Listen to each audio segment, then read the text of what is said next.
2026 PUBG Mobile Global Open Season 1 will be held in Jakarta, Indonesia from June 2nd to June 7th. Top teams from around the world have qualified from their respective national and regional tournaments to secure their slots in this coveted main event. This is the final stop on the road to the PMGO Season 1. 32 teams have emerged from millions of competitors. The first 2026 PUBG Mobile World Champion will emerge right here. This is the grand global stage where every player has the chance to shine in the eyes of players across the world. These 32 teams from 8 regions will play in 2 days of group stages. Group A playing on June 2nd and Group B playing on June 3rd. Each group will play 6 matches and the top 6 of each group will advance directly to the grand finals. While teams in rank 7 to 14 from each group move to the survival stage on June 4th. The remaining 16 teams play 6 more matches to keep their dreams alive, but only the top 4 will advance to the grand finals. The stage is set for the epic conclusion. The grand finals will take place from June 6th to June 7th. Day 1, 6 matches, pure fire. Day 2, the smash roll is activated. The smash point will be determined by the total point score of the Day 1 leader plus 10 additional points. Once any team achieves the smash point, they just need a winner-winner chicken dinner to be crowned the champion. If no team wins via smash rule after 6 matches, the top team of the leaderboard will secure their title as the champion. Teams will be competing for a massive prize pool of $500,000. The journey to greatness begins here. The first steps towards the one and only PMGC. The results of PMGO Season 1 will also determine the participating teams for the upcoming PMWC, so make sure you stay tuned.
Drops begin to glow, flame on and go.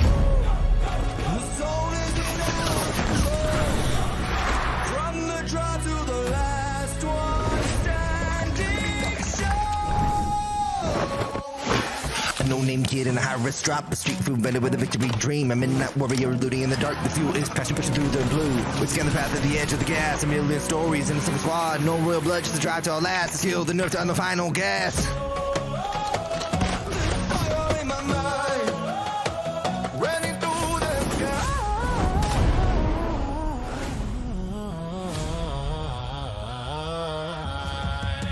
Flame on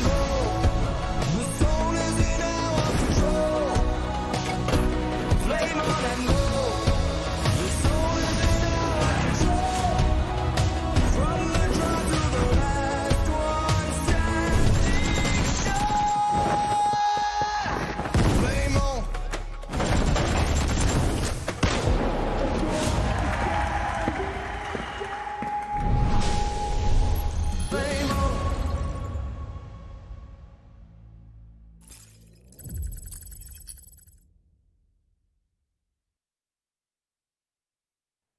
It's a beautiful stage. What up, dude? What's up, baby? Hey, Group A and Group B days are done. It's time for the survival stage. Welcome to the 2026 PUBG Mobile Global Open, live from Indonesia, Jakarta. If you think the group matches were exciting, wait for today. It's gonna be the ultimate battle for survival. 6 matches in between them and the grand finals. The math is simple. Only the top 4 will advance. As for the other 12, there are no second chances. I can already feel the pressure, the intensity, the drive, the passion of this team just wanting to keep going to the grand finals. 16 teams are gonna take that stage, but only 4 will survive. Enough talk. Let's get the action started. It's the survival stage. Let's find out who survives. 16 teams, but only 4 slots are left. Welcome to the survival stage of the PMGO Season 1 main event. Let's meet the teams fighting to keep their championship dreams alive. Starting us off, representing EECA, GOAT Team. Gon' let that slide. Think you fly, huh? Me and stay wheels up, it's a ride off. Ain't no shortcut, heading to the top floors. Me and too smart to drop costs, and I got 2 fists, I'm a problem. Nuisance, who's with anybody not me? They losing, I'm proof that. Even when you down, keep it moving. The move, let's fire with us. I said, go and line up.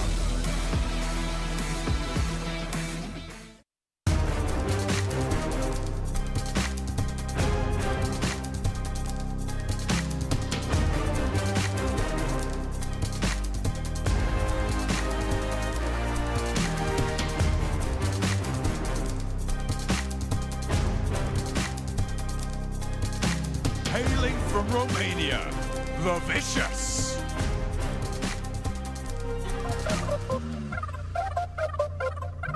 If it's me versus them, just know I'ma kill this shit every time. Ay, if you tryna go, just know that you gotta wait in line. Ay, I ain't even in my prime, I'm just really ahead of my time. If I don't peak, I just know that I'm fine. Stuck in the grind, I be using that time. Put in that work, cause I know that work. And it's all like work. I be getting on the nerves, I be listening to work. Come get this work. Ay.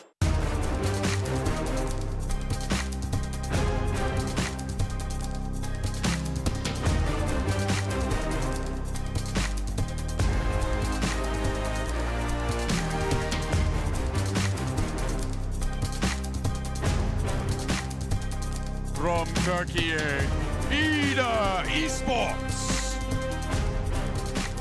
Hello. Yeah, I'm going in. Counting up wins, run it back again. Count a few wins, then we spend it all. Get back to work, stack it up again. Never drop the ball. Year after year, I'm the one they call. Took a few L's, but I never fall. Not my fault, you're an L and I never stall. Okay, my foot's on the gas, I ain't slowing down, get out the way. Okay.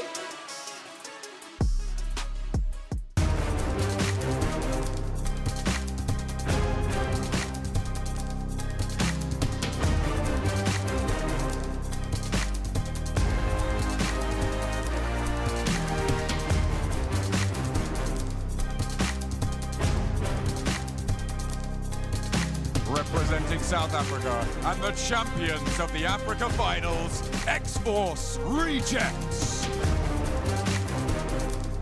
Whoa, who you know that get it jumping like this? Look, anything I touch, just go, they call me Mightis. Pull up to the function and I get it right. Just follow the boy, I got it like it. Easy.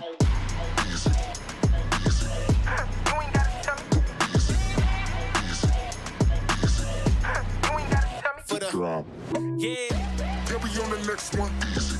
Yeah, we on the next one. Easy.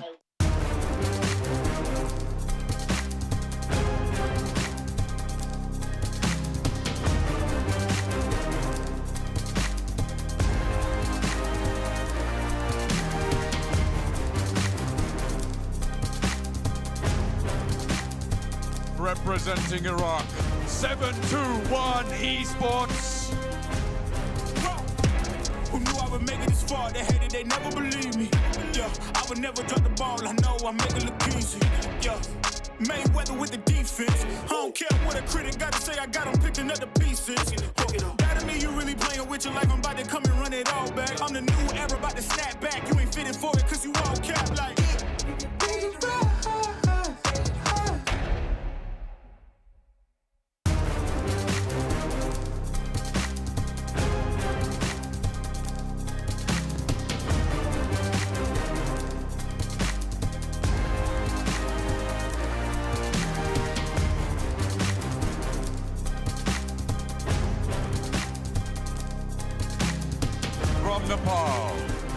2K Esports.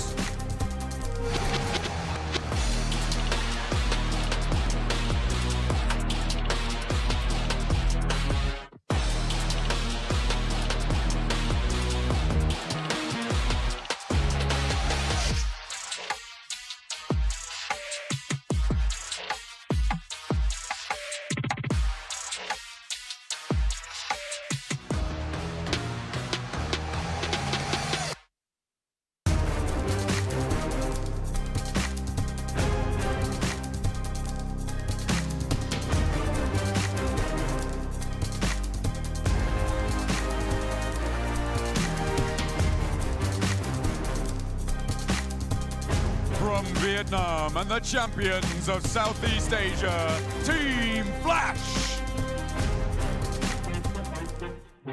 Yeah, gotta aim for the top like, hold up. You could be a friend of me, an enemy, keep that same old energy, cause I know I'm in my element, ooh, yeah. I'm in my element, ooh, yeah. I'm in my element, ooh, yeah. Keep that same energy, I'm in my element. Never switch up, never switch up, never switch up. Keep that same energy, never switch up. I'm in my element.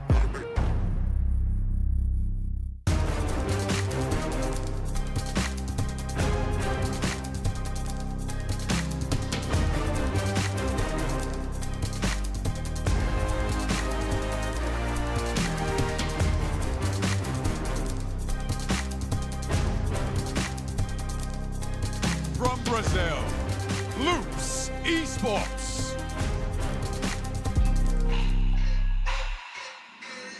Yeah, get into it. Yeah, I'm the whole package. Yeah, get into it.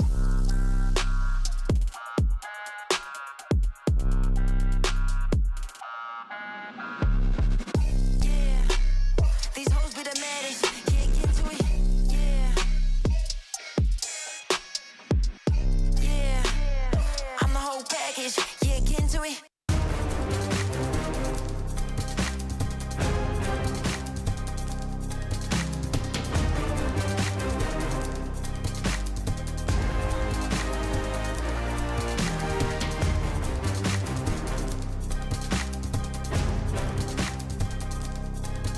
Another strong contender from Turkey, Foot Esports. Yeah, foot on the gas, yeah, I'm on the way down. Move out the way, yeah, it's about to go down. Coming in hot, I ain't finna back down. Won't give it to me, I'll take that crown. Moving and shaking, I'm shaking the ground. Gotta stay ready, I'm ready right now. I bring the noise, they ain't making a sound. It's quiet for you, cause I'm hearing it now.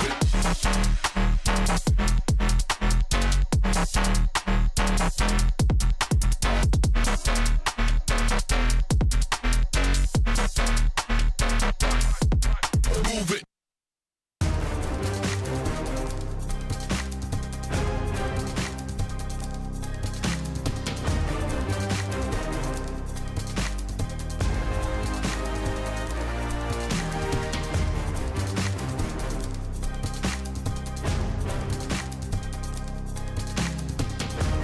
Representing Saudi Arabia, R8 Esports. Let's party. Let's party.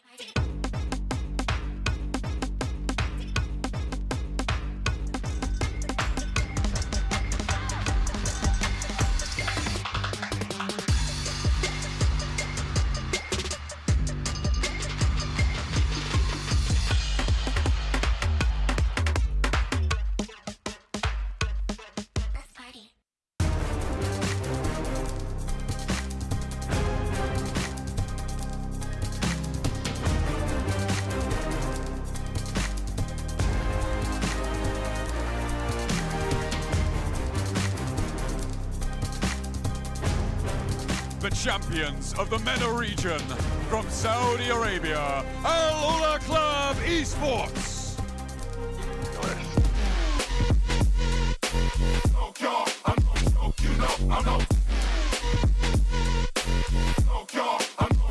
Ridiculous.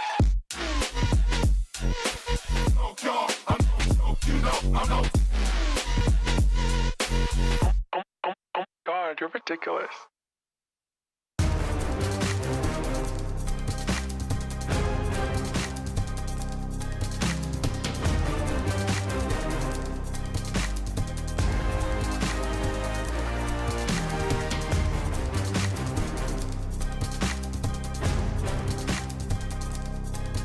From Bahrain, Nigma Galaxy.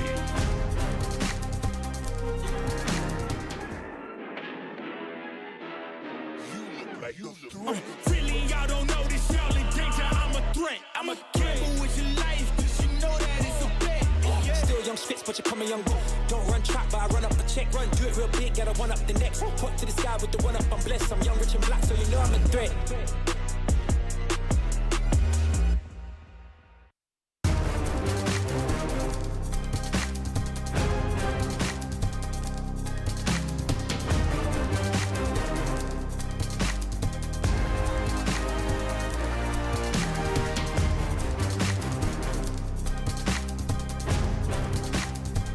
Representing Pakistan and the champions of South Asia, Forthright Esports.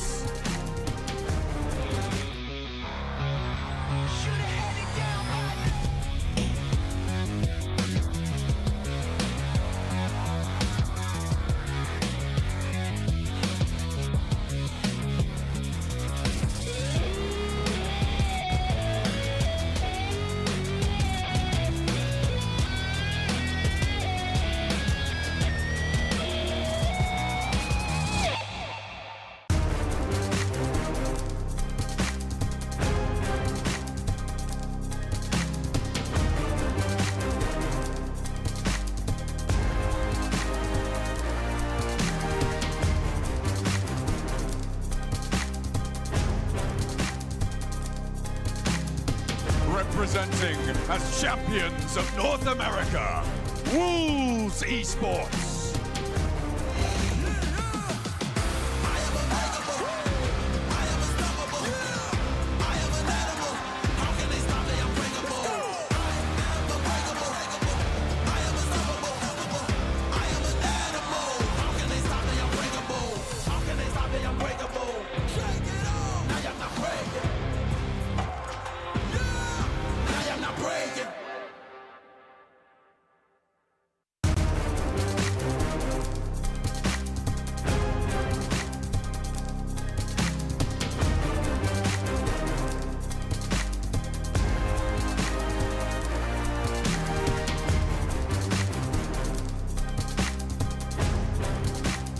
From Indonesia, Boy Chaikri.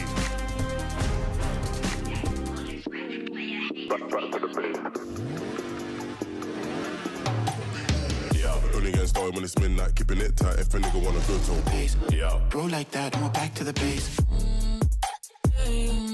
back to the base.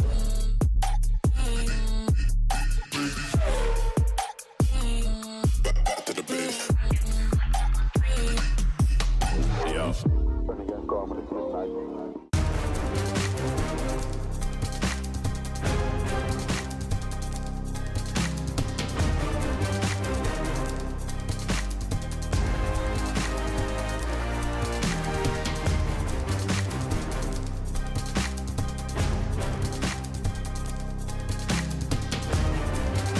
Finally, hailing from France, Boars Gaming.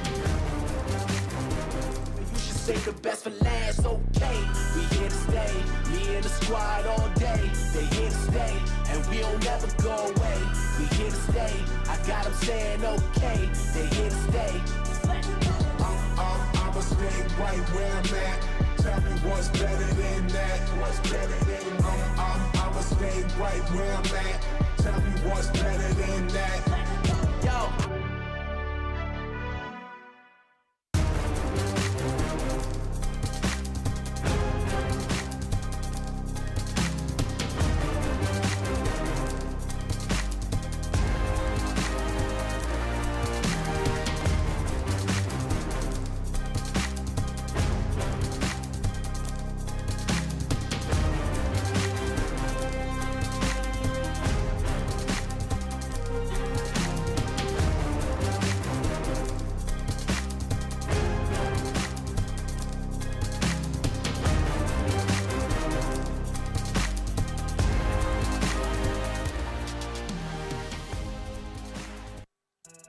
are back live in Jakarta, Indonesia for the 2026 PUBG Mobile Global Open Season 1. You know what it is. I'm Hot Jukes here with Max Man and the 7WG. Group A, Group B, done. Now, it's all that's left in the survival stage, Max. It was top 6 before, and we said it was brutal back in Group A and Group B, and now it's going to be even worse in this survival stage where you need to be top 4 if you want to make it straight to the finals. Good luck to the teams here, 7. Yeah, that consistency is going to be tested. A lot of hearts broken, but some dreams are still going to be alive. Yep, there's going to be some, and only 4 actually, right? So before we get into that, let's of course give a big thank you to the Infinix GT50 Pro, baby, with that real liquid cooling. You guys want a game at 120 FPS? That's the device to do it on. So man, guys, top 4, that is it. 6 matches, and we're gonna have a whole bunch of teams going home here at the end of the day. Yeah, I mean, we've been talking, the 2 of us, right, with a lot of teams in the backstage, so many iterations to the drop locations, the overall mindset's going to be happening, so who knows what's going to be happening in today's 6 games. You can see it right here, guys. This is that format. We're in that survival stage. Tomorrow, we take a little bit of a break, 1 day off, and then we're going straight into the grand final, 7. And I'm kind of happy that we do have that day off. It allows some teams to maybe go back, but review the ones that are going to make it to the grand finals, and just try to come up with a backup plan. If for some reason or Saturday or Sunday things don't end up working out, you need to have that backup plan, Max. Yeah, you definitely got to get ready for what's coming your way. But here are your participating 16 teams. Half of those going to be from Group A and the other half from Group B. And a few names here that I really thought would be maybe able to eke their way through in the top 6 here for their respective groups. And Bo in particular, I was a little bit sad because they were so close. So groups, close! but yet so far in that final Miramar. That's right. We're going to take a look at the 2 basically top performing teams that didn't quite make it, right? And that is going to be Boars, like you mentioned, and Team Vicious. Yeah, I already talked about Boars a little bit, but Vicious, you're looking at their stats like, oh, no, they're getting a few points down there. They got 1 chicken dinner, 10 placement points total, showing to me, you take that chicken dinner away, they're nowhere near the top 6 in their respective groups. So Vicious here, a team that has just so much potential. We need to see a step up from them. Keep in mind also, we might have a little bit of change of player. Redox in instead of Novalo. How is that going to change their pacing? Like that. Well, let's go ahead and hear from the Vicious and see what they just had to say after not being able to qualify.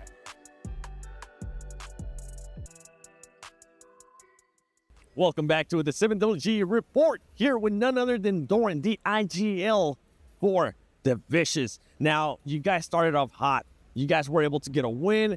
Everybody thought that you were going to be in the top 6, but everything just trickled down. What have you learned today that's going to end up helping you, and what can you change towards survival chance? I think our biggest problem was the mental. Like, we won a game and then we become relaxed. We started losing a player every single game. At the end, when the pressure was the highest, we played a bit scared, and this is what happened. Fair enough. And I'm glad that you're aware of what's actually going on. Now, going into survival chance, you know which teams are going to be there. Is there any team that might actually end up hindering your performance? I don't think so. I think we are our biggest opponent. I think if we're going to play good and follow what we practice, we're going to qualify 100%. Well, hopefully that's going to be the case. I can't wait to see what's going to be happening with the Vicious. He said it. Qualify 100%. 7, you think he's going to do it? Yes.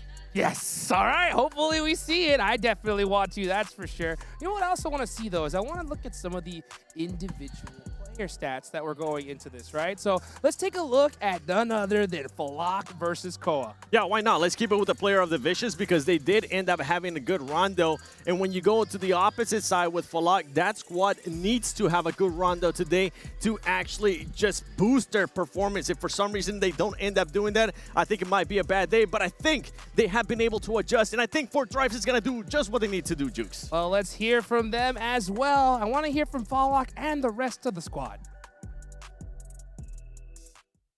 Welcome back to a report here with the 7WG, and I'm here with the Pride of Pakistan, Fort Thrives. But to be honest, you guys didn't really have the best of days. At one point, you were almost going to be eliminated and going home like Alpha 7. What happened at the beginning of the day? I think we lost our momentum because of Rondo. Our Rondo is really good. After Rondo match, like, we lost our momentum. And if you look at our next matches, we continuously was losing fights. But still, we had chance to qualify through last game, but we missed that chance as well.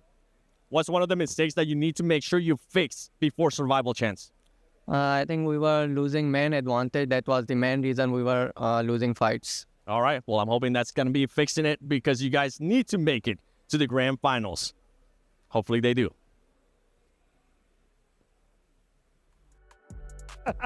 7, how could you take their pillow, man? Because I'll tell you what, if they don't if they don't do well today, they're going to need that pillow for the airplane. Don't worry, Naki's not playing, so it's okay. But I did notice I almost ended up hitting the sci-fi, which that player, I apologize, Pakistan, I wasn't trying to sabotage it in any way possible. You were trying to get Naki to play. I know what you were doing. Well, you know what? Speaking of play, let's look at today's matches. It's the same rotation that we've seen so far, Max. But it's going to be a little bit different, right, coming into the survival stage? Same map rotation, different circumstances. It's not top 6 anymore, it's top 4. Meaning one good Rondo, like we saw from Pandem, for example, in Group A, might not be enough to alone get you close to the top 1, put you really comfortably up there for the entirety of today's 6 matches. So Rondo sure is important, but that Irango in particular here with the loot truck 7 is going to be paramount for these squads. And if you do, for some reason, end up having a good Rondo, make sure you continue to be consistent in some kind of way, whether it's placement points and a couple eliminations, because if not, you'll end up going through what the Vicious went through, which they pretty much ended up winning Rondo. They didn't happen. And then another team that got fully eliminated on the first day, Alpha 7. They had a good Rondo as well, and then they were gone. Yeah, it's very interesting to see how things are going to work out. Though we did see Nigma Galaxy for a second, and we know on Irango there's some hot drop shenanigans that might be happening later on. Right, we talk about hot drops on Rondo is going to be happening, but Irango is going to get a little bit messy. Well, and the thing with this squad, when I was talking to Raouf, I was telling him, you guys were so passive, and he was able to admit it to me. Yes, we were playing way too passive. We're going to be looking to be aggressive. So I think if they do end up having some kind of hot drop, I think they will have that aggressiveness that they need to have. And I think that lack of aggressiveness is due to the fact that Coops is not here. Exactly, but also other teams like X-Force Reject want to play a little bit more confident. We'll see if it's going to work out. Well, let's see if it is going to work out. Well, we're going into Rondo. This is the map that you got to get it done on. If we see some serious work here, it could definitely set you up for the top 4. Double plane! Double plane! It's happening! Let's go! It's going to be crossing over to the western side on Joughton itself. Meaning, we are going to have some teams not able to really reach Test Track and Neox. If you're on the western plane, you don't want to go Neox because teams will already be on the ground. You don't know. You're not going to have any scouting done, so you're going to have to just go to the backup drop. How are they going to be able to adjust? This is the worst start possible for the players, but the best start possible for us, the viewers, baby. Let's get it going here, guys. We're about to see some legendary action. It's going to get hot quick, so why don't we throw it to our legendary casters, John Allen and Blake.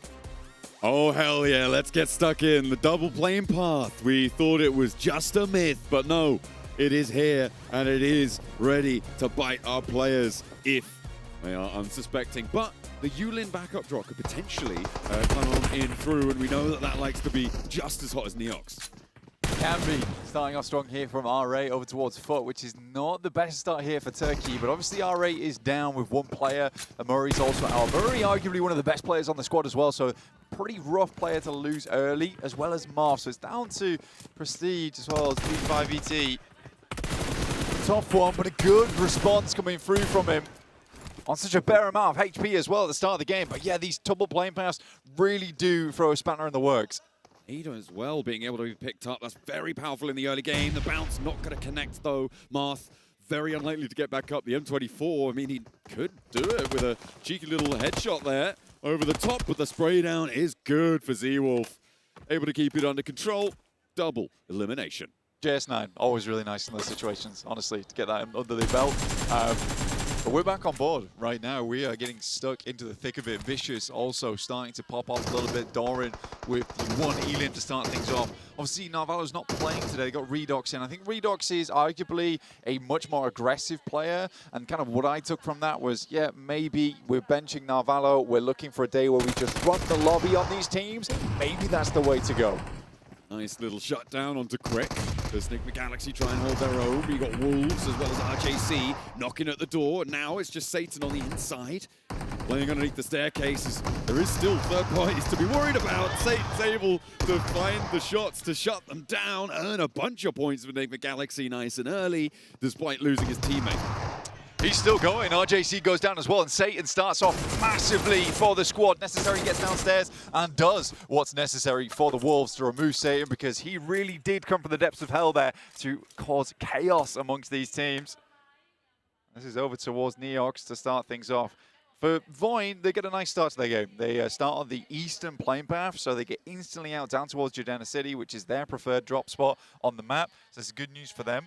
They don't have to worry about Alula, who are over towards their north side, Younggu. So it's just one of the situations where you sort of have to wait things out if you do play Jordana City at the start, or you can wrap south.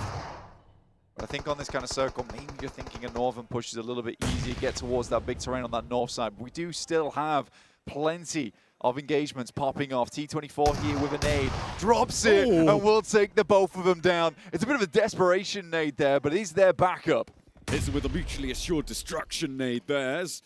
Four Thrives may very well be able to get this res on position. Vicious, though, looking to spot IQ out. They've already seen him behind the rock, and they will very likely be able to secure this flush. Four Thrives very much needing to get away from this one now. IQ wants to disengage, but the paths are looking pretty open, Blank. It's going to be difficult. It is, absolutely is. Again, for around you, Lin, they have some possibilities to head over towards that north side. Likely you want to kind of control that recall beacon as long as you can on stage one. But still, things are popping off over towards Neox. You've got Ida also getting stuck in here alongside with Enigma Galaxy. Always fun to see. For Boars, they pick up Stadium. It's one of their preferred drop spots as well. So for Stadium to go over towards them, they've got a 2-2 split on this one. It's looking good. Doran, though, still tearing through the players on Four Thrives. And the big thing about this is, John, we just heard that interview coming through from Falag, talking about how Rondo is their big game, right? It's where they gain the most of their momentum. Already it's looking a little bit shaky. They do get the res beacon off though, but they're far on that north side. So there's more of this jungle to cut through to get through to that south. Yeah, of course, looking to have to move south on this first circle. Really very central on this one. So not super definitive as to where we're going to be ending up heading. There's Enigma Galaxy still in Neox factory near Test Track as well with Team Flash. Both looking to find the final shutdowns onto the opposing players. It looks like Team Flash do have a little position up towards the north. Enigma Galaxy, they also have position to go for these recalls too. So we're going to go for a 1v2 for Lord. On the ground floor, two players up top for Team Flash. No one very likely to come back in for the assist. Not just yet. What we're looking at right now, Flash actually starting to move in.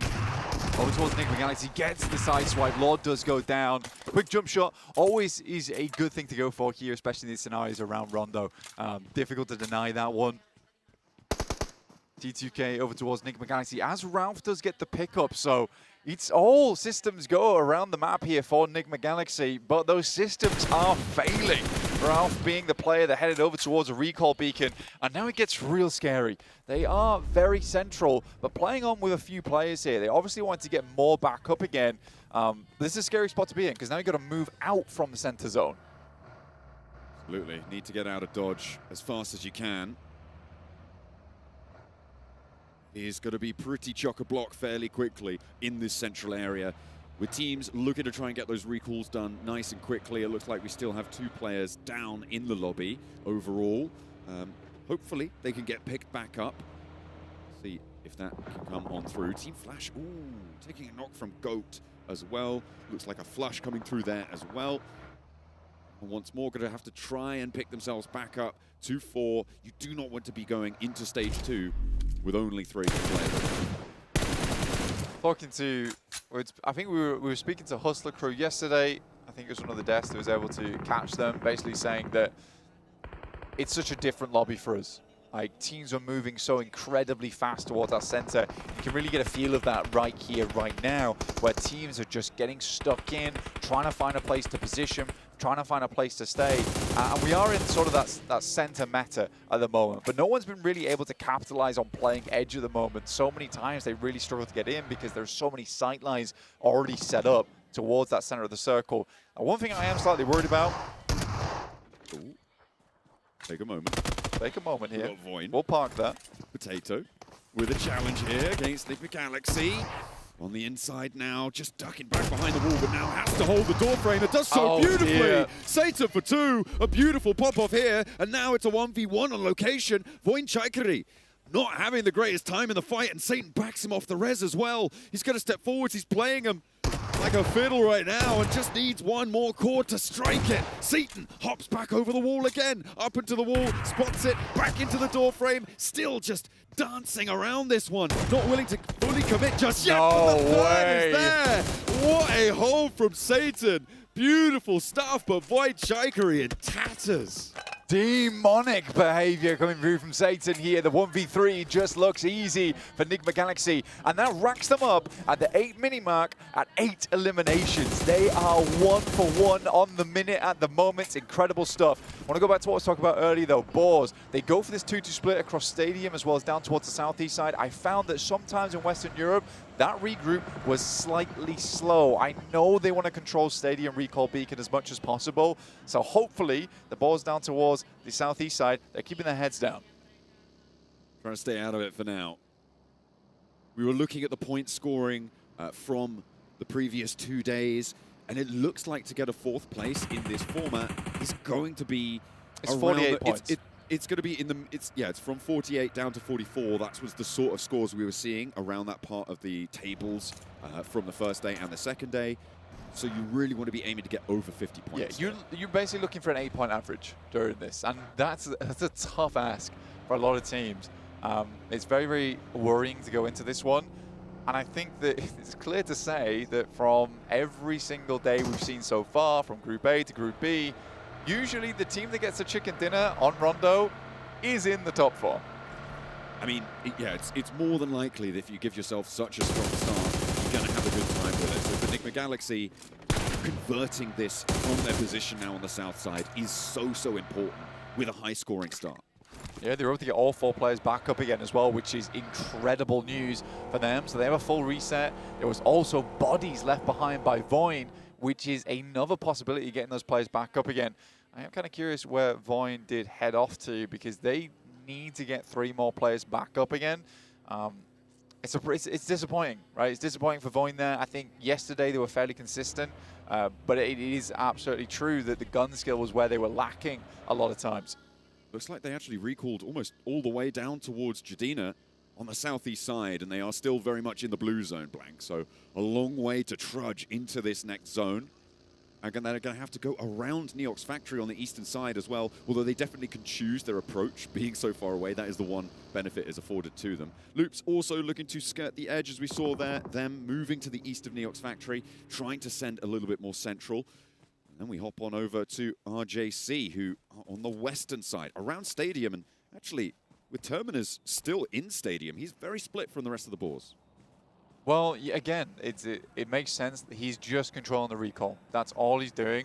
There's also that situation where if they have a bad mishap down on the southeast side, Terminus can recall them all back in. Right now, he is getting a little bit cornered, right? That's the price you have to pay for that kind of play at the end of the day, though. So we'll see how he does extricate himself from the situation. Though he stayed fairly hidden before in Western Europe. No one's really able to spot him. Sometimes he's struck from that location as well. All right, though, they're moving in on that south side of Stadium at the moment. Now there is a wall between Terminus and the rest of the Boars. We head over towards the eastern side. It is a fairly eastern shift on this as well, and we're around Bamboo, so we're kind of in a similar area we were on Group A. And if you remember from Group A, where 4 Thrives is playing is where Pandem also thrived from. Okay, hopefully they can repeat that sort of performance from that northeast side, from the hills that sit there. Team Flash to their southwest, as well as Loops, are in the contention for going for that spot. Terminus, I mean, he would have known that RJC was sending someone on in, but with the circle leaving, RJC not going to commit to holding that one out. I don't know if he made his presence known, but there was some damage on side for RJC. It's such an open recall in the middle of Stadium. It's slap bang in the middle of the arena. So just holding it out, it's more than likely you could get damage, if not shut down the entire squad. In the meantime, the Galaxy are on the hunt. They're rolling across the open field right behind T2K, and it's going to work out because Lords claps another and picks it up for the flush as well. They're looking for Slayer around the other side of the rock. It's very unlikely that they can get the recalls on here, so for T2K, this could be terminal. They're looking for the 10er here, 100%. I mean, with Slayer on the other side, this feels like a pretty big opportunity to get it. And there will be the knock, assisted by the nade and also 7-2-1, but they do get that stolen away from them, so they stay at 9 points, not hitting double digits just yet. We can see Satan here, 5 elims at this stage of the game is extraordinary work from Nigma Galaxy. Continuing to do well, and it's a good rotate in because not only that, they cut off T2K who was in the area, so they expand even more space around this location. I take that back though, I thought T2K would find it difficult to get the recalls. They immediately got the recalls. They had a duo on the southwest side, so they're going to be able to find their full 4 yet again. The regroup coming through for the Boars as well has happened, which means that Stadium is now open on that western side. And a couple of teams yet to make their way fully in. Obviously, we saw T2K push back out of the circle from that engagement. You've also got R8 up on that northern side, and a team that has just about started to enter the circle, Point Chaika, they're moving in. Yeah, Point Chaika trying to head over towards Luke's position. They're playing on high ground at the moment. You can see Void Zeta already taking quite a bit of damage there. They will just continue the pursuit, though, for center. And this is a bit of a thread, right? This is a bit of a thread coming from Void. It's not surprising they take a knock from this because there is a lot of teams looking at them at the moment. Vagnazada finds a huge long shot over towards Rules. Should be able to confirm the flush on it too. Picks up the point. T2K, they got back up to 4 and almost immediately dismantled back to 2. They are starting to get scrappy on the south side, Blank. They really haven't been able to find a way in, and now the circle is chock-a-block. It is a real roadblock in their way. I don't think T2K are going to be able to find too much more into this match. They may just have to settle with the 1 Elim point. And in they go. 1 goes out. Slayer's low, has to dip out of the blue zone, and there he goes down 2. Now just 1 player left standing for them on the back, and it's really going to be a tough time. Loops win, potentially, off the back of this. This is a very, very nice circle shift for them. They have so much high ground control. They need to keep a head swivel on, though, right? They need as much scouting as possible in this game to understand where all the teams are coming from. They didn't really let Void get away without doing damage to them either, so it's good to see them having impact in this game, not just letting teams get through for free. So this is really, really good news for Loops, who arguably yesterday should have done a lot better. Boars sending in, deciding where they want to go. It looks like the assault is going to happen over towards Al-Ula. And over the side, they haven't taken it up just yet, but it's certainly going to be a matter of time, or maybe not, as they just pop out and hop into the fight straight away. No answer from Al-Ula. They didn't have crossfires established onto this position, and that made it vulnerable. Again, this is one of the strengths from Boars, though. I think this is one thing we have to highlight about this team, is that their decision-making is so swift, right? And it's nice to see a squad that all agree on one thing at the same time and will just make that push, because when they were on the map, it was far southwest. They wrapped around Goat Team, who were playing just the western side of Test Track, and then straight through towards that location, and they were ready for a fight. Alula, on the other hand, they just weren't expecting a team to come flying in that fast. Going to force Alula out to go for a recall all the way out east, and just in time. They really don't have much longer, about 30 seconds more, and they wouldn't have been able to go for it, so nicely found on that front. So maybe playing as 4. The Vicious, they've been suffering in the meantime. Koa trying to step up as well. Icy has already bit the dust, and there needs to be big shot downs for Koa, but it's just not quite connecting. Now he's able to turn it on. That's what you're looking for, and Koa keeps his teammates safe around the side of the barrel there as they roll it on in. Just going to be Goat Team continually back and forth with Vicious, and nobody's looking pretty out of this one. Man, that is so sad for Koa. What a performance from him. Kind of let down by the rest of the squad, really. Did a huge amount of work for the squad there, but not able to get those flushes. It's going to cost them, right? That could have been 8 eliminations they grabbed as opposed to just the 5. They'll take it, though. They'll try and run with it. R8, they were far over towards Test Track. They have wrapped past the likes of Foot, but they spot onto them, and Zedwolf starting off on this game hot, not looking to let that leave just yet. All right, struggling to find their foot on this hill, as Foot struggle to find theirs too. It is a tough area on the northern side to try and push their way in. Ida as well, just that backstop that's causing them so much of a headache. Darkin and Emre both moving forwards, maybe wanted to find Zedwolf. As R8 losing yet another. Now down to just Marth. He's not going to be able to get too much done here. Has to pull the evacuation cord and zip himself out of there if he can, but I think that might be too tall of an order. Gets across the way, and R8 will go down. I mean, if I had a pound for every time that Zed Wolf's the last player on his team, I'd be pretty rich at this point in time. It's a difficult thing for Zed Wolf. I don't think he's ever quite found a team where he's outclassed on it. And that, you know, that does go to the head sometimes. It can cause how you play to be a little bit different. But, you know, he does need the rest of the team alongside with him. I don't think they're a bad team. They just need to step up. Nigma Galaxy right on the edge here versus RJC, the African squad who honestly have surprised everybody so far in this tournament. Incredible squad. And I think from a team that we didn't expect much out of, they have delivered in a big way. Continuing to deliver on an Elim over towards Ralph. Satan now trying to hold face. We saw a 1v3 from him before against Voin Chakri. They're no longer in the lobby, so he's turned his attention to RJC instead. Lord, of course, has got that off angle, and they do have the backup for him. Satan, I imagine, is expending that jammer, which is why he's not taking damage in the blue there. Able to hold his nerve on this. RJC not going to move forwards. They have lost Shiva. Shiva going down is bad news as well, though. But I think for RJC, Shiva actually was one of their best players when they were playing yesterday. He was finding a lot of good pickoffs overall. Sad to see that that's not the case here. We're going down. Satan is going to push forward, though, through that smoke.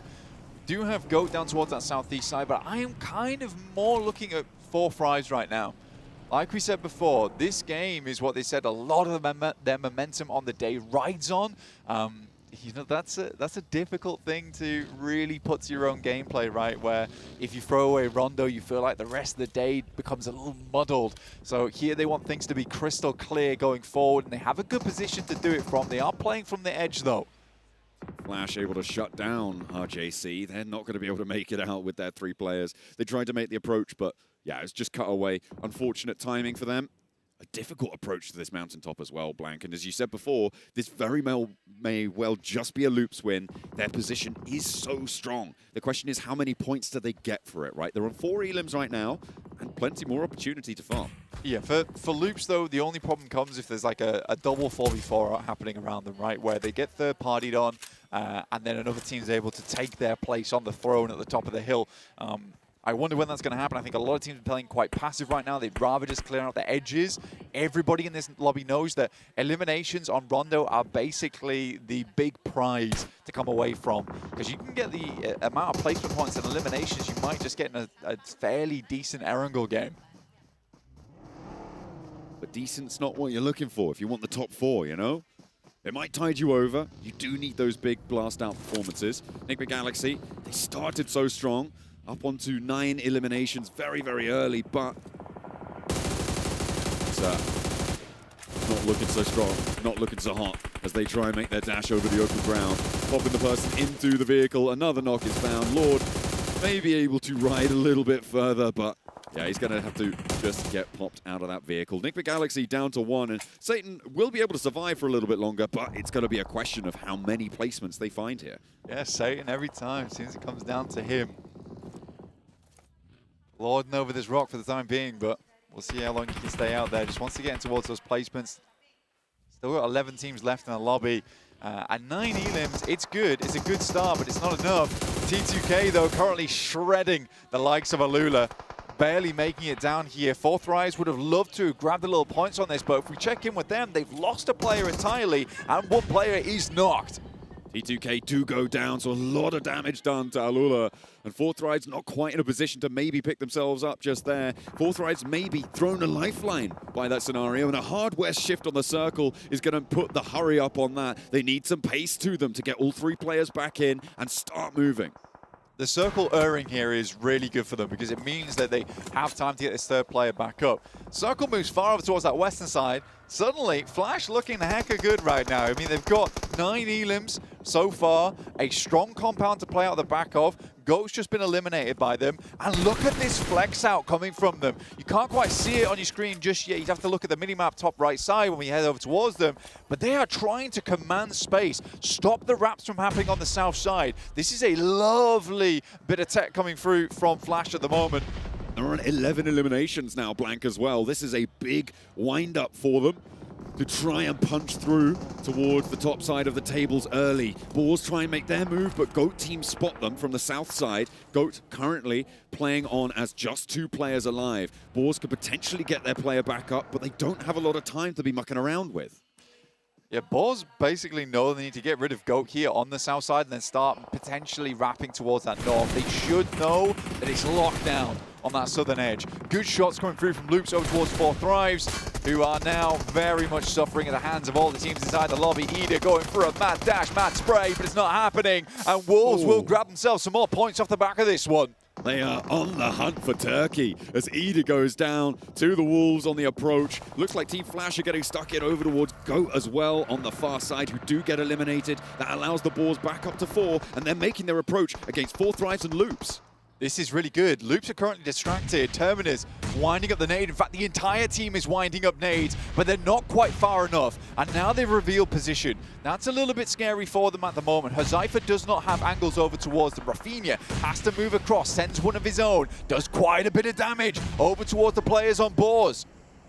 But his position's now known. You can see immediately a nade sent back to tickle his health bar. Oh, looks that's pretty good. good on Terminus. Doesn't quite get the knock. Just about Huzaifa, though. Oh, okay. A big opener. Loops lose 2 to a big nade from Huzaifa. 4 Thrives still not out of it just yet. 8 eliminations and 1 player, but they've got a dream. Let's see if they can fulfill it. Moving up the hillside in the meantime, the Boars are going to keep the pressure up over towards Loops, and all of a sudden they're on 1. Just Rafinha's there as 4 Thrives steps forwards. Last legs will be able to find a little bit more on the points tally. A nice pick up there. Once more as well. The explosion's not going to bother him, and Rafinha's down. The Boars now have an opening, and 4 Thrives survive. And 4 Thrives, they confirm on so many eliminations there. Boars get a lot of them taken off them.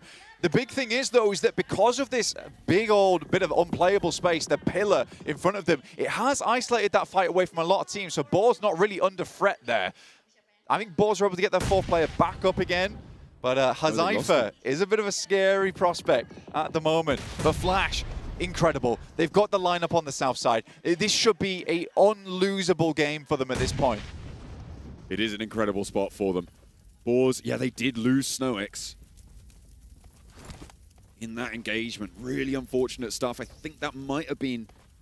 I don't actually know who was able to pick that one up, but they are going to play as 3 nonetheless.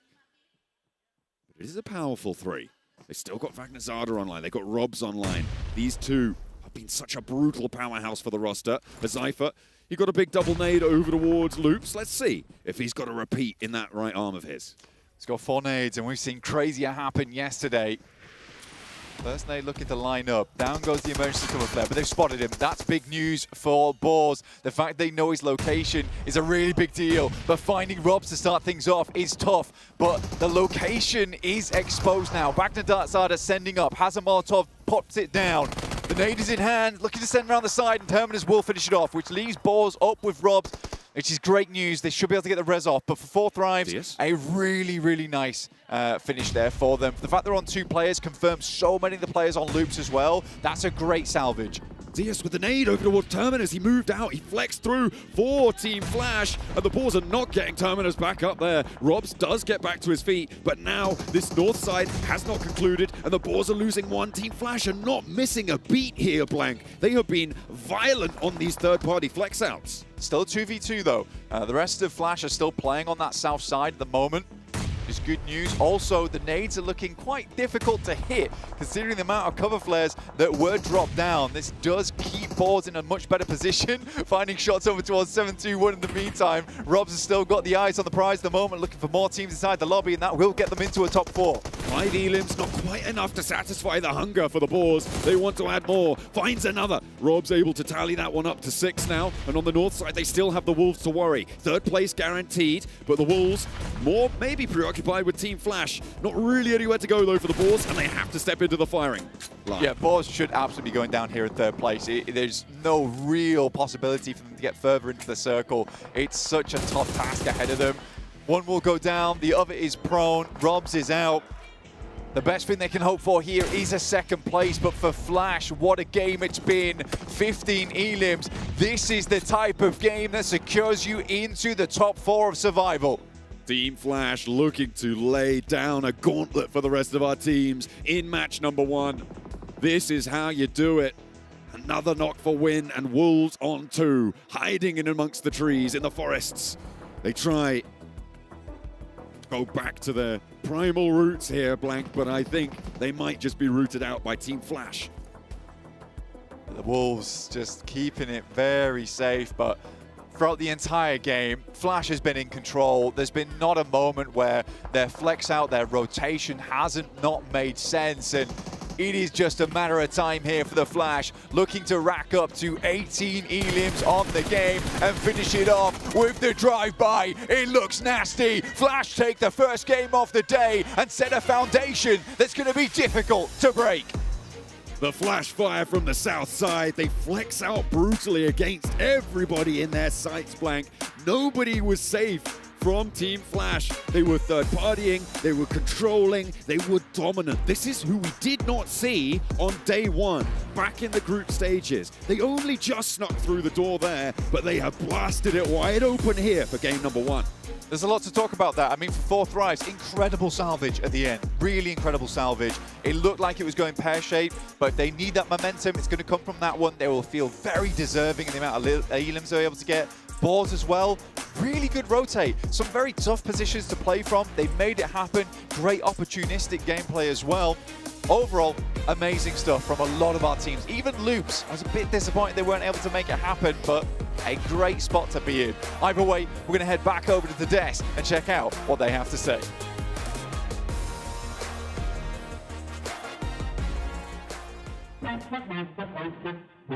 Yeah, gotta aim for the top like, hold up.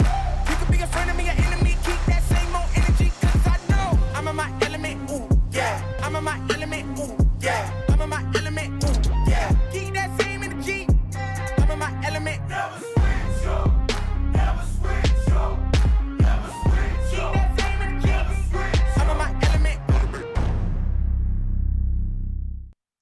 If you want to survive the survival stage, you gotta turn up the heat. And Team Flash looking like a solar flare on that first one. That is how you get started.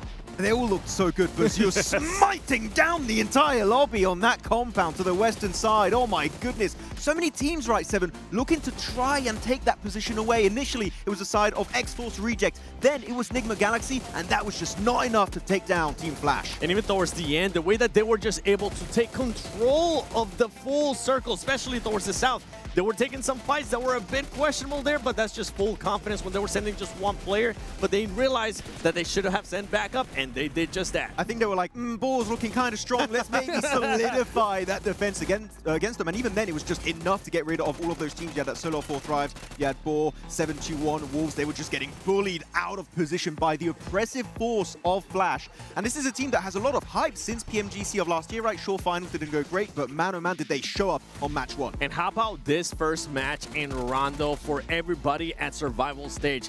The aggression is there. I was asking for aggression from Nigma Galaxy. Boy, did they give me that and some. Today, I got a chance to talk before all the matches. I got a chance to talk to Satan. I was like, how many eliminations are you gonna get? He's like, 20. I was like, okay, but how about we come back to reality? Boy, I think he was in line because he was able to get some nasty, and I mean nasty engagements. A 3v1, a 1 versus 3 against Void.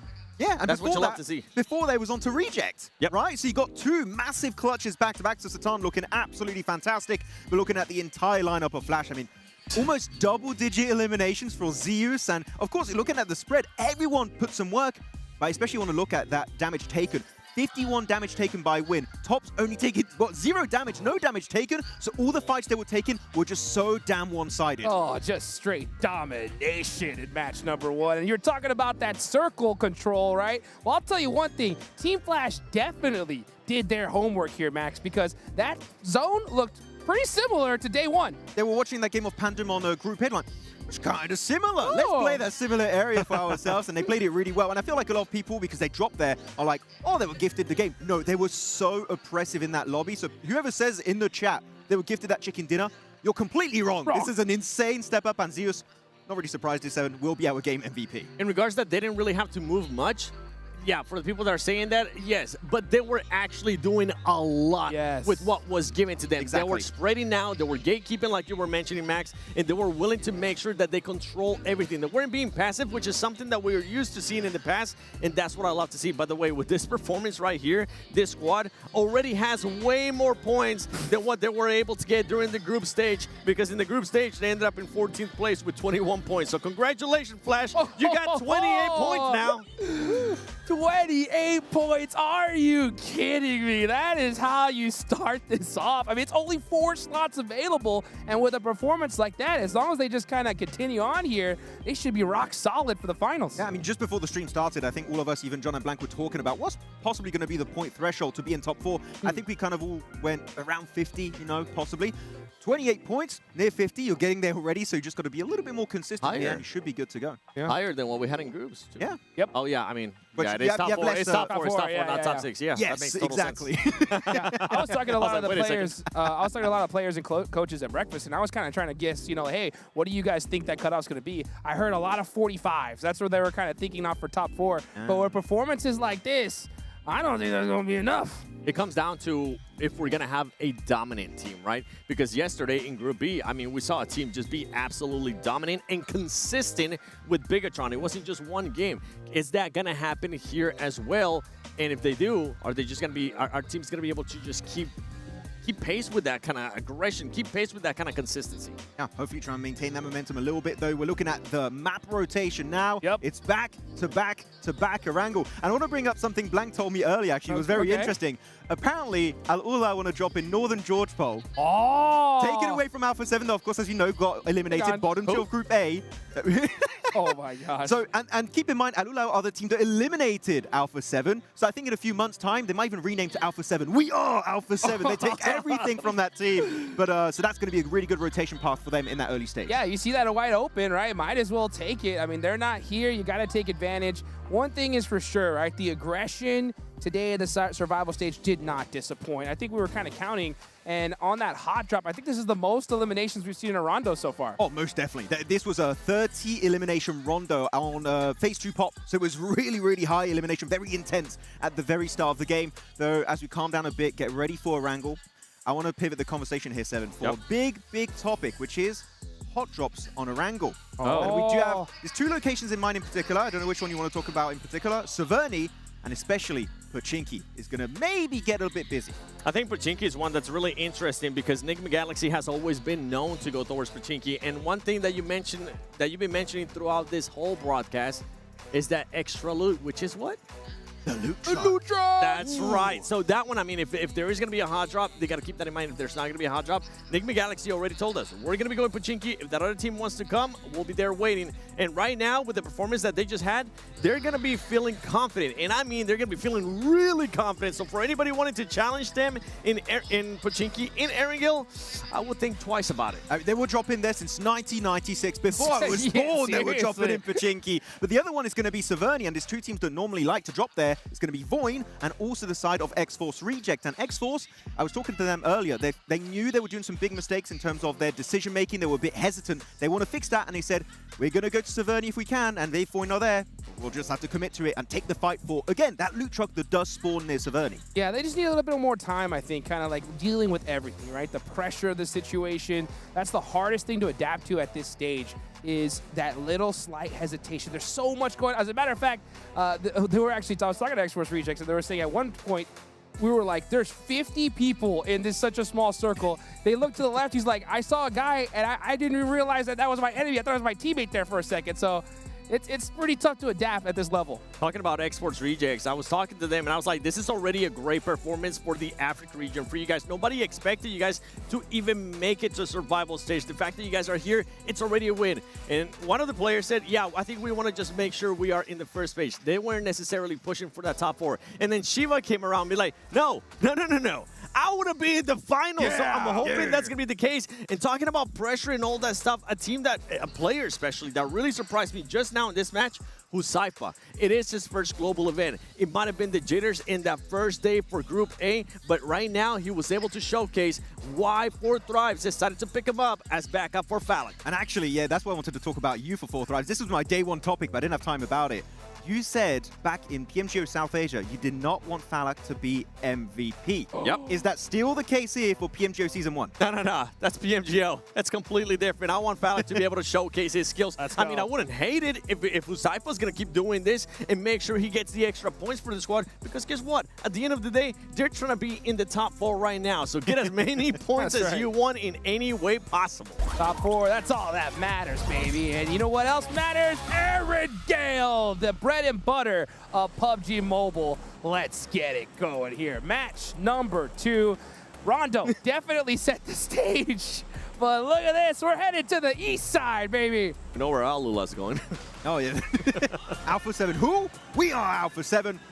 And here we go. Very western here this time around. Zaki all down to the eastern side of Primorsk.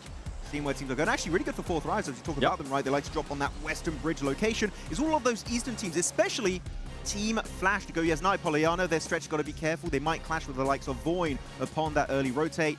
As Voin are going there. And am I seeing X-Force Reject? I think the hot drop in Saverni's happening, boys. Uh-oh. Here we go. I'm all for it. Yep, we're seeing some teams head in that direction as we get into Aragale. Let's go ahead and take it on over to our casters, John Allen and Blake. Hey, it's not just Rondo you get hot drops on, Blank. We've also got them here on Erangel. They're going to be everywhere. I wonder if it will repeat itself. It could also be a vehicle drop and it could all fizzle out to nothing. And they're going to get sent over towards Yasnaya or Kameshki or Zapovka, something like that, depending on where the circle goes. Wait and see. It might be, yeah, I think it might be a vehicle drop on the north side. Well, this is the thing, though, is that we were discussing with the players earlier on for X-Force Rejects as well as Voin in terms of where they want to go. And it's between Primorsk as well as Severny, and I think Voin would quite like to have Severny, but this circle, they're one of the furthest teams out towards the eastern side. They're on the southern edge of Severny. They have the vehicles, so they can just make their way on over. But this is a very difficult playing path, followed up by an eastern circle. Difficult premise to work with at the moment. So luckily, like you say, it does sort of fizzle out. It does fizzle out. The circle is kind of, I think, deceptively nasty as well. Because it's so far south, I mean, it looks like there's a lot of landmass in this one, sure, with the military island taking up so much of it. But do you go to the military island on a circle like this? I don't think so, right? You're looking at maybe like a 10 to 15% chance that it ends up there. It's much more likely that you're going to want to take position on that northern side, which actually starts to crunch in the playable terrain a really very significant amount. You're talking about 40 to 50% of this circle playable. Yeah, if you're on that southern side of the map, right, if you're playing Sosnovka, maybe you stick around here for a little while longer. You may be trying to hold the bridge out. If any teams want to make that southern wrap, which they might do, that's a possibility. So for the likes of the Vicious as well as Goat, they can definitely go for something like this. Voin has headed out over towards Stalber Way. Likely going to wrap underneath, most likely. They should know that they're one of the first teams to drop on this eastern side. And there's a lot of nice little bits of high ground you can play. They could even wrap around the south side of Prison, play something like that, or get one of the mansion compounds, even play Heaven if they so wished. See where they end up drawing short. I think they have stopped on the top of Stalber, so maybe a stop off there. Pit stop to resupply. Team Flash, who just came off of a cracking win. 18 eliminations, not often you see that. But they will be at the top on Yasnaya. Looking to move down south, I imagine, not in the too distant future, you'd hope. Those Yaz fields, with how the circle is going to be so over-condensed for what it appears to be, getting past Yaz fields nice and early, probably going to be quite important for them. Yeah, not only that, the loot truck as well is there, so they can pick up a lot from that, which would be nice. Alula moving out early from North George, get themselves over towards that eastern side of the map. A lot of teams realize they need to get moving now. Robs is already scouting out from Boars over towards the eastern side. Wolves find themselves neatly spotted across Farm and the southern coast.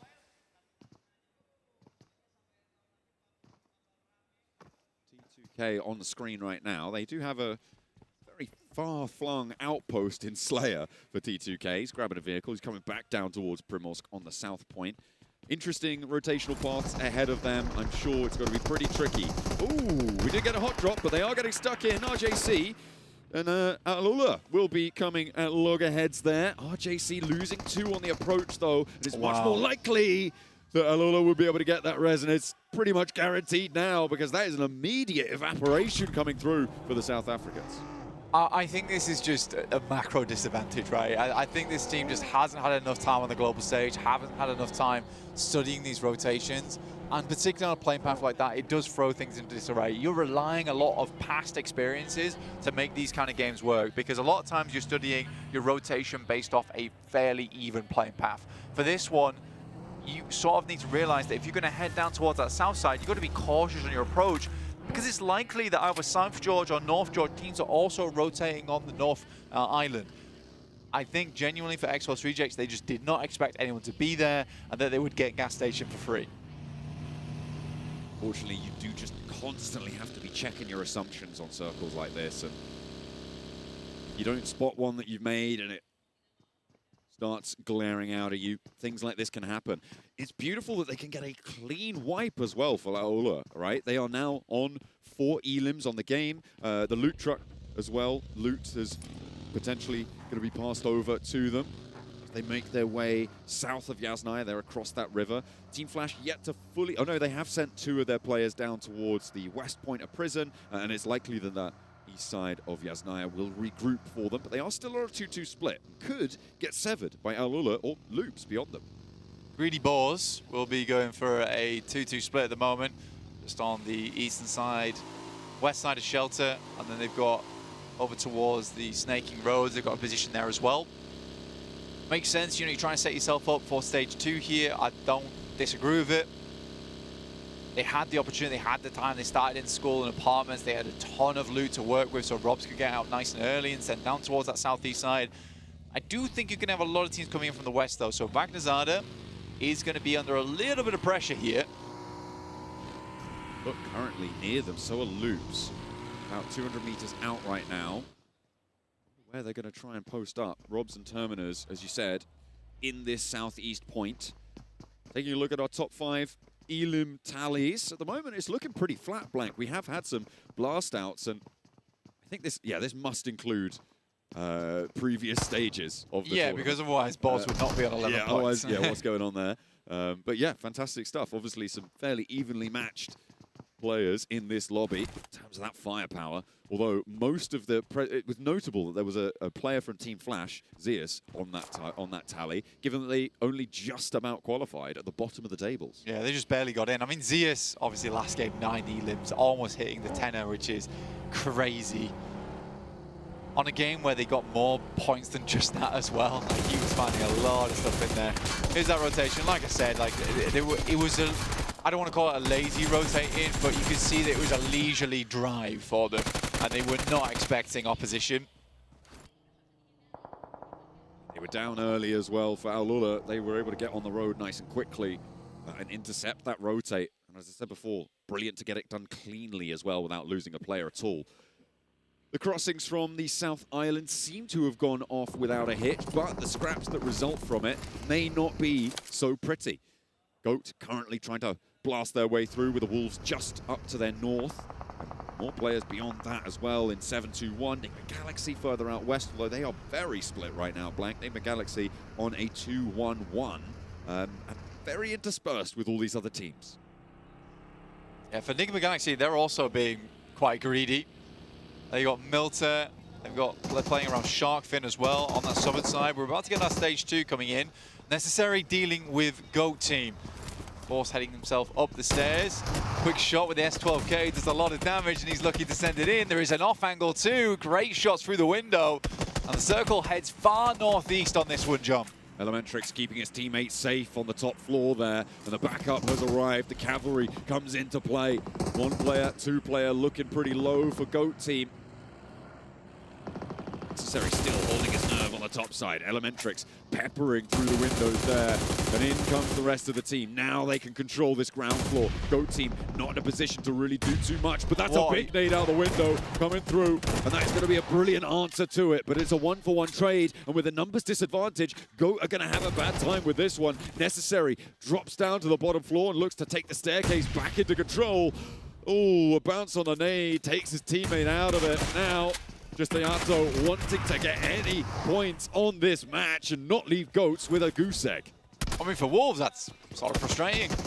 Having that nade go through, couldn't confirm the elimination themselves, at least, but one more player to go down. Ayato tries to get the nade out. It's a little bit too far. The first is good, but he's on a very slimmest portion of HP.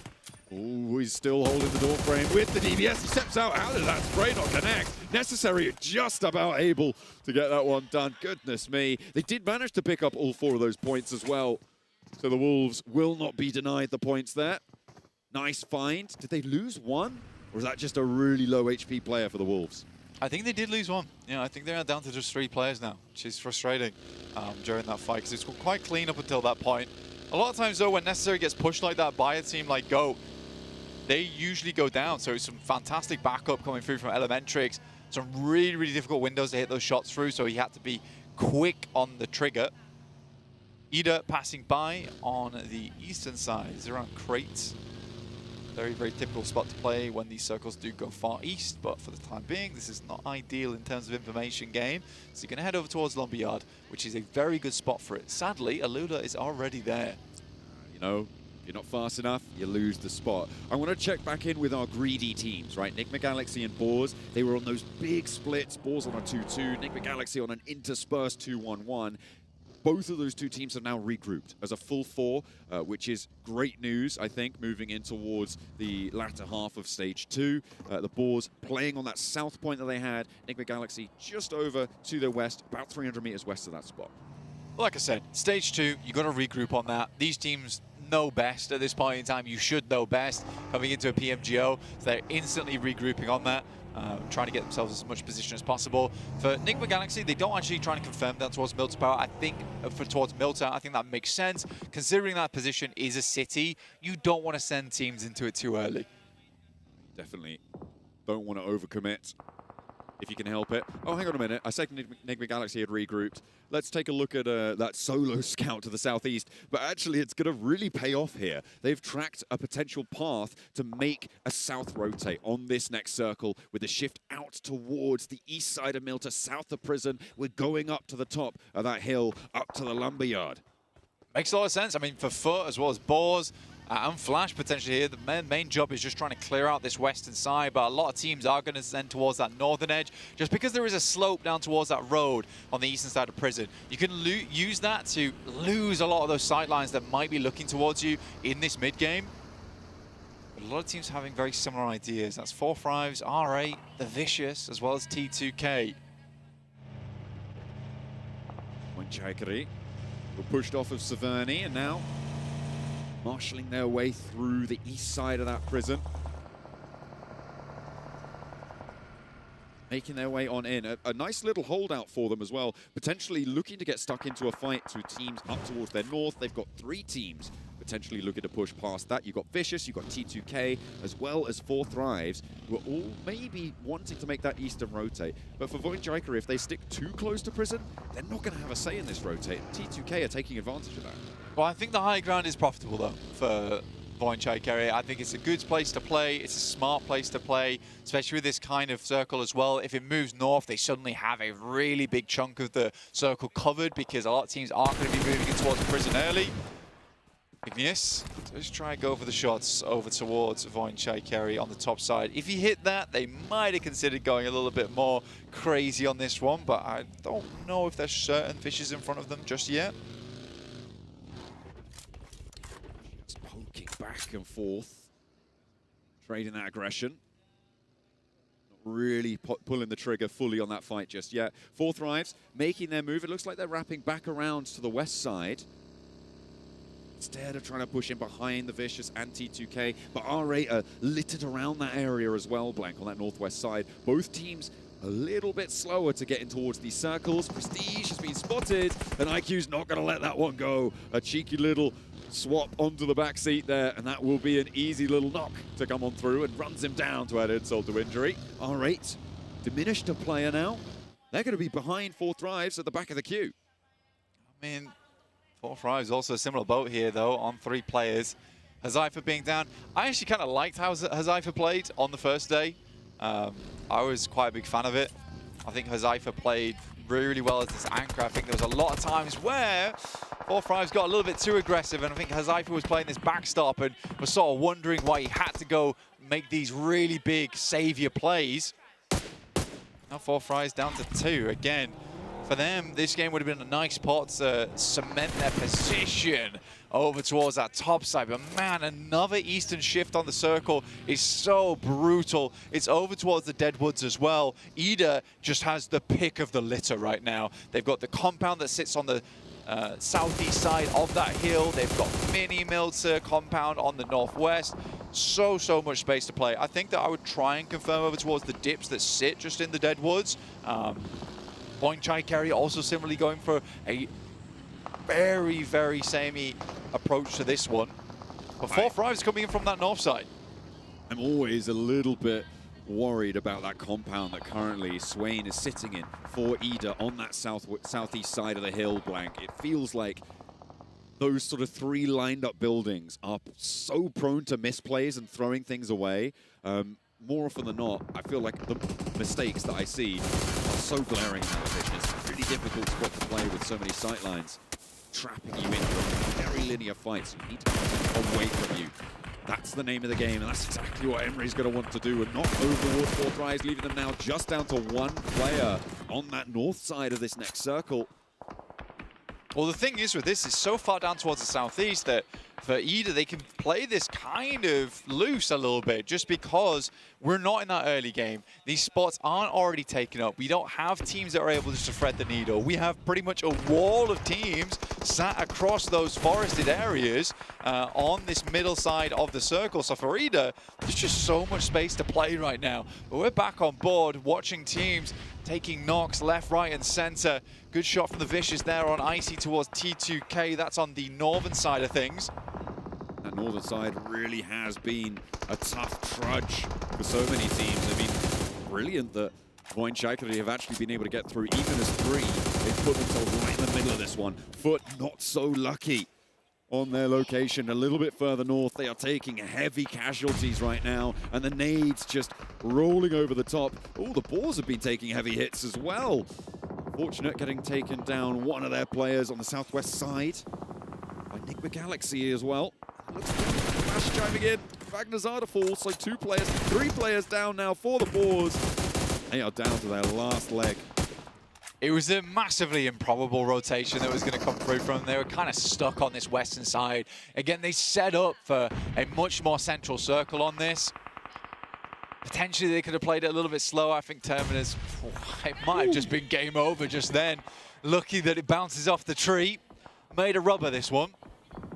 But the nade info will be passed on over. 7-2-1 just not quite able to extract the value. There is another 2 nades in the pocket here, and Terminus wants to launch one of his own. Bobbling another smoke through. The nade does tag a little bit there, but the reses are going to start to come through. 7-2-1 will be able to piece themselves back together. They won't be able to pop their heads up too easily, though. There's so many teams around them, but more nades will start to roll down towards Terminus, and his days are numbered. And they are, T2K with the hovercraft looks to just put them on their backs. Doran, last alive here on this edge. Igneous is down, there's a player underneath. See what Vish can get done here. Fearless needs to be that in this moment. Icy behind the hovercraft will make the spray, and they do live it. A big strafe out from Icy keeps them up as 4. Terminus is still alive underneath the threat of 7-2-1, who are in turn being bowed down by the teams around them. Just not finding these nades. Voin Chaikari gets another knock over towards 7-2-1. These bleed outs are going to start coming through thick and fast. It's R8 though coming in, looking to find some more shots over towards the Vicious, but they're holding their ground. P5ET is down and Doran is making it happen. The upstart. Koa as well around and at his side. They really desperately want to get this res, get 3 players back alive. Please, please let us get back on our feet. R8, try something that they weren't ready to bite. And they choke a little bit. Marth now the last to stand. Nades keep going over the top. And Terminus is just being helped out so much by the suppression by Voinchaikari. The best part about this spot, though, and what a lot of people underestimate, is that, yeah, it looks like nade bait, but there's so many rocky outcrops around it that most of the nades tend to just start bouncing off. So it's good for that, especially when you're throwing these nades downhill. Typically, they got a lot of velocity on them and can go awry pretty quickly. Try to hide from the explosive damage as much as you can. Marth nearly going down there, but just about finds some cover behind the tree trunk. Up and in, Doran moves forwards, allows Icy to resurrect Koa, but are they even going to be able to get him in the vehicle there? Looks like a little bit too long on that one, and Doran's already down. IQ there will fall as well, actually, to an off angle coming through. I think that was from Loops. As Vicious suffering heavily. Everybody in this north side blank is just bleeding dry. Oh my God, Forfra is so lucky. But the shot will come through from Ida, finish them off, and Marth will go down next. 6 eliminations for the Vicious, for Doran, totally understandable. They just had to make a mad send out, try and find a position whilst the rest was going through for the rest of the team. And really, there's just not a lot of space to play on this eastern side of the map now. And there's so many teams who are looking out over it as well. Team Flash have been able to stay out of it quite nicely on the western side. They'll have to charge through the lumberyard at some point, maybe flex down towards the south, towards Enigma Galaxy, who are taking shots up their way. They do want to be a little bit more careful. Foot, they've lost a little bit too much now on this northern side. Just one player now stands for them, but these solo survivors, they're going to have an impact here. Wolves on their position on the south, going to be first to face off against the Galaxy. This is the last player for Foot, but he's going to challenge over towards Icy. It's the battle of the solos. Vicious go down first. A nade over from Satan. Over towards Wolves, finds the first, and not quite the second. The second looked nice, though, and we'll send another in, and Necessary knows he's got a lead, but it's a nade from up on high from 7-2-1 that will take him down. Removes one of the eliminations away from Enigma Galaxy. Flash, though, fast on their approach. They spotted one from Enigma Galaxy. Ralph is down to start things off, and now they're backfilled. They are so quick on this pounce blank. Flash are playing revitalized. This is a team that wins Southeast Asia. We did not see them before, but they are back with a vengeance and now starting to rack up these elims in this match, playing nice and proactively into these later circles, despite being quiet earlier on. Alula, though, pretty nice position over towards Lumberyard.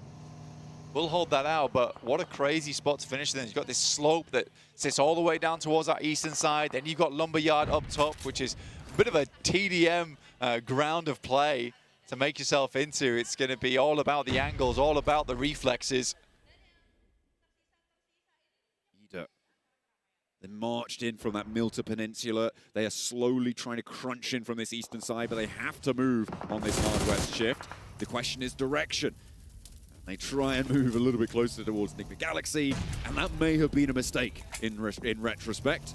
Now with 3 players alive, Dark and Neve, you wanted to move in towards Swain to look for the res. No shutdown there with the spray. No nades in hand either. But they try and push on towards 7-2-1 with the ball. Solo still alive. This is not going as well as maybe they would have liked. 2 players now pushing in through the smoke. 1 player for Enigma Galaxy has fallen. Another suit to go. And 7-2-1 hold their nerve in the face of it. Terminus laughing right now because I don't think Enigma Galaxy are going to know that there's a solo here. If they had gone down, that would have been good for him. But now they clash with Ida and all around it. As Terminus just survives through it all. Yeah, and we're just waiting for one more team to go down, and suddenly we're in top 8, and Terminus starts earning points, but I don't know how long he lives here. No nades. It's a very, very difficult prospect to go up against. Ida. Ado's still alive for the time being, but that is great news for Boars, at least. The team that was chasing them for so long finally does go down, but it is 7-2-1 to overlap them. But at least this middle pack is still open for a lot of squads, Loops included, who have 4 players. Oh, and Terminus is down. Finally going to be punched out. As the balls go down with 0 elims, dropping down a little bit lower on the tables. Enigma Galaxy able to just about push past them, as was 7-2-1 with their 6 elims. Holding off against Enigma Galaxy is a great result for them. Team Flash, they lost 1, I think, during all of that. So now it looks like, yeah, Loops, Alula, Point, Chaikari as well, with the 4-player rosters now stepping on forwards. Swain getting knocked, leaves Rita alone. Boychill starting things off over towards Emre. Will find the flush on it too. Ida goes next to the DP shots. And for Voin, this is such an important fight for them. They're right at the bottom of the tables right now. Any more points that they can get to put themselves back in a position to break into that top 4 is good. Because remember, this is no longer a case of anyone else going through. Top 4 is all it is. You need to be pushing up towards those 50 points. That's what you need to do. Team Flash doing beautifully on that mark, by the way, Blank. They're now up to 30. 20 more points over the next 4 matches, I think, is doable, plus whatever else they're able to earn here. Alula playing in the center area now, up to 8 eliminations. A beautiful pickup for them, but 721 are going to trade off and pick up these knocks before they can find them.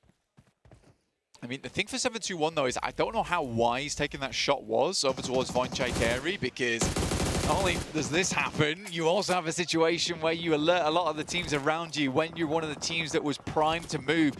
Needed to sort of wait for this next circle to hit before making any decisions like that. Loop tries to make their way in, but Alula is holding their ground. Loop's really struggling to get through on this one. Alula rallying around their position. Voin Chaikari yet to step forwards, though. No third party. They don't want to go fast onto it. Could potentially have tried to capitalize on the chaos, but they allow a potential stabilization to come through from Alula on all 4 of their players alive. Getting back up to full HP might make them just nigh on unassailable. Mainly at the moment for Voin Chaikari on this northeast side, they got to wait for Alula to get embroiled in with the Flash before they make any moves. They've also got to deal with 721 on their south side, but either way, this is a good game for Voin Chaikari. A good reset as well, remember. It is that sort of re-injection of power that you want to be finding after a slightly shoddy game when you're down at the bottom of the tables. Guaranteed at least a 4th place, but with only 2 elims, they do still need to go a little bit further to try and get themselves back into a confident lockstep with each other. Flash, they've been such a nuisance to every single team over the last 2 matches now. They're playing with 4 elims at this point, Blank, just getting ever closer to that 50-point boundary that we're expecting to be just a little bit higher than cutoff. Chaikari circling, musing on what needs to be done next. Masku tries to find some shots, but will go down in the process too. Boychill does find that one, but Alaku slaps back over towards Boychill himself. So the opener is down, but luckily they're able to find him. And the Indonesian squad lives to fight another day here, but down to 3 players in the blue, happy to move out of it into the clutches of Alula. Looks like a dangerous prospect to me. And Team Flash are all too happy to let this one happen. We know that they love to just pick off these points from the sidelines, take these shots as, I think, is that, yeah, Top Z just going to stay out in the blue zone quick. Does fall to it, though, and Voin Chaikari do still have a little bit of life left in them, but how much more is there with just 1 player now? Potato can't quite weather the storm, falls down, 3rd place. Oh. Team Flash versus Alula. Roasted and toasted that Potato, but in the meantime, it's Flash. Within a Flash, find themselves in the center over towards this circle. Instantaneously finding a better spot here. It's very similar to our first game of the day. The nade looks good, just tickles him though. Not quite enough damage, able to get to cover just quick enough. But Alula, they've lost all position here. They are staggering as well. They are back down on those health bars, trying to tick themselves back up. In the meantime, Team Flash looking so much more healthy. Ooh, a nasty off angle though. For Win, he set himself up really nicely to be a big fawn in the bushes there for the guys on Flash. Luckily, they even the odds instantaneously into a 2v2 now. Claws as well as Yasa in position. Win, though, providing so much information just from this spot towards the rest of the squad, and they have nades to line up. They know that Claws now is going to be playing towards the back of that building. Hopping out Wins, just pinging this one through. Guaranteed that comm is coming on in strong. And in a 2v2, Team Flash with 5 eliminations want to try and add up to 7. Alula, though, want to cap off a big Elin game, and it's a one-nade knockout there coming through over onto Claws, and no push forwards coming through from Yasser. Claws is going to be isolated, and the nades are brutal. This is no flash in the pan blank. They are back-to-back now, and they are pushing for the 50 points in the first 2 matches. Yeah, well, I mean, if you just want to go to finals right now, and you just want to finish your day nice and early, this is how you do it, right? You have your breakfast, you turn up, an hour, that's all you need. An hour. My goodness me. What are you going to do? What are you going to do when a team's on form like this? They're such a big point sponge as well. I mean, they're going to be for the rest of the day if they keep playing up. And I mean, it's already evident from the rest of the pack as well, because we're seeing a lot of the teams in terms of points for our squads underneath. And yeah, you better hold up that logo. It has been an astonishing day for the guys on Flash. Really well played. But where was this Flash yesterday? I mean, that was a nasty display coming through for them. They have fixed whatever has been going wrong. Right, that readjustment into this global tournament has worked wonders. Whatever they've done, it is the right decision. I can categorically say that. They have been such a nuisance, playing such a nasty little flex out style that has been bothering everybody else as they try and take position. Nobody has been able to escape their ire, and Team Flash go back to back to step even closer towards a qualification spot.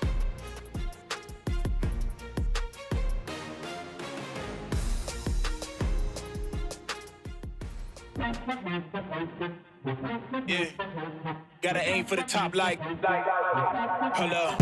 You could be a friend of me, an enemy, keep that same old energy, cause I know I'm in my element, ooh, yeah. I'm in my element, ooh, yeah. I'm in my element, ooh, yeah. Keep that same energy, I'm in my element. Never switch up, never switch up, never switch up. Keep that same energy, never switch. I'm in my element. And just like that, Team Flash, welcome to the grand finals. If that didn't lock them in already, I don't know what does. That is how you start it off. 3 spots remaining, boys. I mean, pretty much, right? One team was able to do it in Group A, but at the end of the day with S2G, this time, Team Flash was like, you know what? We want to be sure we secure our spot within the first 2 matches, just controlling and being great aware. I love the macro that they were doing in this game. I was a little bit sad initially before this event. I'm like, oh, the players of Xavier, they're all retiring. We don't have Parajin, we don't have Levi's. Vietnam, are they going to step up again? But yes, Flash are doing it with 2 chicken dinners right back to back. One Rondo, 1 Erangel here to kick it off. And especially their spreads. Their splits on top of Lumberyard. They got so many off angles, which high risk, high reward, right? And Win did go out because of it, but Tops in particular, Top Z, this man with the utility was absolutely crazy. One thing that I would have to nitpick with this team, especially when they end up going to the finals, was how quick they actually ended up going to Alula there at the end. You and I were both unhappy on just how slow they were to actually go up to Alula. I wish that reaction would have been a little bit faster for my liking. Ngồi tới Việt đi vô hướng trời, vô chân trời. Phải phải nó kìa, phải phải luôn, phải phải kìa, rồi ra chắc quyền có năm lên đông nhìn đi là sẽ thấy. Đâu thấy hướng 15, đó là hướng đó đó. Đánh đi nha, đánh đi. Đó kìa cái ra nè, kìa. Thằng này đứng kia này, được rồi, bây giờ. Đang nghiêng kìa. Kìa, từ sau này qua tao nha. Đá là bú á. Qua tao nha, từ qua tao nha. Đá rồi vậy. Tao đứng trường này. Chạy đá đi, chạy đá luôn. Chạy qua kia luôn, chạy qua sân á, chạy một phải á. Nó còn sao? Dạ sau nó đứng y chang đó, sao cái chốc đó.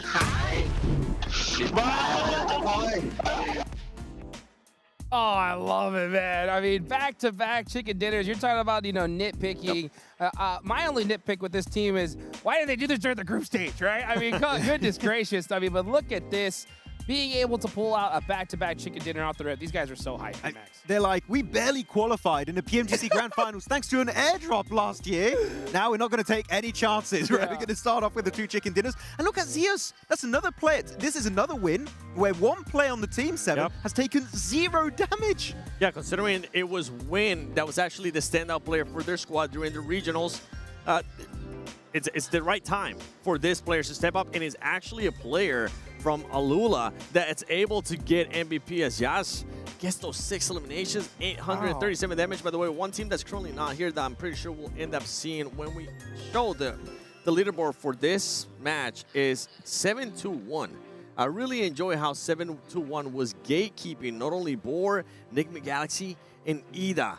They were making sure they were being proactive and getting those eliminations. They didn't get into a top 3 scenario, but they were able to just clutch up those elims. And remember, with now only 4 matches left, any points matter big time. It was really good, the decision-making from 7-2-1. They understood the only way for us to make it uphill is to clear our backs, which is what you're talking about. The gatekeeping here, especially versus Ida. So, sure, it's not a 7-2-1 win, but they showed true good macro showcase of what they could do here on that first Orango. And there's 2 more to go. Maybe a win is in the cards for them. Let's take a look at this, though. Wow, I mean, so Team Flash get the chicken dinner, but Alula end up on top there with 20 points. That's not something that you got to be mad at, that's for sure. Yeah, they're not going to be mad whatsoever. I mean, this squad, the way that they were playing and holding off that area, those 2 houses too, they were taking fights with Loops. They had Quick on the off angle, and I got to highlight him because he wasn't just on the off angle for the fight against Loops. He was also keeping an eye out for what Voin was doing because they didn't want Voin to just sneak up on them, and Voin was just waiting for the right time to go up and see if they could maybe third party. It was a bit tricky. I mean, especially what I liked is they also had to play on the rooftop, right? Putting a smoke on the lower side of the building, and with third-person perspective, able to get all the insight. And thanks to that game, our top 2 teams are looking so comfy. Flash in particular, 45 points.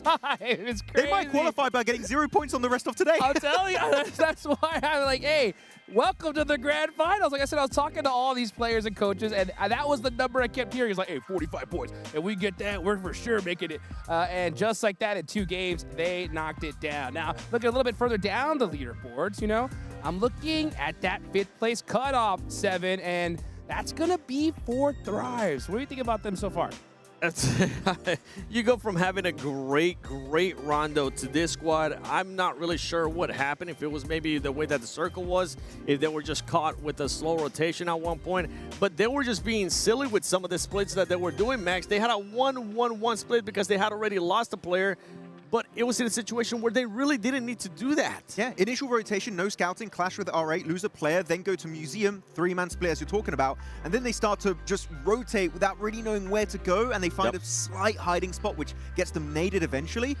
I have not seen the confidence we saw from 4 Thrives back in PMGO South Asia. I want to see that a little bit because, as you said, the Rondo was great. They were looking so strong, so confident, especially Huzaifa. But here, that wide northern rotation was just putting them, maybe making them overthink the overall game scheme. And I'm hoping that they don't get into their mind because that's usually the biggest factor for this squad, getting into their mind after a bad game. Snap out of it and make sure you do end up being decisive. That's going to be the big one, Jukes. Decisiveness for Thrives. That's what it's all about. You got to be decisive, especially when we only had 2 matches and the same winner in both right here. So we're going into another match of Erangel.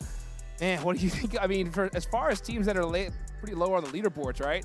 It's getting pretty do or die pretty quickly here. I'm waiting to see what Ida can do in particular. I think they had a really good showcase this game coming out of Milton Power itself on the eastern side, and they had this massive 2-1-1 split, which I think was great to just not only get control of good positions in case the circle comes your way again, but also if you have to go on the offensive, you can quickly reposition and start pushing your way in the play zone. Then the circle said, hell no, we're going to go on top of the mountain of Lumberyard. And I think that rotation, especially with 7-2-1's gatekeeping, is almost an impossible rotation. So what I'm going to say for Ida, I would love for them to think a bit more of wider rotations to avoid these kind of clashes. If they do maybe a wide southern rotate on a very split clash, who knows? Sorry, a flash. Maybe it could have been an Ida win here, but it's still a tricky performance for them to go for. You're talking about Ida. I'm going to be talking about Enigma Galaxy because this squad has been aggressive. We saw what they were able to do earlier in Rondo. In this match as well, they were making sure that they kept people off. They were being proactive, playing that edge of the circle too. They tried to do some third party. It didn't end up working out for them. They ultimately ended this match with, I believe it was 3 eliminations. Now, when we saw the overall, something to keep an eye out for is the placement points, only 1. The eliminations for that squad, 12. So too much of a big gap. I want to see Enigma Galaxy being able to kind of bring that down in a way, make sure you stay alive a little bit longer. Not just with one player, not just with Satan or Ado, as it was the case here in Erangel. You got to stay a little bit longer with at least 3 players and start collecting more placement points. If not, is going to be trickling down even more, especially if Flash gets another win. That's going to be tough. Actually, talking about players that need to try and stick together as a full team in the late game, Vicious, man, Icy saved them so many times on the eastern beach side. And this is the issue I was seeing back in PMGO EECA, where it was just Icy time and time again, hard carrying the team, saving the day, pretty much also qualifying them here for PMGO Season 1. So Icy is great, but with a team, he's even better. That's what it's all about, right? That teamwork. You know, one thing in particular I want to think about is, okay, you know, Team Flash, back-to-back wins, phenomenal, right? Yep. Do you think these teams are going to be mad at if they continue to point sponge for the rest of the day? What do you mean? I mean, if you think about it, if they keep on getting majority of the points, that could allow a little bit of a lower point gap for that 4th place position. I mean, they've already locked it in. What do you think? If I'm one of those teams trying to get into top 4, I'm actually kind of happy because you're just keeping yourself there. They're helping you keep yourself within that range of getting to top 4. I think that's what you're trying to go with, exactly right? What I'm saying. Yeah, so they're going to be happy about that. And if you're Team Flash, I mean, you're pretty much secure. Like John was saying, that we're able to secure and stamp it going to the grand finals in the first 2 matches. I mean, you would be happy about that if you are not in the top 4. If you're in the top 4, you want that point gap to be a little bit bigger, right? To be comfortably in the top 4, to not budge around too much, except for, of course, Team Flash. They're big chilling right now. Yeah. But yeah, the 3 other spots right now, the lower the point gap is going to be to enter the top 4. The easier it's going to be for those teams that are not there to make it up there. With what you're saying, though, something that we do have to keep an eye out for is how are those top 4 teams now going to be doing, right? We have Flash, we got Alula, 7-2-1, Wolves, that's 2 consistent matches, getting yourself at least towards the end, collecting some eliminations. If they can continue to do that, we might end up having our top 4 early on, and that's something as a viewer that I just don't want. I want to see it come down to the end, baby. I mean, it's totally possible. And if you look at Group A, right? I mean, S2G in the last 2 matches were able to get a whole bunch of points. And I was like, but this is top 4. Well, S2G ended up in 4th place, right? So, I mean, it can pretty much be anyone's game towards the end. You know, looking down at the bottom of the leaderboards, though, one team in particular that definitely needs to wake up is X-Force Rejects, right? I mean, rough games back-to-back. I mean, what do you think they need to do to wake up here? It's just decision-making, committing to your plan as a full team. I think they do get a bit hesitant, which is, and I was talking to them earlier, they said that was their core issue going into their group for the group stage. And here, similar things we have seen. They had a really good rondo, actually, earlier, I think, in terms of macro. They were looking to go to a decision. They committed to it. This Erangel was a little bit shaky, right? Because they're leaving Severny. Yes. And they get caught off guard by Alula. No scouting whatsoever. If you're going to leave a city, just slow down your rotate. Even if you're in the blue for just an extra 10-15 seconds, it's worth it to make sure you don't lose players, or in this case, your entire team. And that's when the inexperience of a region, of a team, even though they have been previously in Global 7, it just doesn't end up helping you out. But I fully agree with what you're saying, Max. I want them to see it slow it down a tiny bit. It's okay if you get a little bit of damage from the blue early on. Take that extra time. Satan's happy. Now, Satan, I want to see some placement points as well, okay? You're getting those eliminations. Give me the placement points, please. If not, it's going to be tough for that team to also qualify in the top 4. I mean, it's good, especially for Enigma Galaxy. We're looking at them this game. No hot drop with Ida, right? Which is what we expected. Ida did leave, but we're going to have a little bit of a change here. Okay. Hey, what? Substitution? Don't see that very often, huh? No. I mean, this is pretty cool. I actually love that graphic, right? We're actually able to see some players swapping out. What do you think about swapping out a player? I mean, I guess if you're going to do it, this early would be the time, right? You have to. Yeah. Especially for R8. R8's nowhere near right now the top 8. Even though 8 is in their name. Like, that team's, to be completely honest, they're just throwing. You can see now Naki on your screen. I actually like this, okay? I like that he's bringing them a bit of a light atmosphere for that squad after having a bad game. That's something that they didn't have in the past, and I'm hoping it ends up helping them out. Just not getting too deep into their head, because we know what can happen when that happens for 4th thrice, Max. Oh, most definitely. I mean, I'm sure he's trash-talking his teammates, right? He's hard trolling the rest of 4th thrives, but no, good to try and get a little bit of a good mindset, good atmosphere for your squad if you want to be able to come back. The vibes. Last game, for me, it was full hesitation mode, and they had a decent entry point. No scouting, go into R8, you lose a player for really no reason whatsoever. We know they can do better, so I'm expecting way more for these next 4 games. Yeah, I'm glad you mentioned that, because it really is such a huge thing, right? Being able to have that positive mindset when the weight of the gravity, right, of everything that is happening here in the survival stage is so heavy, to be able to, you know, just say, all right, let's shake it off, let's play our game. It's so important. And, you know, for like X-Force Reject, you're out so early. You know, Yep. that's the hard Yeah. part is like you haven't had the reps that all the rest of these teams have, even if they got to like zone 3 or 4. So to come back from that is way more difficult than anything else. Talking about teams that are kind of disappointing. One team that you might be disappointed on, Max, 4. Yeah, well, I Or- don't want to talk about it, really. You really don't? Still The hurting. thing is that this team is doing exactly what they did during their groups, which was pretty much maintain themselves there within striking distance, but it wasn't enough. And that was going to be my biggest question mark for this squad, right? Can you actually switch it up? Can you just adjust your gameplay or your strategies just enough to get you over that first hump and get into the top 4? And what would that be? Because right now, it's not looking like it's going to happen. I mean, we have seen that they've been able to adapt back in their group, right? It wasn't Yep. enough by just a single point in their group. They missed out on the top 6 to go straight into the grand finals.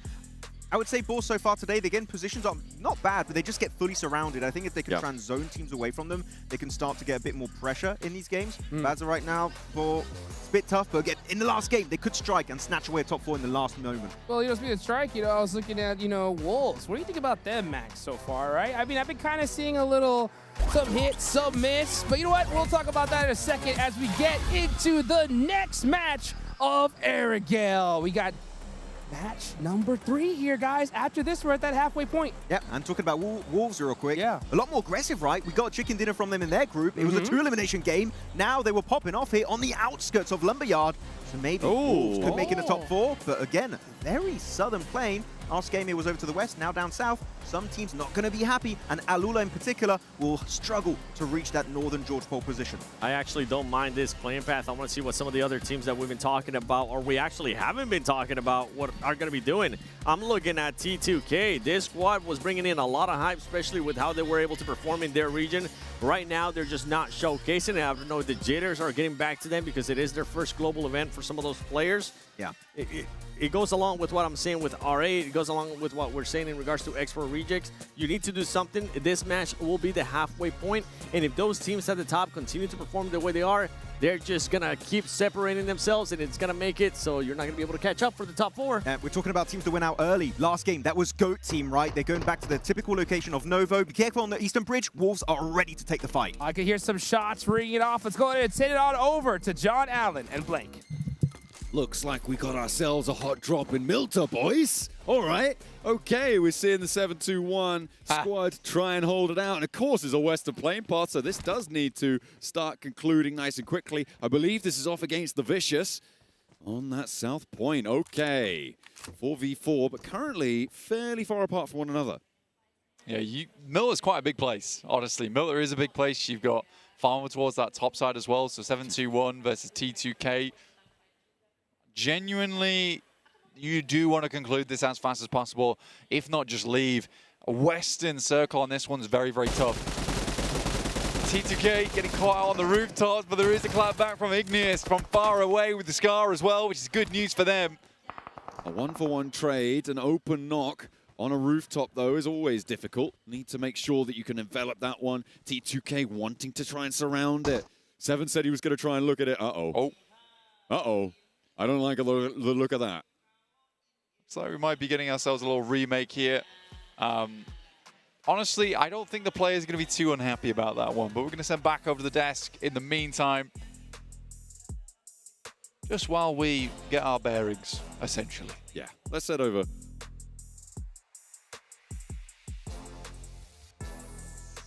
Yeah, bring it on back. Got a little bit of a rehost action. And you know what? That gives us a little bit more time to chat it up before we get into this one. Max, I see you got something on your mind. I just wanted to cancel the game because I wanted to talk more about what happened. You know? Yes. Let's extend the podcast you gotta get right your minutes now. in. You know, a little bit of a reset. I think some teams might enjoy the fact we don't get a Southern Plain pass. Zalula, no X-Force Reject in particular, might be enjoying this one a little bit more. Even likes of Voin. But Voin actually could. Actually, no, they can't go to their secondary drop location of Promorse because T2K are going there. So that's going to be a potential other thing to keep in mind later on. But at least Milta is not happening.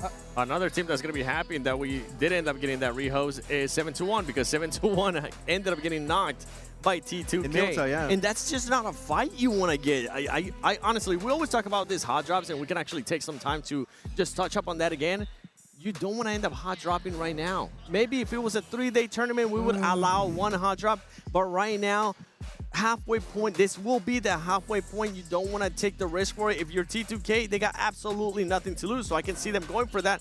But if you're of the likes of 7-1, we were just praising you. You're in the top 4. Avoid that. I really like that you say that, because usually in tournaments we're like, oh, the first hot drop, you got a Joker. Yeah. Right? You got a Joker, it's fine. All is forgiven. For this tournament, because of the especially short format, your homework needs to be done tenfold. You need to know every drop, every early phase 1, phase 2 rotation to avoid those skirmishes, because one bad game could be instantly kicking you out of not just that phase, but the entire bloody tournament. It's just completely different preparation too when it comes to this type of tournaments, right? You're used to preparing for more of a marathon with those 3 days, and this one is a sprint. You have to make sure you have no downtime.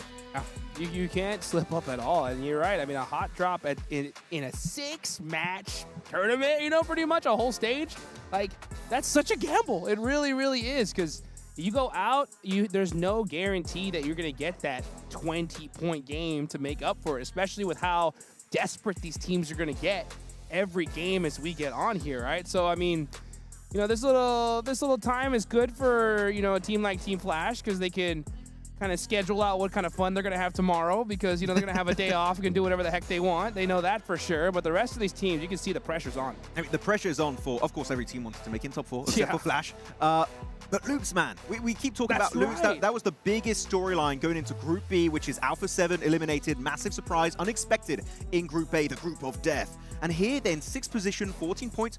Decent eliminations. They got 6 elims in the first game on Rondo. Then on the second game on Arango, it was 3 eliminations in a 5th place finish. But they're not looking super hungry for a team that literally could kick out the world champions of PMWC. They need to make it up there. Alpha 7, I know, are watching. Maybe not on the plane. I think they're home now. But they're watching it from home, hoping Loops just don't make it to secure their spot at the Esports World Cup. And with the way that squad's currently playing, I don't think they're going to make it. And I think the biggest question mark for this squad, even when we end up seeing them in groups, is those eliminations. They're just honestly non-existent. Even if we went back to groups, they ended up getting 4, 2, 0, 1, 5. That's just not going to be able to cut. It's super low end, and you have good fragging power. I mean, I was hyping up Diego, how he's usually able to perform. I don't know what's going on with the roster. I don't know if it's maybe that they've been together for not that long of a time. They maybe needed a little bit extra time. But we need to start seeing them being able to win those fights. And early on, we didn't see them win those fights. Frozen is camera shy. It's wild. It's a bad career to take if you are camera shy. Right? I'll tell you that right now. You know what's so crazy? It's like I was talking about this to you guys off camera and some of the players as well, because playing at this high level is so tough, especially because you guys can't really see it because you're watching from the cameras at home.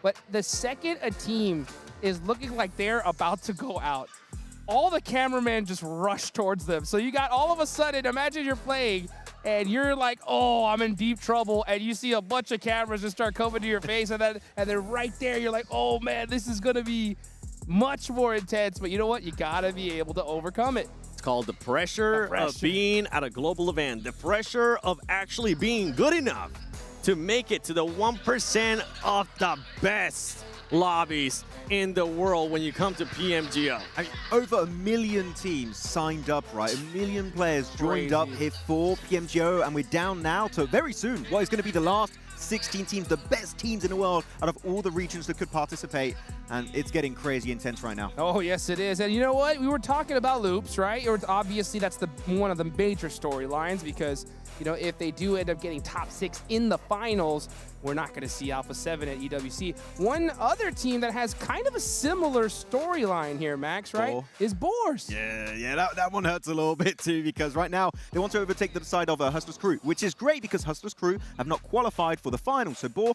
have a golden setup to make it to the Esports World Cup. But if they go into the finals, it's not just qualifying for the finals, right? No, when it gets a bit tricky, you need to be top 6 if you want to make it to the Esports World Cup. So also, Boar here, they had a good first game. Third place, 6 eliminations, then the circle kind of messed around with them, and they were really struggling to send it into both Wolves and Flash. But then this game in particular, sending it in a slight dip, and just losing player one by one, just clearly not in control of this game. They need to try and get it back in their control if they want to be in that top 4. If I had to pick one of the two, Hustler Crew, Boar, I want Boar to be there. Because Hustler Crew, you were able to dominate in your region. But I don't know. I have no idea what you were up to. I didn't see that kind of gameplay here when you came to a global event. So I'm hoping that Board is able to adjust. I mean, we know Snow Weeks. We've seen him for a long time. Robs as well. Maybe they will be able to turn it around. Just do that quick little fix and start putting themselves in the top 4. I mean, for Robs in particular, he was not playing globally for a while. He didn't even have a team for a moment. So I was like, where's Robs? I was waiting for Robs to get back onto the global event land scene. And he's finally here this time around. But again, it's an insanely tough lobby. All these teams are here for a reason. So even Boars, that there's so much on the line for this squad, themselves and Loops. Even then, even though you are one of the hungriest team in the lobby, sometimes it just might not be enough. Yeah, that's the name of the game here, right? I mean, there's so much going against you. Hello, hi. You know, hopefully we continue to say hi to you in the finals time. You know, I got a question for you guys. Top 4 today.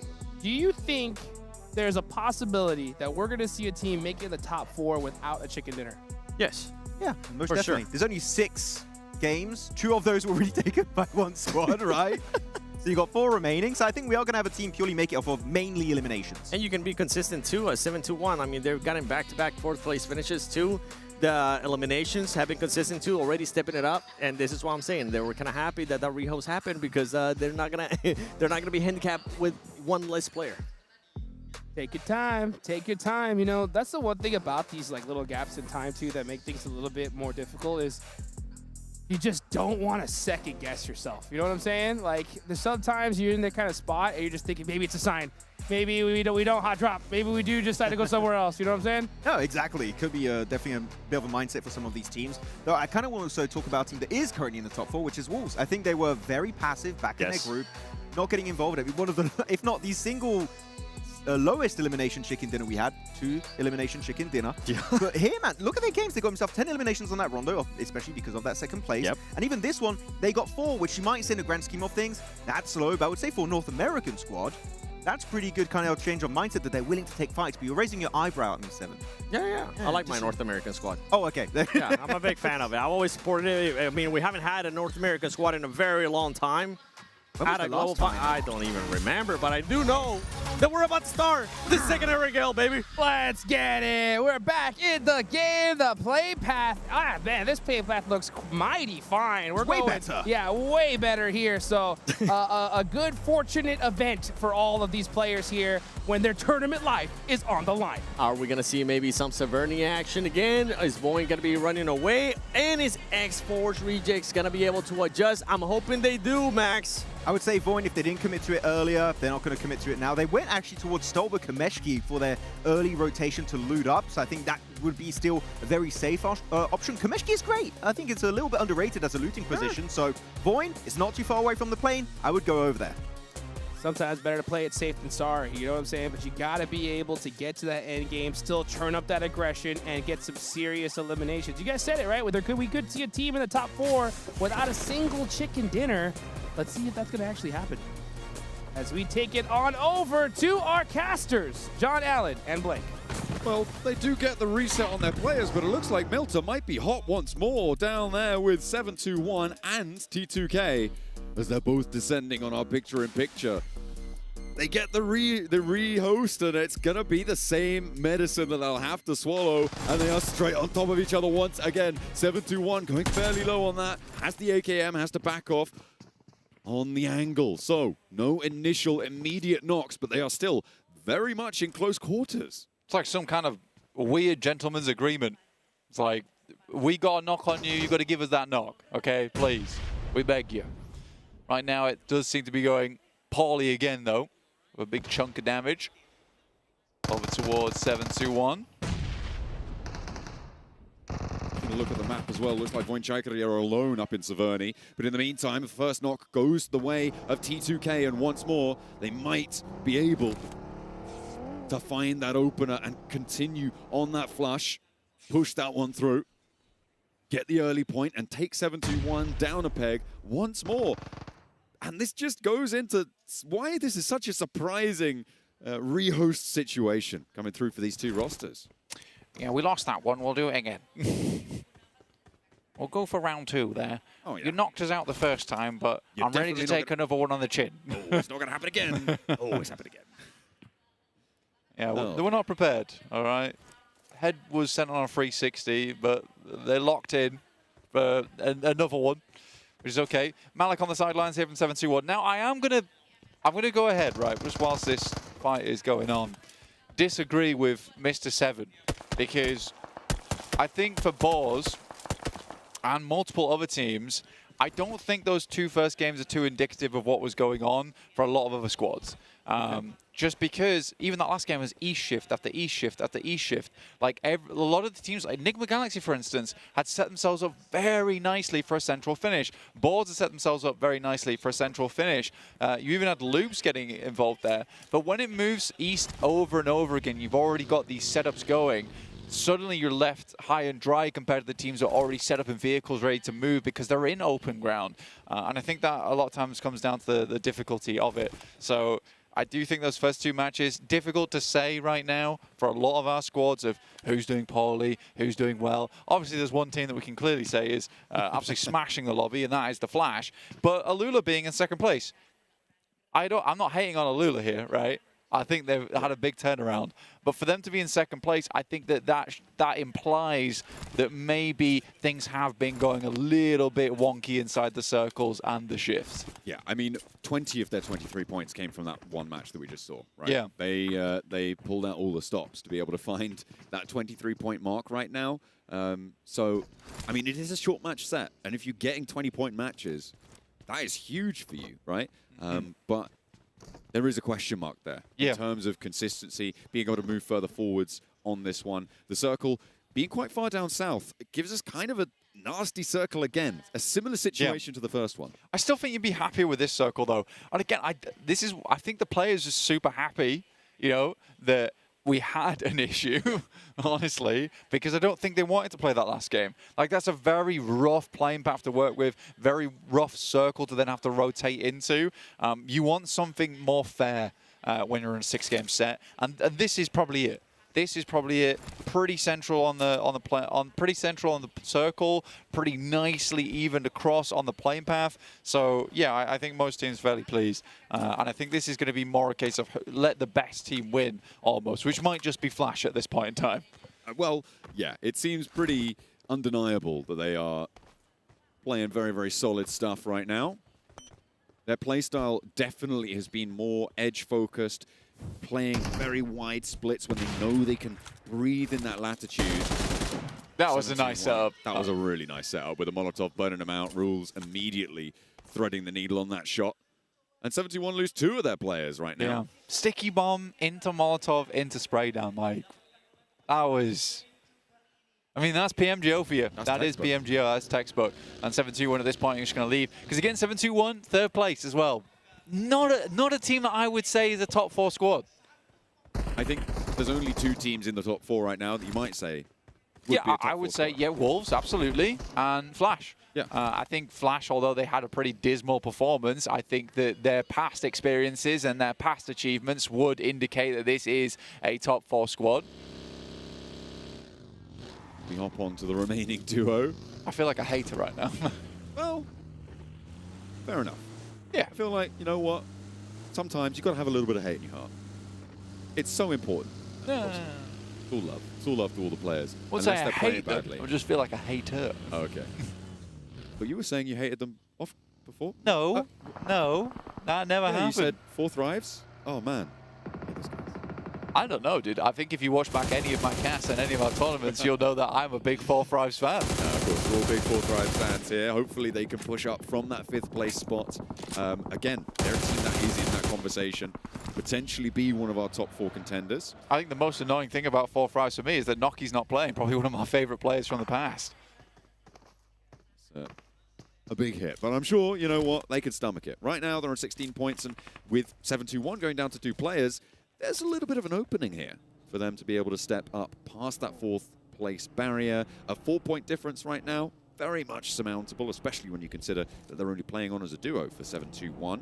For 4 Thrives, they're on the south coast right now. They'll be playing from not too far away from the cliffs and quite close to foot right now. As you can see them on the screen taking shots at one another. Currently being okay, though. They're currently doing just fine. You're playing over towards the eastern side of Yellows. I think it is a difficult position to be in for 4 Thrives where, yes, they have set themselves up for success if the circle moves far south because they can just instantly swim to Sosnovka. That is a low possibility, but it is there. But right now, they're locked in by a fair few squads. You've got Wolves in front of them. You've got Eder towards their western side. You've got Foot as well, who have a very much locale on this team. So 4 Thrives aren't going to be moving for a while. A little bit longer on them. Gonna have to stick in spot. Right now, the only casualties that we've seen have been from that hot drop in Milta on the repeat. 7-2-1 playing as a duo, the southeast side. They are at a point threshold blank where they could potentially get, you know, this 5-point game. That would be a great result for them off of this match, I think, and still very much be in the running for those top 4 spots, but they're going to find it tough. Next circle comes on through. It does fully confirm up to the mainland. I think this is probably the kindest circle that we could have seen. Yeah, this is what you want to see. A lot of teams, though, immediately in vehicles. Everyone's already rotating in. There was quite a lack of teams already moving at this point, but again, I think a lot of squads, like I said before, were sort of in prison because they just weren't able to leave. A lot of other teams had lock and key on them.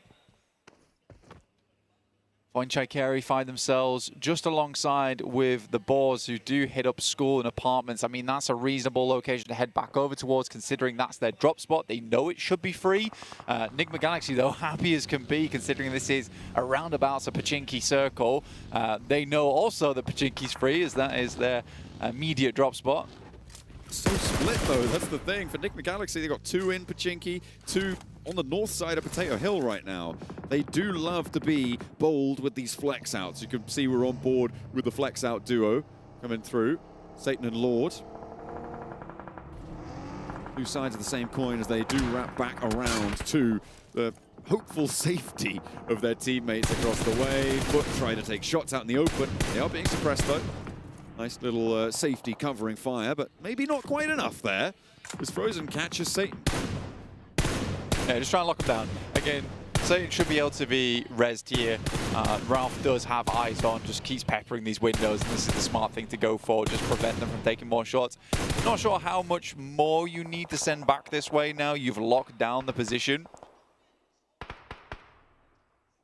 Lord is just about making the jump out to go for the res now. Yeah, most players in, and actually in fairly strong spots. 4 Thrives finally could breathe a little bit of fresh air down towards the south side. I think they managed to get 1 player on an outpost on the northern edge. He's just scouting around, trying to figure out where they can go. That is IQ. Things info full. Very nice stuff, necessary to move forward. There's only 1 team that isn't in this next zone blank, and that's T2K. They are still currently over by Milta, so yet to rotate in from their earlier hot drop on that southeast side, and they will be able to beat a pretty fast path through to farm, but beyond that, it's going to be pretty fraught with danger for them moving on. As we're hopping in with Boars up towards apartments, nearby school as well. These players do have quite a bit of this northern side under control near Team Flash, though. And that's a pretty dangerous place to be. It's a scary team to come up against. But Potato Hill being like such a focus point for the lobby is a little bit wild, where you just have this mound towards the center. Cause a little bit of problem when it comes to rotates, but we are getting into zone 3 right now. And it's just dead center. Voinchikeri very pleased that they sent out a little bit earlier down towards that south side. They have control over towards the northwest edge of Potato Hill. But again, this cuts off sight lines in a way that sort of makes this one of those donut circles, right? It's going to be a lot of action on the outer edges, and some teams managing to control that middle area. This is very much moving from Battle Royale to King of the Hill. But this is the sort of game that Team Flash have shown that they like to be playing in, right? Play from a position of strength on the edge, start to flex out and really hamper the teams that are moving in around you. So for the Boars, for teams like RJC as well out on that eastern side, it could get dangerous being so close to Team Flash. Teams are starting to pour in towards the middle, though. Potato Hill is a beacon to all those who want some form of sanctuary. However, it's not going to be as safe as maybe they are hoping it will be. On this western side, the most pressure being exerted by Ida against Voinchikeri. We have a very central lobby as well. A lot of players like to go towards the middle of the circle, and I think Potato Hill can get a little bit congested. I think you can usually hold 2 to 3 teams. 3 teams is a bit of a stretch, but it is possible. Right now, with Wojciech holding east and Ida holding west, that's doable. I mean, that's very sustainable over the long run, as long as teams just realize, look, let's keep our distance from one another, we'll hold each side, and then we may need to do battle in the end game, but for the time being, this is more profitable for both of us, just to hold position. They'll have that central power position. I'm looking at the duo from 721. They are currently just hiding out as much as they can. Found a little bit of cover on that south side and trying to maintain that third place spot as best as they can, but the Wolves are just south of them and just south of them on the tables as well. And Alula on the northwest side, actually, they probably have a pretty tricky rotate ahead of them. Either go through Pachinki or wrap past the fields, and nobody's going to let them do that for free. It's a hard push. I think for 7-2-1, they locked down a nice compound, at least. I think it's livable there. The problem will come when the team wants to crash that spot, and how possible is it for a 2-man to hold versus a squad like that? We have seen so many unbelievable clutches so far this PMGO that I sometimes forget that, you know, a 2v4 is actually a very, very big deal. But you're right, Alula having a tough approach on this one. Where do they go? How do they go about it? Right now, they were looking to head over towards that north side of the map. Unfortunately, RA is positioned there, and now he's on a lineup looking for more shots over towards Alula. I don't know how possible it is for Alula to live this one. They are under a lot of pressure. RJC as well, we're on board with them and their T2K embroilment. A little bit further towards the east side of the circle. RJC, they're just going to give up the ghost and send away from that one. Not even going to try and get any sort of retribution there. And okay, Alula, they flex back out. I think they did manage to get the res there, Blank, but a hard east shift makes it all the harder for them to make this move. I mean, this is great news for the teams out on the east side, and 7-2-1, whilst they're okay about it now, as you said before, that threat of a team crashing you just skyrocketed. Either way, they've been thrown a Tyrannosaurus Rex-sized bone here. A little lifeline. A little lifeline for them. Hopefully not looking to go extinct in this match. A little lifeline for the boys, which is great news for them. And I think for 7-2-1, they do need to worry about that crash, though. Like, that is the biggest deal for the guys over inside this building, because someone's going to want it at some point. This is a great spot to play in. It's a very safe spot as well. How have Enigma Galaxy managed this rotate through? I thought Fourth Rise would have had it completely on lock. But they've just snaked their way through one by one, and now they're crashing over towards Goat Team. Enigma Galaxy, yeah, they have a lot of these opportunities coming their way where they are very, very aggressive, and they're looking to send in. I mean, this is a good spot to take. They realize that going over towards the eastern side, very, very difficult maneuver for them, so they're just going to try and clear out this southeast edge. It's a bold maneuver, but I think they were assuming that teams are already trying to scout further over towards that northwest, so they've caught Go off guard here, which is great news. Yato wanting to find a nade back over towards them. A lot of damage was done over towards one of the Enigma Galaxy players. The burn on the inside there was pretty potent, and another nade finds a second knock over towards Enigma Galaxy. It's not going their way. The wide angle for Satan as well is going to be pretty unresable. And Enigma Galaxy, they are pretty much on their last legs. Lord's just trying to get out of there. I think Ralph's trapped on the inside now. For Goat Team, hope they realize there's still one on the inside. Could be pretty troublesome if they don't. And Ralph might have an angle here. Lord could potentially crossfire on this. This is nasty. But with that shot, will give the position away, and they could start to adapt more to it. Galaxy, Ralph standing away. Lord as well, still alive for them. I think for Enigma Galaxy here, it's just a case of you try and go for a big play here. Sadly, Go is set up, ready to receive. They did have players over towards that northwest side, but very, very quick to manage that one, which is very, very good news for Go. Not so much for Enigma Galaxy, but I still respect the play from Enigma Galaxy. I think making that wrap down towards the southeast side was a cool decision. If they popped off, we'd be having a very different conversation right now. I'm glad we swapped over towards this north side of Potato Hill, because Ida, R8, Boars further off to the north, and Wojciech down to the south, holding the top of Potato Hill, is a big linchpin of this next circle. You always have to worry about Team Flash getting stuck into this one as well, Blank. They're on the east point of Potato Hill, and Balls are starting to make their move. Voinchikari, though, have spotted it and immediately taking a shot, getting that flush going as well. Terminus left on the back door, will not be able to find it, but there's an answer. Magnazada opening up as these nades just go back and forth between these two teams, and none of them really landing. It's Boars pushing into Voinchikari that seems to be more action-packed. Absolutely, I think Boars are now in a very tricky position to play out. Ida, though, getting themselves a nade over towards SK Ton. Prestige also doing his best, jumping in the hovercraft for a little bit more cover in the time being. Amori, one of the best players on the squad, looks to move up, looks to get the job done, but it's not happening. Marth is down, now it's all up to Amori. Ida with 3 foot beneath them as well. He's caught between the two teams. Can he weather it? No, he cannot. R8 down, but that was a lot of damage he was able to do there. And Ida go down as well. Down from the hill come Alula, and everybody wants a piece of the pie. Foot evaporate under the pressure from Alula, and this is how you want to keep hold of that second place spot. Alula, though, under pressure from Boars. Another team's jumping on into the fight. This is about 6 or 7 teams, who knows? And now 4 tries are here to party. They want to sweep all the way through. The Boars are down. Alula are going to be next. Is there no team that doesn't want to move in? Voinchikari are going to sit there and wonder what the hell has just happened. And you know what's happening now, Blank? It's a flash fire from the north. Moving straight in on this one. I mean, to be honest with you, there was not a lot of places to go, which is why you saw so many third parties. Boars waited out for quite a bit of time, moved in on that, thought they would be the last to take the tussle with those squads, but no, not meant to be, as 4 Thrives sends their way in. They were so confused, thought it was a teammate, and Hazaifa gives him the backhand. 4 Thrives with 4 players alive, 4 eliminations as well, now leading the lobby with Alula going down. They did have 1 more, but you take being alive with 4 over going down with 5 elims.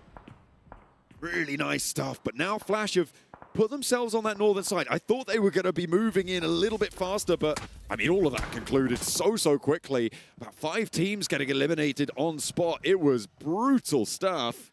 Flash maybe missed the boat on getting stuck into that engagement. Well, I don't think so. I think for Flash, they're playing a very different game right now. They don't need to suffer a third party. They don't need to risk going for something like that. They need a slow game. They need placement points. For them, they are 5 points away from basically never dropping out. So I think you do adapt your playstyle to where you are inside the lobby. It's just funny that at game 3, Flash is on 45 points. Oh. What an aid from Voinchikari to kick things off here. And now 4 Thrives are playing as 3. Valak wants to launch that nade first. Voinchikari not pushing forwards, not getting too aggressive with it, and I feel like this is a bit of a character that we're starting to see develop from this team. They do take a little bit too long and they lose a player. Meanwhile, Ralph is still going for Nick Galaxy, but not for much longer. He falls and RJC will outlast them. Almost made it happen. Almost made it happen, dude. But not meant to be. If Ralph there is probably one of the most aggressive plays I've seen from him from at least a year now. It's cool to see. I don't mind it. Voinchikari taking their time with this one, though. Sadly. Looking to get too stuck into it, giving a lot of time to get T24 back up. IQ takes a hefty hit. Getting the res on just yet, but again, this is what I'm not really seeing from Voinchikari, and actually Team Flash are going to exploit that. They are not being aggressive enough when they have an advantage there. I feel like they could have peeked over a little bit more and pushed that pressure on, but now Falak with a big nade steals the knock away and adds the point to their tally, as well as finding another knock, and Voinchikari crumble. There is just nothing left on that tank. They held the top of the Potato Hill for so long, but what have they got to show for it? They've got 1 Elim. I mean, between the fingers of 4 Thrives, Voinchikari looking like a meringue, because like you said, they just crumbled to dust there.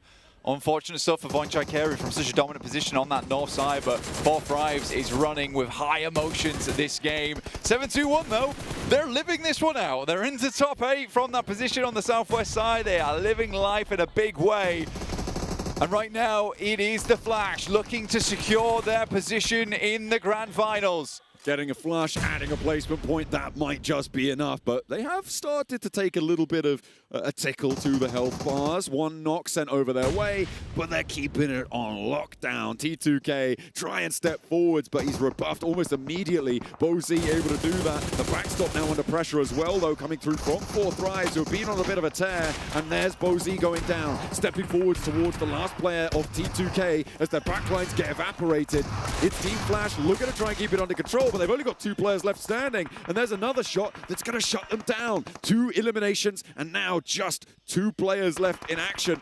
Team Flash, they could go a little bit further, but how much more have they got? Nice. Topsy finds another knock, finds another flush. They're done. And they might just be over that threshold already.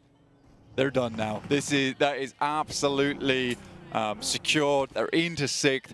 Those placement points start to bump up. If they get towards a 5th here, I think I just call it right now. The Flash is not leaving the top 4. What an incredible run. Securing your position at match 3 in the day is absolutely wild stuff. But another team that wants more points on this game is the current lobby elimination leaders in 4Thrives. Pakistan bringing it to the lobby with 12 total eliminations. This is some insane work from this team at the halfway point of the day. They're looking healthy. They're looking good on position as well. From Potato Hill, there really isn't too many other teams that can take this sort of pressure away from them. Look at the angles they have. Loops have to leave this compound as well. T24 is just going to nail them to the floor with those bullets. There's still 12 eliminations left in the lobby here that they could grab in the meantime. It's not likely to get all of them, but they want the majority. Wolves, you got Loops trying to move up in the meantime. Over on this side of the map, but the Vicious currently battling them back.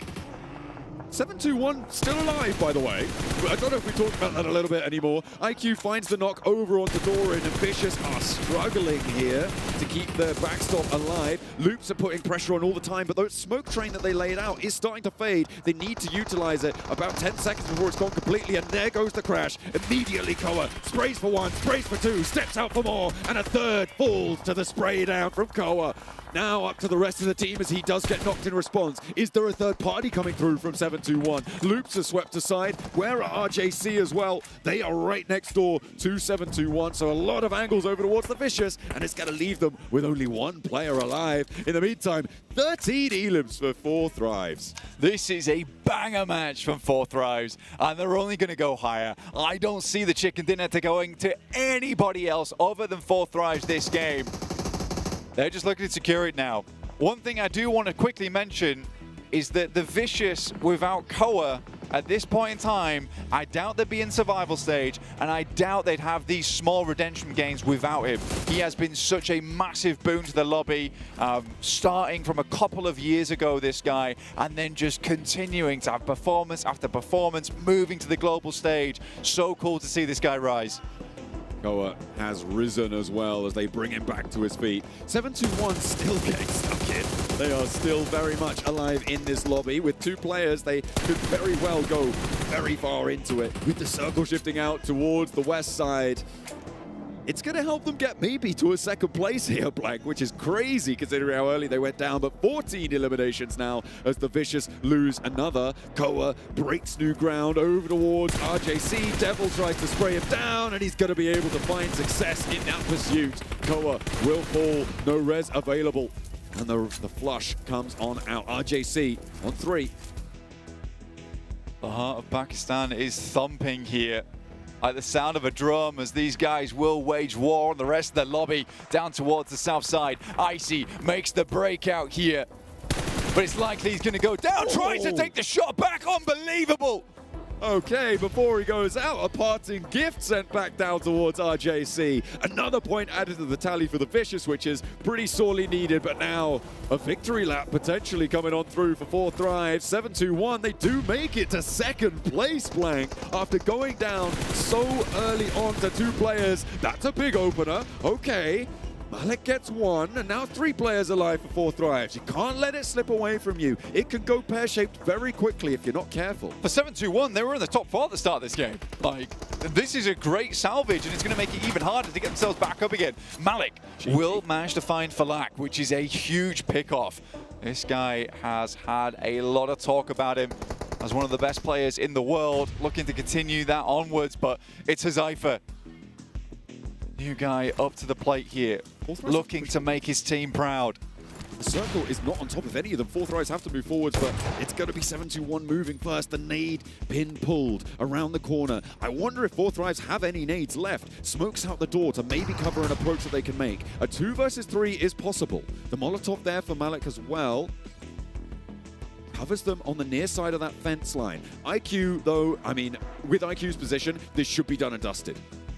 Yeah, IQ whipping down towards that south side. He was playing on the north, but this is a way better angle to take. T24 opens up 2-1. Now looks to finish the job. T24 now sending shots around the corner. So much damage done, and it's ended. 4 Thrives get themselves a chicken dinner and secure an unbelievably good position off a high Elim game here on Erangel.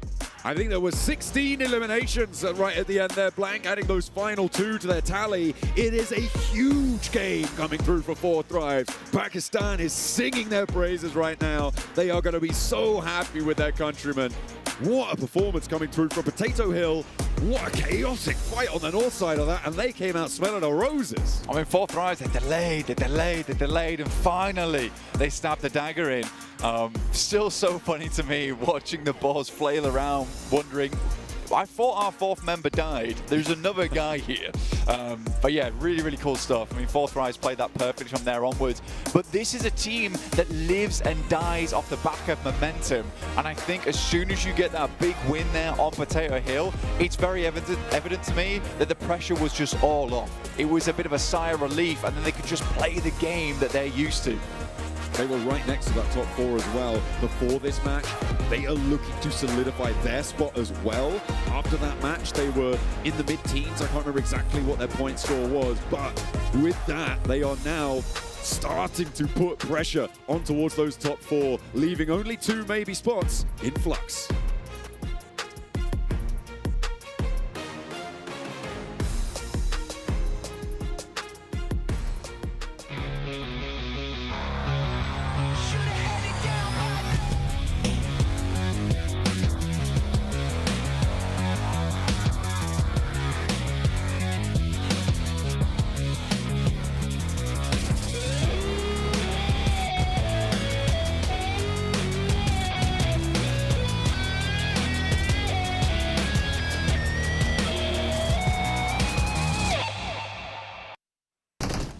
And our first Pakistani win was a massive one, and it couldn't have been done at a better time. With that chicken dinner, that could have just solidified their ticket to the grand finals. It definitely gets them closer. Fourth Thrives finally showing why we have been so high on this squad, Max. I mean, the way that they were able to play it out earlier in the previous Erangel, I was telling them how I didn't like some of the splits. Yeah. The splits here, I absolutely love them, whether it was them being singles, whether it was them being 2-2. They played it out so well. We said we were waiting for something more from Fourth Thrives, and this is something more from the Pakistani Super Squad, looking insane on top of Potato Hill. They failed a Potato Hill finish back in their group in Group A, and this is the redemption arc you love to see. Going over some of the highlights loops.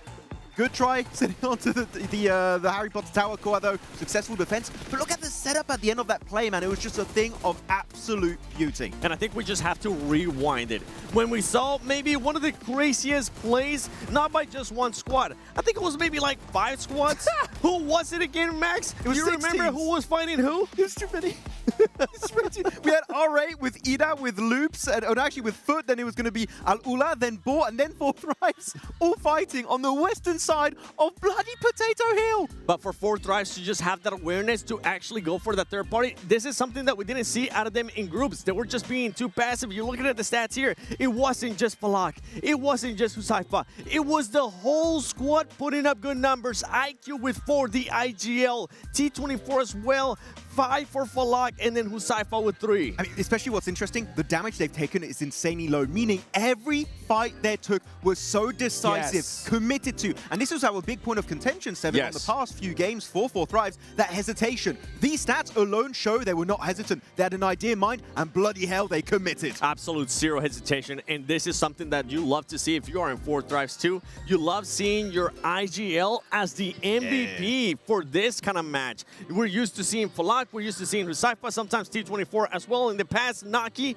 that's not the case anymore. Everybody's fragging out, and something that Blank pointed out that's really, that's super true with this squad is they do tend to carry momentum. That is one of the biggest factors for this squad, and I think is going to be coming into their favor. You know what, IQ? Because you're the MVP, I allow IQ to call me Panotti whenever he wants. He gets one joker.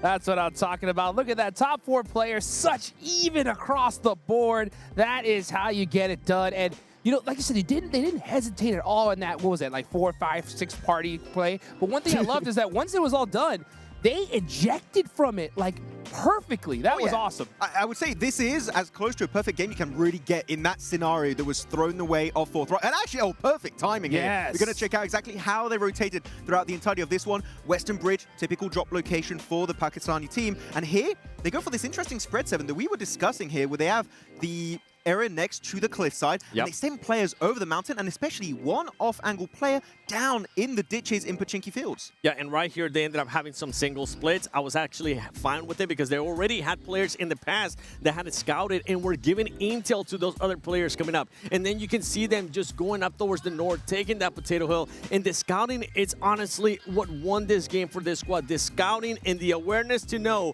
where all those teams were going to be and where they could possibly get crashed on or get a fight from. That was some 10 out of 10 terrain knowledge on Potato Hill. Using those plateaus, I think Yumi Hodgins were like, the plateau usage was getting the dub, and they did not disappoint. This is what you have to do here, folks. If you're looking to make it all the way to the top, when you get an opportunity to get the win, you got to do it in extreme fashion. And with 16 eliminations, 26 points total, that's how you do it. And I got to give some props to some of the other squads here too, because we did have some good performances. The 7-1, I'm not happy about them going for that hot drop once again. Somehow it ends up working out in their favor with 12 points. And Vicious and Rejects Force, I mean, we were talking, X-Force Rejects, we were talking about wanting to see a bit of a reaction from this squads, and they're able to do that by putting up a 3rd place and a 4th place finish. Sorry, just go back to the hot drop. I was mad. Yeah, you were pissed. I was pissed. I was hating. Like, you literally have a second chance to not hot drop because of the reset, and they're like, oh no, round 2, Electric Boogaloo. But here we go for the overall rankings, and oh boy,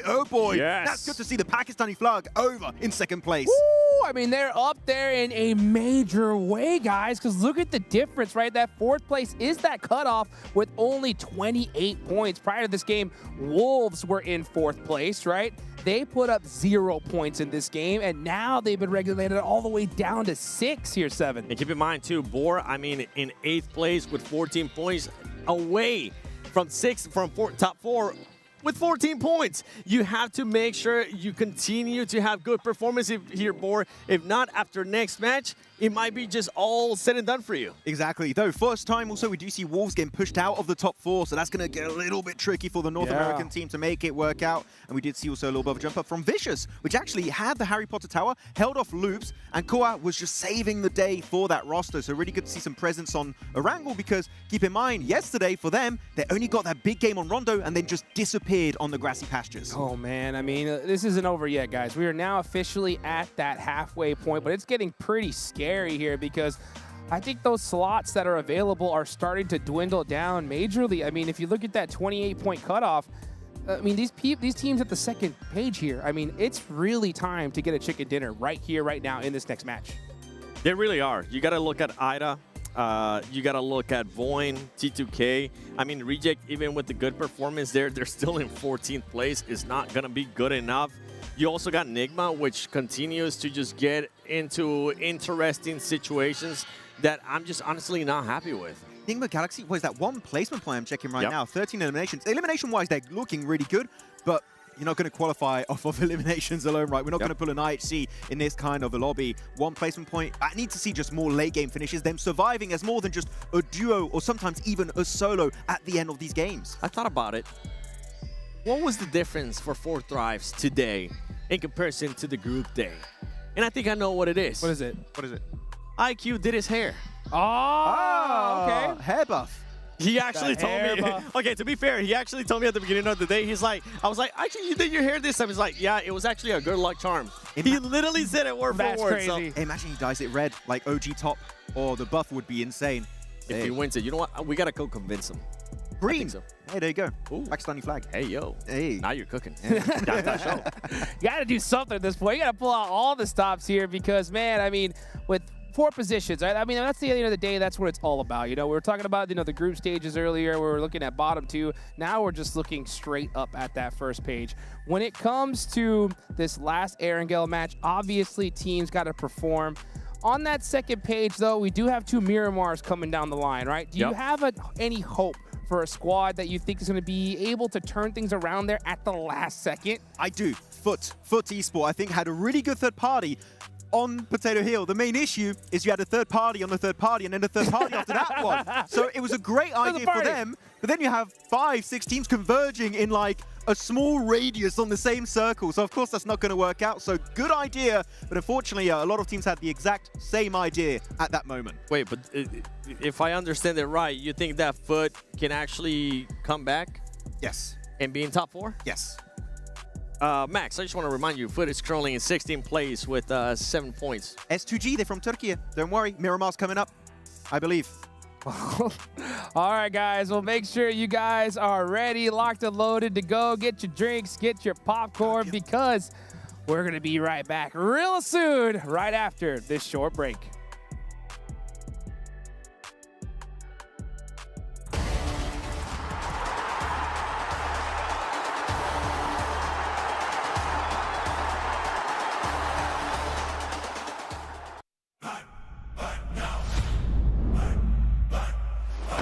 Play more than go.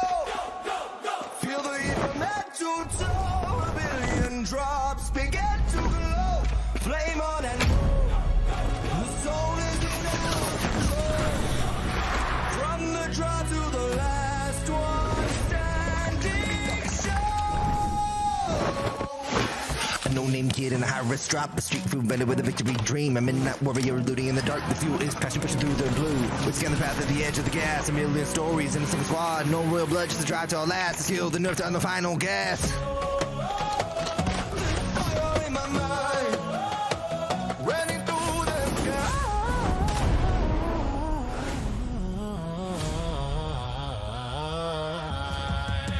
Play more than go. Feel the heat from head to toe. A billion drops begin to glow. Play more than go. The soul is in our control. Play more than go.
drops begin to glow.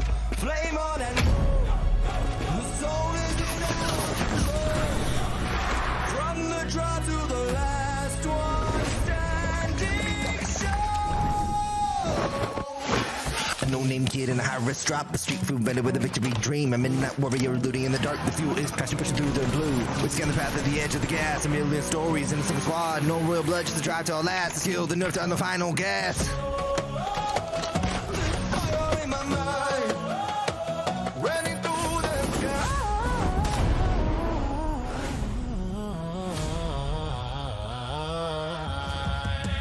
Flame on and go. Feel the heat from head to toe. A million drops begin to glow. Flame on and go. The soul is in our control. Flame on and go. The soul is in our control. From the draw to the last one standing show. Flame on.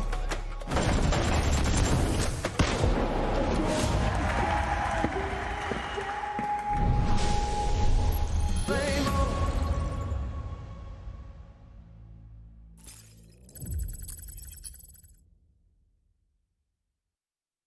Welcome back, everybody, to the 2026 PUBG Mobile Global Open Season 1 live here in Jakarta, Indonesia. It's the survival stage for everybody just tuning in here for the first time. Top 4 are making it on forward, and the rest are going home. One team, though, I think might just make it. It's 4 Thrives here, 7, and you're looking pretty fresh. Oh, what can I say? Shout out to my boy Naki for bringing me the jacket real quick. It looks nice. I might keep it. I think this is That's a perfect T24's fit. jacket, but I'm definitely going to keep it. It's nice, especially after they won. But it's not over yet. I want them to actually go ahead and continue with what they've been doing. Continue to keep this momentum going. I want to see more than just one win. Because we're looking in the future. We're not just looking, yeah, that should be enough to make it top 4 and make it for the finals. We're looking at the finals themselves. If you want to do well on that stage, consistency is going to be key here, Hot Troops. That's right. Consistency is so important. You got to be able to clutch it up if you want to make it on forward. And I think 4 Thrives definitely just did that. Looking down, though, at the leaderboards, you got 4th place cut off 28 points. Down to 8th, there's a 14-point difference, right? That's already a pretty major gap here, guys. I think this last Erangel is going to be so crucial for these squads. It really is going to pretty much set up the last 2 games. Are you technically in reach of top 4, or is that going to be falling apart? Yeah, that's right, guys. But also, we got a big event coming up right around the corner from PMGO to EWC at the Esports World Cup. Every single match matters. Teams aren't just battling for trophies. They're battling for EWC Club Championship points, global prestige, so that way they can put their name at the pinnacle of PUBG Mobile esports. Guys, mark your calendars. It's going to be from August 6th to the 16th in Paris. So, guys, I hope you guys are ready for that. It is going to be one awesome event. Oh, I can't wait to see, especially, I'm just hoping Boars can make it because you'd have a French representative teams at the EWC. So, Boars, I know I'm asking a lot, but please make it happen. My dream needs to come true. They're just 14 points away right now. They need to have a good match. Yeah. I feel like, will we say that this is going to be the cutoff match for them? No, not yet. No? I think it's going to be the cutoff on like match 5. Okay. And we know they're willing to go for hot drops, right, to qualify at the end. So if they get a little bit further away, they are willing to be desperate. The reason why I bring that up is because Flash, I mean, they're currently up ahead in a big way, right? Yeah. 4 Thrives now after that amazing win. They have a bit of a lead too. They really don't have that much of a worry. So they're able to kind of secure their spot. They're not really going to be giving a damn, Max. Really? Meaning that they're going to be crashing other teams. Meaning that they're going to be willing to take fights that they weren't willing to take before. And that gets me a little bit worried for some of those other teams, like Board that might be 14 points away. Yeah. This is why I'm hoping that they close that gap to those top 4. If they don't close that gap is just going to keep increasing more and more and more. And you can see right there, Falak with those 9.9 eliminations. He seems a little happy now. I don't know why. That's a nice looking jacket. Yeah, Hey. Maybe we should get one. Wait a minute. Hold on. Yeah. But actually, talking about 4 Thrives, we can talk about South Asia in general. Yes. T2K struggling, right? For Nepal, having a really bad time. Hora already qualified into the finals. If they qualify in top 4, it is 100% assured that we're going to have both Horror and also Four Thrives make it to EWC. Yeah. Man, I'm gonna disagree with you a little bit on one thing, Max, right? Okay. I do think this is the last game for pretty much 8th place on down. I think that if they don't clutch up 10 points, I don't think they're going to make it. Really? I think S2G disagrees. Yeah. And I would normally say that, right? You just look at how crazy this lobby is, though. We saw that last game. We had third party after third party after third party. Teams are going to be trying to soak up so many eliminations. These squads don't want to go home. Got to be able to make it happen here, at least in my opinion. I mean, I'm going to disagree to your disagreement to Max because of what Max just said. S2G was able to do it, and that squad went from 15th place all the way up to 4. And how many teams are qualifying to the grand finals from survival stage? 4. That's right. So there is still a chance, but they need to start making things happen. They cannot allow that gap to get even bigger because for Foot, for R8, for X4 Rejects, if you do let that gap get higher, it's not going to be looking good. I agree to the disagreement to me. Yes. Very Eastern Plane Path. Are we going to see the Milta hot drop again? I hope not for T2K and 721. It worked out luckily enough for 721. They got really fine that game right. But still, for me, even if you get a strong finish, a hot drop, there's no reason for it to happen, Hot Tricks. Please give it up. Oh, give it up indeed, guys. Man, we'll see what happens here. We saw something magical happen from S2G. Can it happen again here in the survival stage? We are about to find out here, folks. Let's go ahead and take it on over to our casters, John Allen and Blake. Thank you very much for the agreeing, the disagreeing, and all of the deep analysis that we had from the desk there. Of course, we are stepping into this match with the thoughts running through, certainly my mind, that it's only 2 spots now that are in flux coming through from that last match. Four Thrives pushed themselves so far over that boundary. They're on 42 points now. 42 points is a really easy margin to make up to get up towards that top side. And remember, we were kind of saying that 50 points is roughly where you need to be in that top 4. 8 points over 3 matches. Very doable, very, very doable for Thrives. Really, really glad to see this team stepping up. Again, I think many times in the past I've always said that Falak's probably one of my favorite players of all time. Some really sick grenades coming out of him. I think he's up there with Aaron as well for me. But yeah, really, really, really good team. And I'm happy to see them getting some success. Now, this is a squad that I wanted to talk about, though, is Alula. Right now, we kind of have this weird setup with 721 and Alula. And again, probably not the teams that a lot of people were expecting to see in that top 4 currently. I think that this kind of points that you get up towards the top 4 with 30-28, it invigorates you, right? To get and stay in that top 4, to get those minimal amount of points that you need. Question is, are we going to get goose eggs from these squads, or are they going to have that little bit of extra boost towards the end of the day? Well, that is always the question on these short match sets, right? It's so temperamental. 721 did adjust, though, Blank. They are not going to return to Milta. Instead, they go for a Kameshki-Stalba split, very wide on that northern side. And they are going to have to push down a little bit because the circle does pop up towards the north on the east side. Not even tempting us with a little bit of military island this time around, Black. We're not going to have a military finish on this match. Fingers crossed unless there's a remake. It doesn't happen. Move on. Fingers crossed unless there's a remake. Okay. Yeah.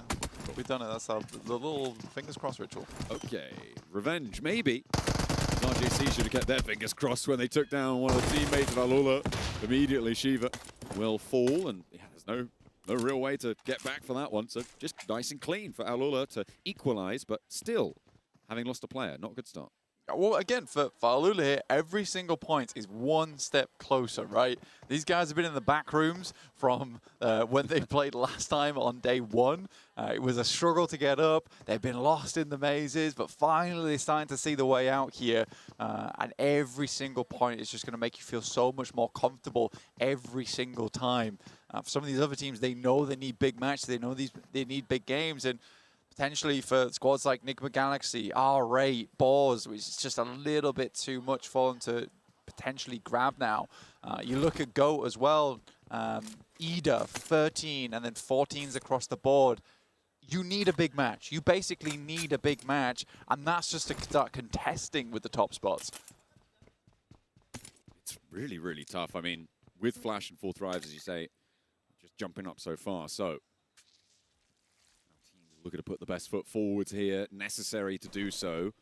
It would be pretty crazy to, after match 4, be going into our Miramar set with just a kind of locked top 4. It would really be quite something. This is a replay of no way. Immediately. Not even letting them play the game. That was pretty nasty on that one. That was the pickup, of course, from Reject on towards Alolo, which was later there was revenge enacted for it as they were able to go 1-for-1. Ida trying to leave the military island right now. Looks like they go for a West Bridge rotate and past IQ from 4 Thrives. IQ's going to be holding in that position. He'll be watching down. I mean, it's the main thing that he's kind of responsible for right now is watching out for that bridge crossing whilst the rest of the team does loot up. You've got Hazaifa, T24, Falak already staying a little bit further over towards that northeast side. This team is banging on the doors of Grand Finals, so for them, they can start to play a little bit speedier. They don't need to have that hesitation in their hearts anymore. That is great news for them. The Vicious, though, I think is a bit of a step up on that last game. Overall, again, we still have this situation where Koa is having these big pop-off moments, and then he needs the rest of the team to kind of come together in those moments and make something happen alongside him. It's just not happening at the moment.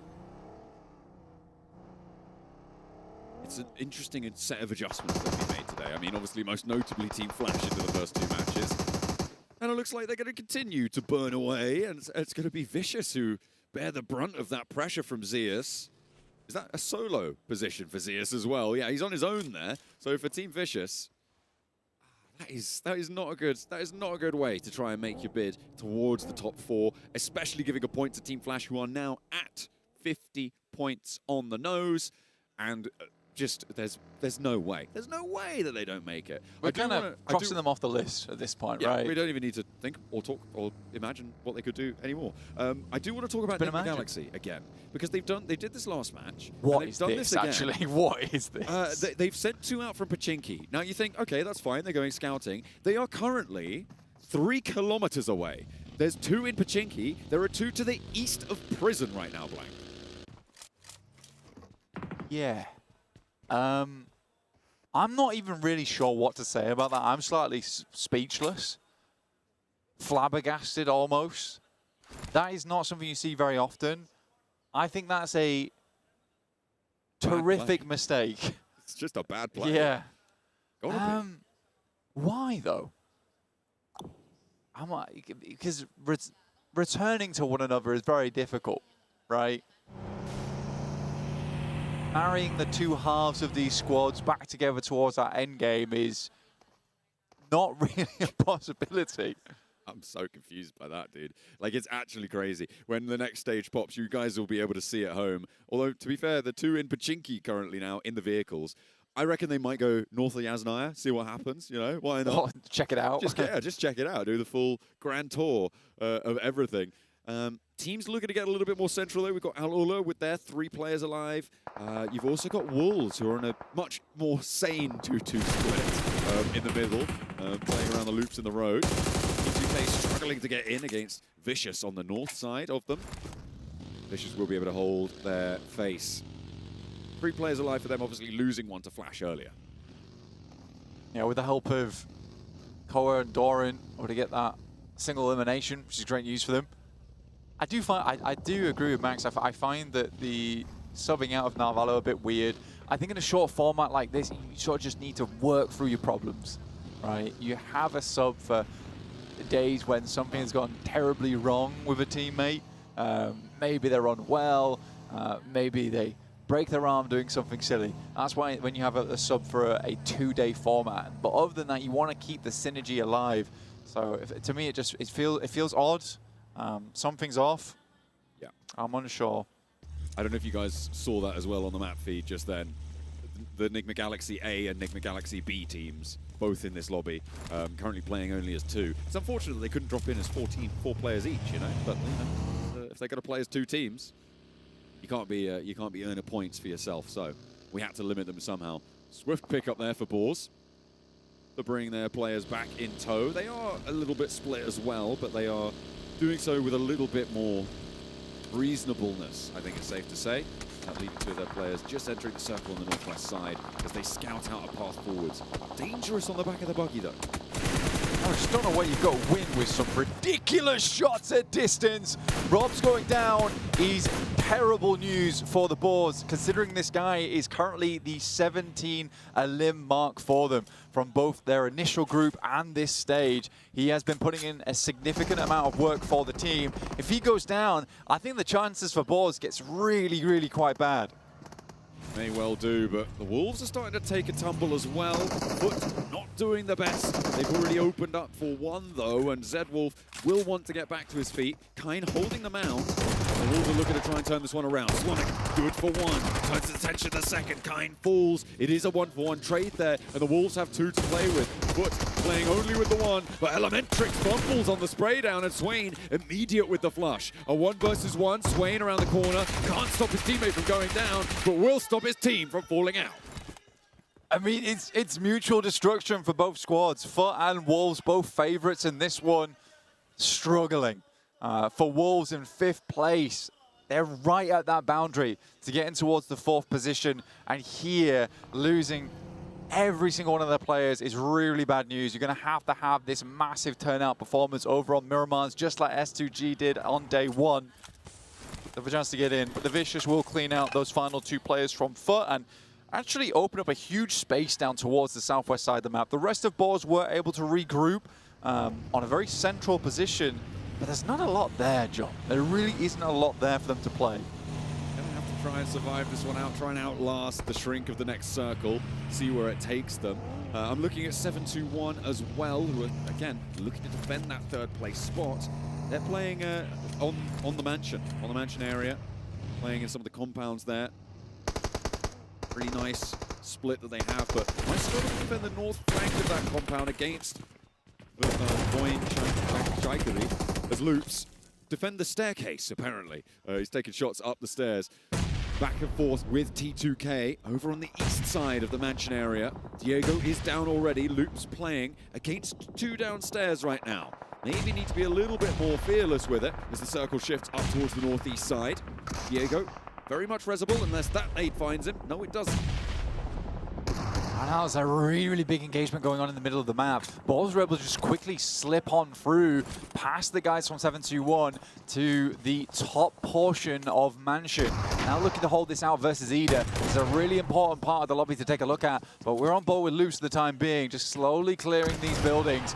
Do find one. T2K goes down, and Loops continue to get those shots in. They're up to 20 points now. Loops have been fairly quiet today, but it has been consistent. They've managed to be racking up these points quietly, as you say, and they are within striking distance. The last player for T2K now trying to batten down the hatches. Fearless has nades pouring in through every single window, trying to stay alive, and so far, protecting himself nicely. In the meantime, Boars haven't taken any knocks, neither have Ida. It looks like they may have settled a little bit, or they're just biding their time. Have to wait and see. Fearless still holding on the staircase. Yeah, it was sort of strange that 7-2-1 have all just confirmed over towards the southeast building. I understand that it's way easier to get out of, but I feel like if you have 4 players, you can quite easily control the majority of Mansion. Instead, they just let a lot of teams in, which I found fairly strange. Maybe they just didn't want to get too involved, go early, and scupper their chances of making it further in this lobby. Chasing teams are taken down by 1. Wolves obviously now out of this match blank. You've got Vicious playing as 3, Boars playing as 3, Loops playing as 4. And I think that is a pretty important position to be in. An aid onto Fearless will seal the deal and leave another team out of the lobby, allow Loops to gain another healing point and put their chase into a little bit more of a front-footed approach now. 4 Thrives sit to their southwest, and they're playing on as 4. Goat team potentially could flank around behind them, but they're safe in the circle for now. Ningby Galaxy, I don't know how they've done it. They've regrouped. They're on the southeast side towards prison. They have a compound to work around with. This is looking fairly quiet as well. This is the position we were talking about earlier with Boars, 7-2-1, as well as Ida taking the double split across the buildings, both the north and the south side. For Boars, they're probably the one team that is kind of locked into Mansion. I think Ida has options, 7-2-1 has options. main reasons you wouldn't really want to get into a spot where Bo is currently playing. But next circle coming in right now, and it shifts over towards that north side. Voin Chaikedi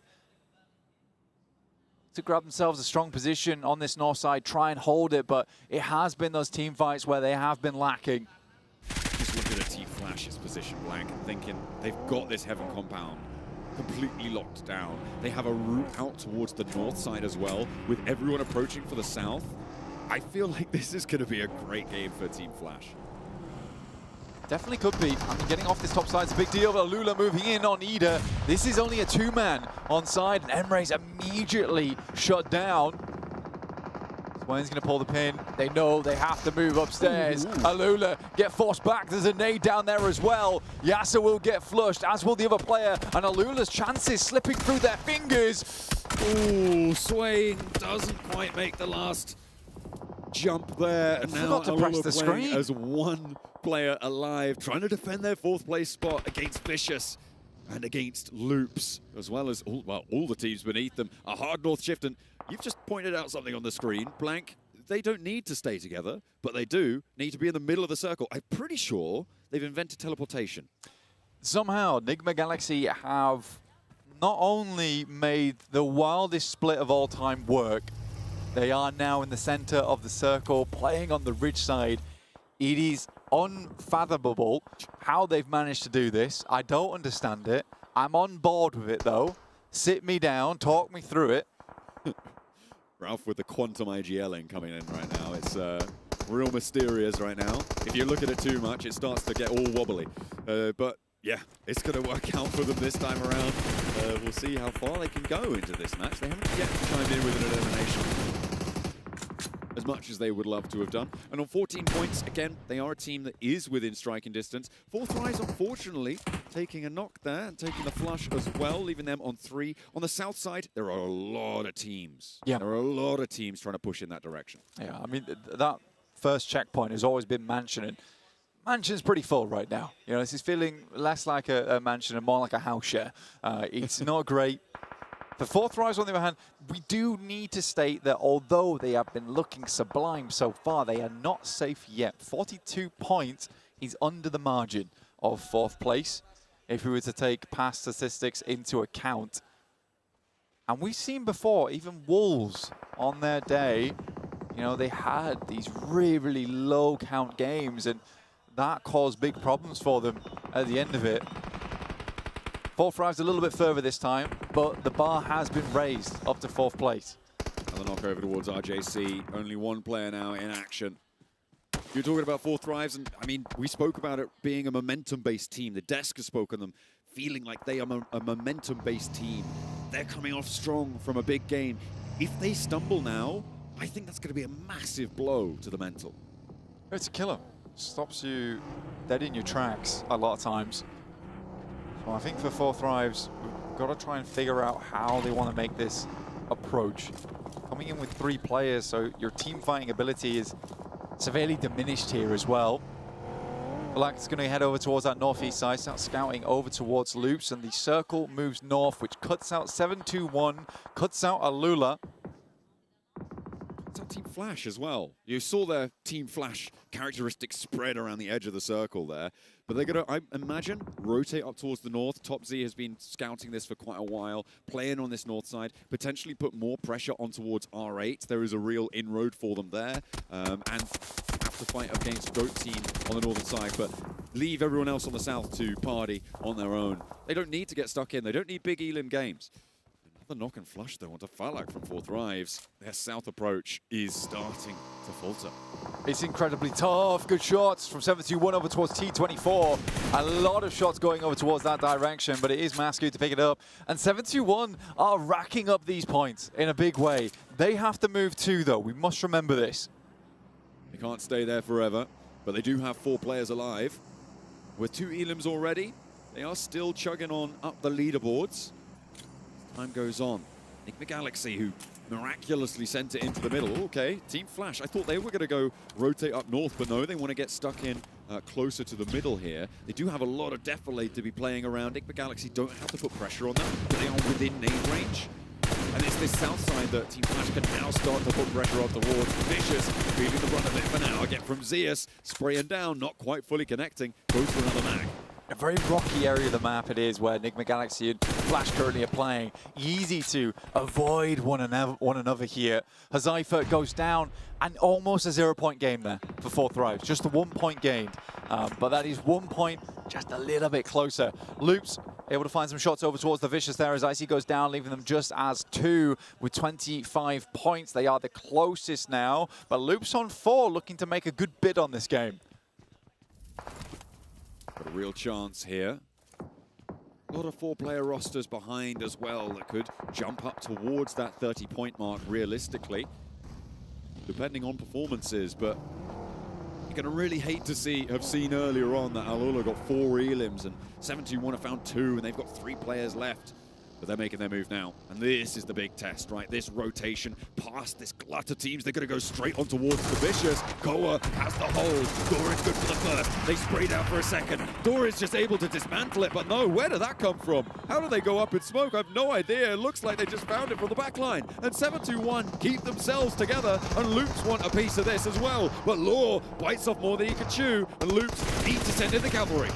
Oh, I mean, for Loops, this is incredibly important to take down 721 right now. They do not want anyone in the top 4 to continue gaining momentum, to continue getting those points. Rafinha goes down to a nice nade from Vagnazada. Over towards Rita there. He's going to send one back. It looks good. It sends over towards him. Second nade, not quite as efficient. Immediately doubles back. The nade luckily will hit the fence, and it's a full reset for both teams. Trying to burn him out there. Unfortunately, he's already shimmied his way back towards Terminus. The blue zone, an ever-present threat. The off angle, SnowX on the high ground on the rooftop will look to put more damage over towards Loops. Needs to be careful with this blue zone as it is. Drops down under cover. Nicely navigated there from SnowX. Looks for the other angle and will confirm that flush. Nicely manipulating the edge of the zone there. And SnowX allows his teammates to get back to their feet. Ida likely don't have too much more ordnance left, and Boars do need to make the cross now. They had to wait it out. They knew they were a team in a little bit of bother here. Looks like Util's run very dry for this squad too. They're desperately trying to look for any kind of utility that they can use in this upcoming fight. Quick M79 down in the front lines for Tino. Has a smoke out. Diego has one too. Diego, bit of a problematic player to come up against. The nade goes long. They're walking back into it though. And another one as well layered on top of it. No, Boars just sidestep it. Dude, great stuff. It's just not quite good enough there. Bozy taking an off flash in the meantime. Vagnazada trying to thread it around the edge, and these nades just not having an impact from Loops. They do need to be a little bit more on target. That one looks okay. It bursts right on top of SnowX's head and sends him packing. Vagnazada wants retribution, but steps too close to the fire and will get burned back. SnowX crawling forwards, trying to stay into cover. And Loops with 2. Do they find it? That's a big nade out the back, but doesn't quite tag Vagnazada. The cook's not just perfect from Loops. And now they're playing with the smoke. It's starting to fade. In they go for the fight, potentially to end the Boars, and it's looking good for them. They step forwards, and they manage to find the first, but they're backed off the angle, and with 1 player left, it's Vagnazada. Loops try to hold it down, but no. They're able to take their fight back into control. Ida! Fall almost immediately from a nade from Ida. Man, it's a rough push. It's a rough push, but great patience coming from Ida, waiting that one out to the very end before they sent in. Enigma Galaxy battling off versus R8. In the meantime, P90 in the hands of one of the players there up on the top side. Ado has this one, plenty of ammo to work with as well. These guys have got a lot of loot on board. Okay. MG3 as well in the hands of Lord. What is this? But they're going to have to take on Team Flash now.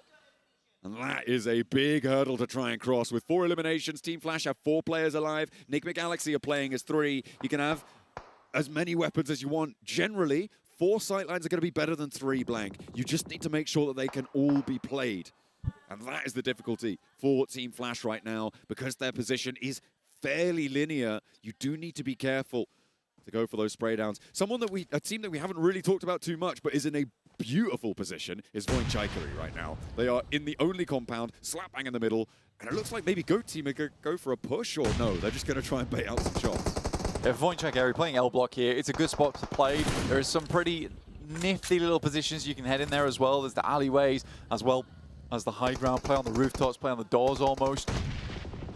Enigma Galaxy Ralph though opens with a nade, finds the first. A lot of damage over towards BoZ. Another nade goes long, looks to be fairly on target, bounces high, but above his head, the shrapnel will take him down. Now they've turned the numbers around and it is a 3 versus 2. Another knock comes through and they are just going to run through them, but they have found a challenge now. Win is up to bat. And Zeus as well, playing with a shotgun in the smoke, has the M4 in hand. One knock over towards Enigma Galaxy. 2 of them down the hill, looking for more damage, but Win now left last standing for Team Flash. Enigma Galaxy into a 1 versus 1. One nade in the back line, that's a Molotov to burn him away. Will force him out, does tag the damage though. Lord steps back into it. What are you doing, Lord? No! He goes up in smoke, and Team Flash may have time to get the reset. They go up in smoke like a bonfire. Their chances are eradicated there. Goodness me, I thought the nade would do the trick, but the Molotov plays so perfectly, so nicely by Flash. And that's Enigma Galaxy running with basically all crate weapons as well. And that means Team Flash potentially running with all crate weapons in a moment, but they don't have a lot of time to be playing around with. The circle is slap bang on top of L-Block. Point check, Harry. This is it, right? This is it for this team. I don't know if they even have that many eliminations in this match. I haven't really been checking. But if it's down to 0, yeah, they do have 0. They have 0 eliminations. They need the chicken dinner. By proxy, those eliminations will come through from that chicken dinner, but that is the first step and only step. Team Flash are a difficult team to take down, even as 3. They drop it down. Rita not quite able to thread the needle on that shot. The last player alive. Oh, sorry, no, they do have 2 players alive for Ida, but one of them's just been knocked. A lot of damage sent through. Just about tags the final shot to get the knock onto Zeus. Now 2 players alive for Team Flash. Very unlikely they get that res, and down they go. Point Chikery having to hold off against Goat Team now. This is the big battle for the L block, and Point Chikery seem to be crumbling. They've already lost 1, and now they're looking to lose more as well, as Goat Team encircle them, envelop them, and choke the life out of this hold. It is just not happening for Point Chikery. They're on 0 eliminations blank. A 4th place is not good enough. Point Chikery just flaking like pastry here, trying to get away from Goat. Not a single knock on the approach, no smokes required, no util needed. The MG3 on the front lines of Point Chikery was not able to make it happen, and they go down with naught but a whimper here. Goat Team get a 4-player hold in the God compound now. This L block, I mean, the king in the castle may have changed, but they are going to build it up towards a potential chicken dinner here, which is a great result for Goat Team. They're looking to put the screws on towards the teams towards the top 4. Team Flash, though, still in action. They might only have 2 players, but they're looking to just keep pace and steal all of these points from the rest of the lobby. Focus already securing center spot. It makes sense. The difficulty is here is that from that rotation, from that position, no one has vehicles. No one's got movement. I mean, a lot of teams would be desperate for Flash to get the chicken dinner here. They want them to sponge those points away. But it's going to get incredibly tight on the rankings towards the last 2 matches. Goat Team with a potential to jump up really far on this. With 6 elims that they found so far. Potentially get 3 more into this game, leaving them on a 19-point chicken dinner. Put them up on 29 points to end this match. The double at 33, that is within striking distance, but BoZ's there to play a little bit with the heartstrings, and in they go. Team Flash not going to waste any time getting aggressive with it. If you're going to take a 1v4 and you've just got a knock, this is how you start it off, right? The nade over the top for Win. He's going to shrug that one off. Not that he can get that healing off too quickly, though. BoZ on the back line, looking to try and keep his teammate safe. Pulls out the nade, but it's a little bit short on that one. And his own nade, not quite. Nah, there's no way. There's no way. How does Win get across there? And now Focus maybe actually out in the open. BoZ has made it across. The res has come through for Goat Team. Yo, he's just running it. But he is going to run it down. BoZ in a 1 versus 1 on the off angle. This is crucial, and he wins the challenge. It's Win who gets that shot, and he will be able to find it through the garage window. This man is ethereal. He cannot be touched. Oh, Goat, you cannot lose this. This would be a tremendously sad result for them. But for the Flash, they have been on fire today. And they're not looking to stop anytime soon. The nade goes long once again. Another one sent far, but Win has so much utility on board. This was only made possible. I don't know how or where he found the coop, but that was so essential for him to get up towards the wall to allow BoZ to creep onwards. I mean, they took the tempo. I mean, immediately on that knock, he sent straight forwards. He knew that another sideline was going to get disparaged and taken away. It was his only chance, and he took it. Team Flash, so proactive in these crucial decision-making moments, getting across there with minimal utility as well. Win basically has to make the most out of these next 3 nades. As the circle starts to push in, he needs to get 1 or 2 knocks. 1 would even things up. Neither team currently has the center dot on this one. It's right in the middle of this courtyard. But I think Win is the one with the most util right now, surprisingly, with these 2 nades in hand. Force waiting for a little indication as to where a player is. I think he knows where BoZ is. That cook, though, it goes short. He doesn't get the lob on it. That's a waste of a nade now. Force does have 2 smokes.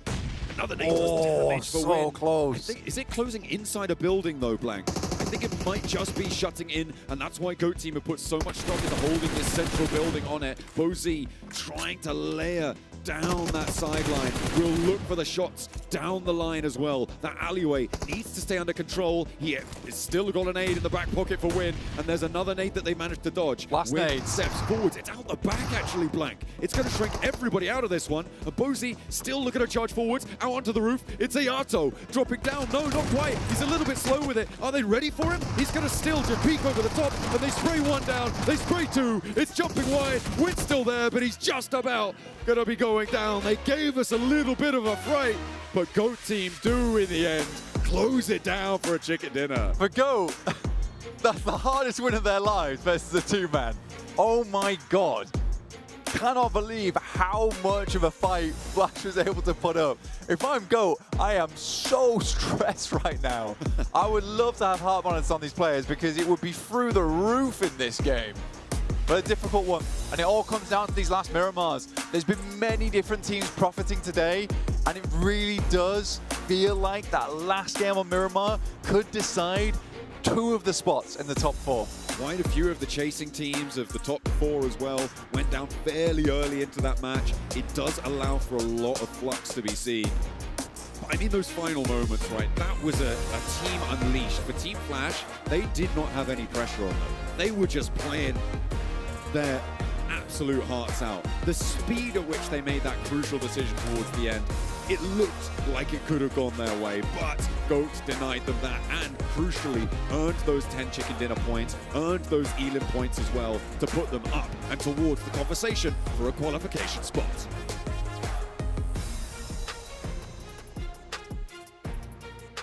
I ain't gonna let that slide. Think you fly, huh? Me and stay wheels up, it's a ride off. Ain't no shortcut, heading to the top floors. Me and too smart to drop costs, and I got 2 fists, I'm a problem. Nuisance, who's with anybody not me? They losing, I'm proof that. Even when you down, keep it moving. Let's fire with us. I said, go and line up.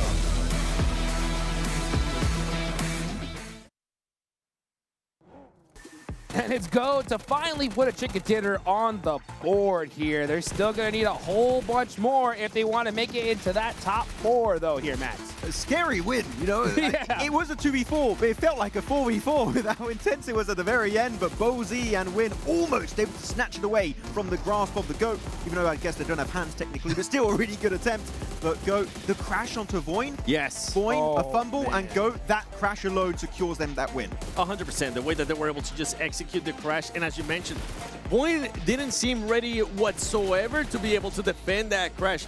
They were just all over the plate, but something that you did tell me while we were watching the game is you love the way that GOAT took about that crash. Sweeping motion, right? Yep. They go for the eastern side, they take it building by building, just clearing every single corner of those spots, and if it's free, move on to the next building, and then to the next building, and guess what? At the end, Voin were fully eliminated, so that was just a textbook play on how to breach a compound successfully, and GOAT did great at that moment. Yep. That's how you do it right there. Unfortunately, Voin going out like that, it hurt my heart to just watch them hold that central position for so dang long and not get a single elimination point. 0. A big old donut. It's just a team that's not really being aggressive, not really being proactive whatsoever. Man. По мне пушьте быстрее всего его. Пушьте. Убейте его, и все, у вас лес остался только. Я иду. Вместе, говорите. Ласт, все. Тут где-то чел должен быть. Я на крышу лезу. Давай, я пока давай. Антихае! Они постоянно в гараже. Сейчас будут выходить. Смотрите, парни, выходят. Еще один.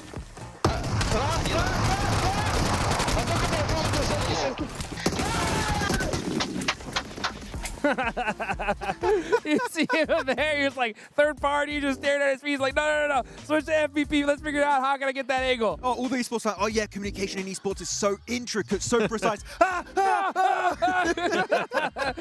Hey, sometimes that's what you need to do, baby, right? To get that chicken dinner. And good for them. I'm glad they got it because these teams at the top are soaking up a ton of points. Well, with this win right here, they should be able to jump up even more because of what happened during that match. I think it was in Circle 6, we had second place all the way down to 7th or 8th place eliminated. Yes. So it should give them a big buffer to just jump up and close that gap to top 4. If not, maybe. Massive opportunity. Yeah, massive opportunity for Boost here. As our game MVP, it's not going to be from Goat Team. No. It's going to be Win, which, to be honest, truly deserved.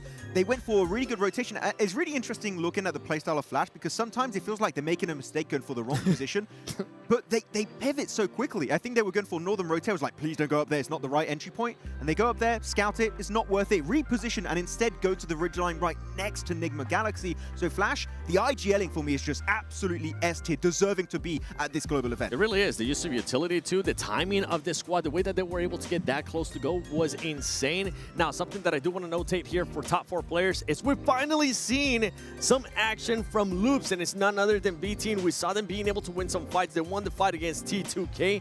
That was impressive because so far today, this squad has just been struggling to win fights. They've been able to get points, but struggling to win fights. Yeah, for a moment there, they were actually in 5th position, so breaching top 4 is possible for the side of Loops. And actually here we're going to look at how all of these teams rotated. And Yasnai Poliana, we saw this circle, and it was instantly like, go to heaven, and Flash didn't have to wait. Instant rotation, taking that spot. And actually, one thing you did spot yourself, Seven, at one point they went for a 3-1 position, keeping 1 on top of heaven, which just a great macro decision. And this is what we keep talking about this squad. It feels like a completely different squad than what we saw in groups. Their macro is currently on point. Their timing for everything. Honestly, I got to say it again. The timing that they were able to kind of push up on GOAT, making sure that they both work with each other, considering that they were going up against 4 people, was what was so impressive to me. Yeah, I mean, first place of survival stage, locked and loaded. That's done, right?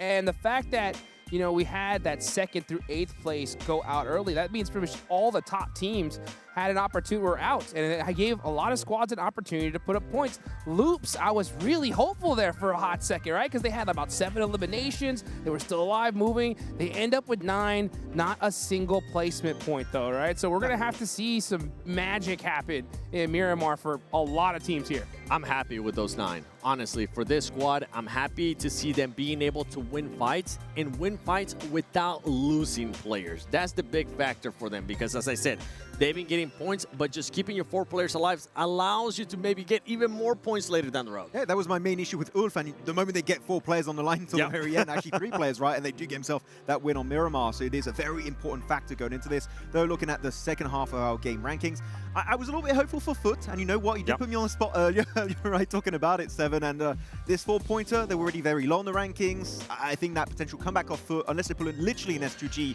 is looking out of the question. To give Foot some credit, though, they were taking the fight. I think they know what's at stake. They're trying to go for that fight. They actually won the fight against Wolves, which Wolves is going to be knocked out of the first page. Wow. Completely out of the first page. And there's your cutoff, for folks. 4th place, Alula. 33 points total. Gold, though, are now in the running with that chicken dinner. Only 1 point separated from that golden ticket. And you were talking about it earlier, right, Hodrix, about a team in the top 4. Could there be one without a single chicken dinner? So far, we've got 7-2-1 and Al-Ula up there without a single win for themselves. Actually, Al-Ula, only 7 placement points over the course of 4 games. Not looking too good, not reaching that late game too often. So that's something they do need to work on if they want to try and remain in this position. But Loops, 27 points. Again, the storyline of taking down Alpha 7. Loops, the amount of pressure, like when we have that pressure meter coming up, it should be an absolute 100% because there's so much on the line on these last 2 Miramar games. Yeah, when you saw some of the other squads there as well, from Vicious, from Ida, it's good to see them being able to pick it up. But as I mentioned, Wolves, Nigma now fall far behind those top 8. And you gotta hope that you start reacting here, especially going into Miramar. You need to start reacting. If not, those 2 teams at the top might take it away. Although for 4 Thrives, they really didn't have one of the best performances there, but it was a tough match for them. Yeah, it's going to get a little bit dicey going into Miramar, as you said, but 7-2-1 Alula. I would say right now, it is clearly a race for like the bottom 2 spot of the top 4. 4 Thrives, if they get 2 0-pointers back-to-back, technically could also fall out of contention. Sure. But at this point, I'm looking at 2 teams to realistically be able to make it to that final stage of PMGO Season 1. For 7-1, I'm hoping that they clean fights quick.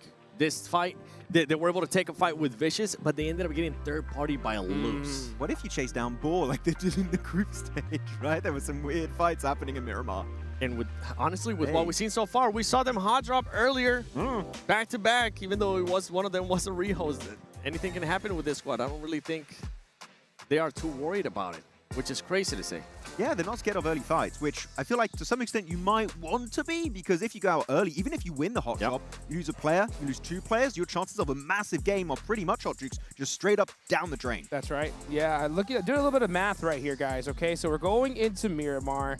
4th place, going all the way down to 9th, right? That's going to be the Wolves and Nigma Galaxy that are going to be tied with 22 points. That's an 11-point gap, right, to be able to make it into there. Boar's a 16-point gap going into Miramar. If those, 3rd, 4th place teams do well here, I mean, it could be almost a wrap. So, like, I think for these squads in particular, this game is just so critical. It is. It is. They have to put themselves at least within 5 points. Okay. Of top 4. 5 points. If you have anything more than 5 points away from top 4, I think your chances are just going to be pretty much gone.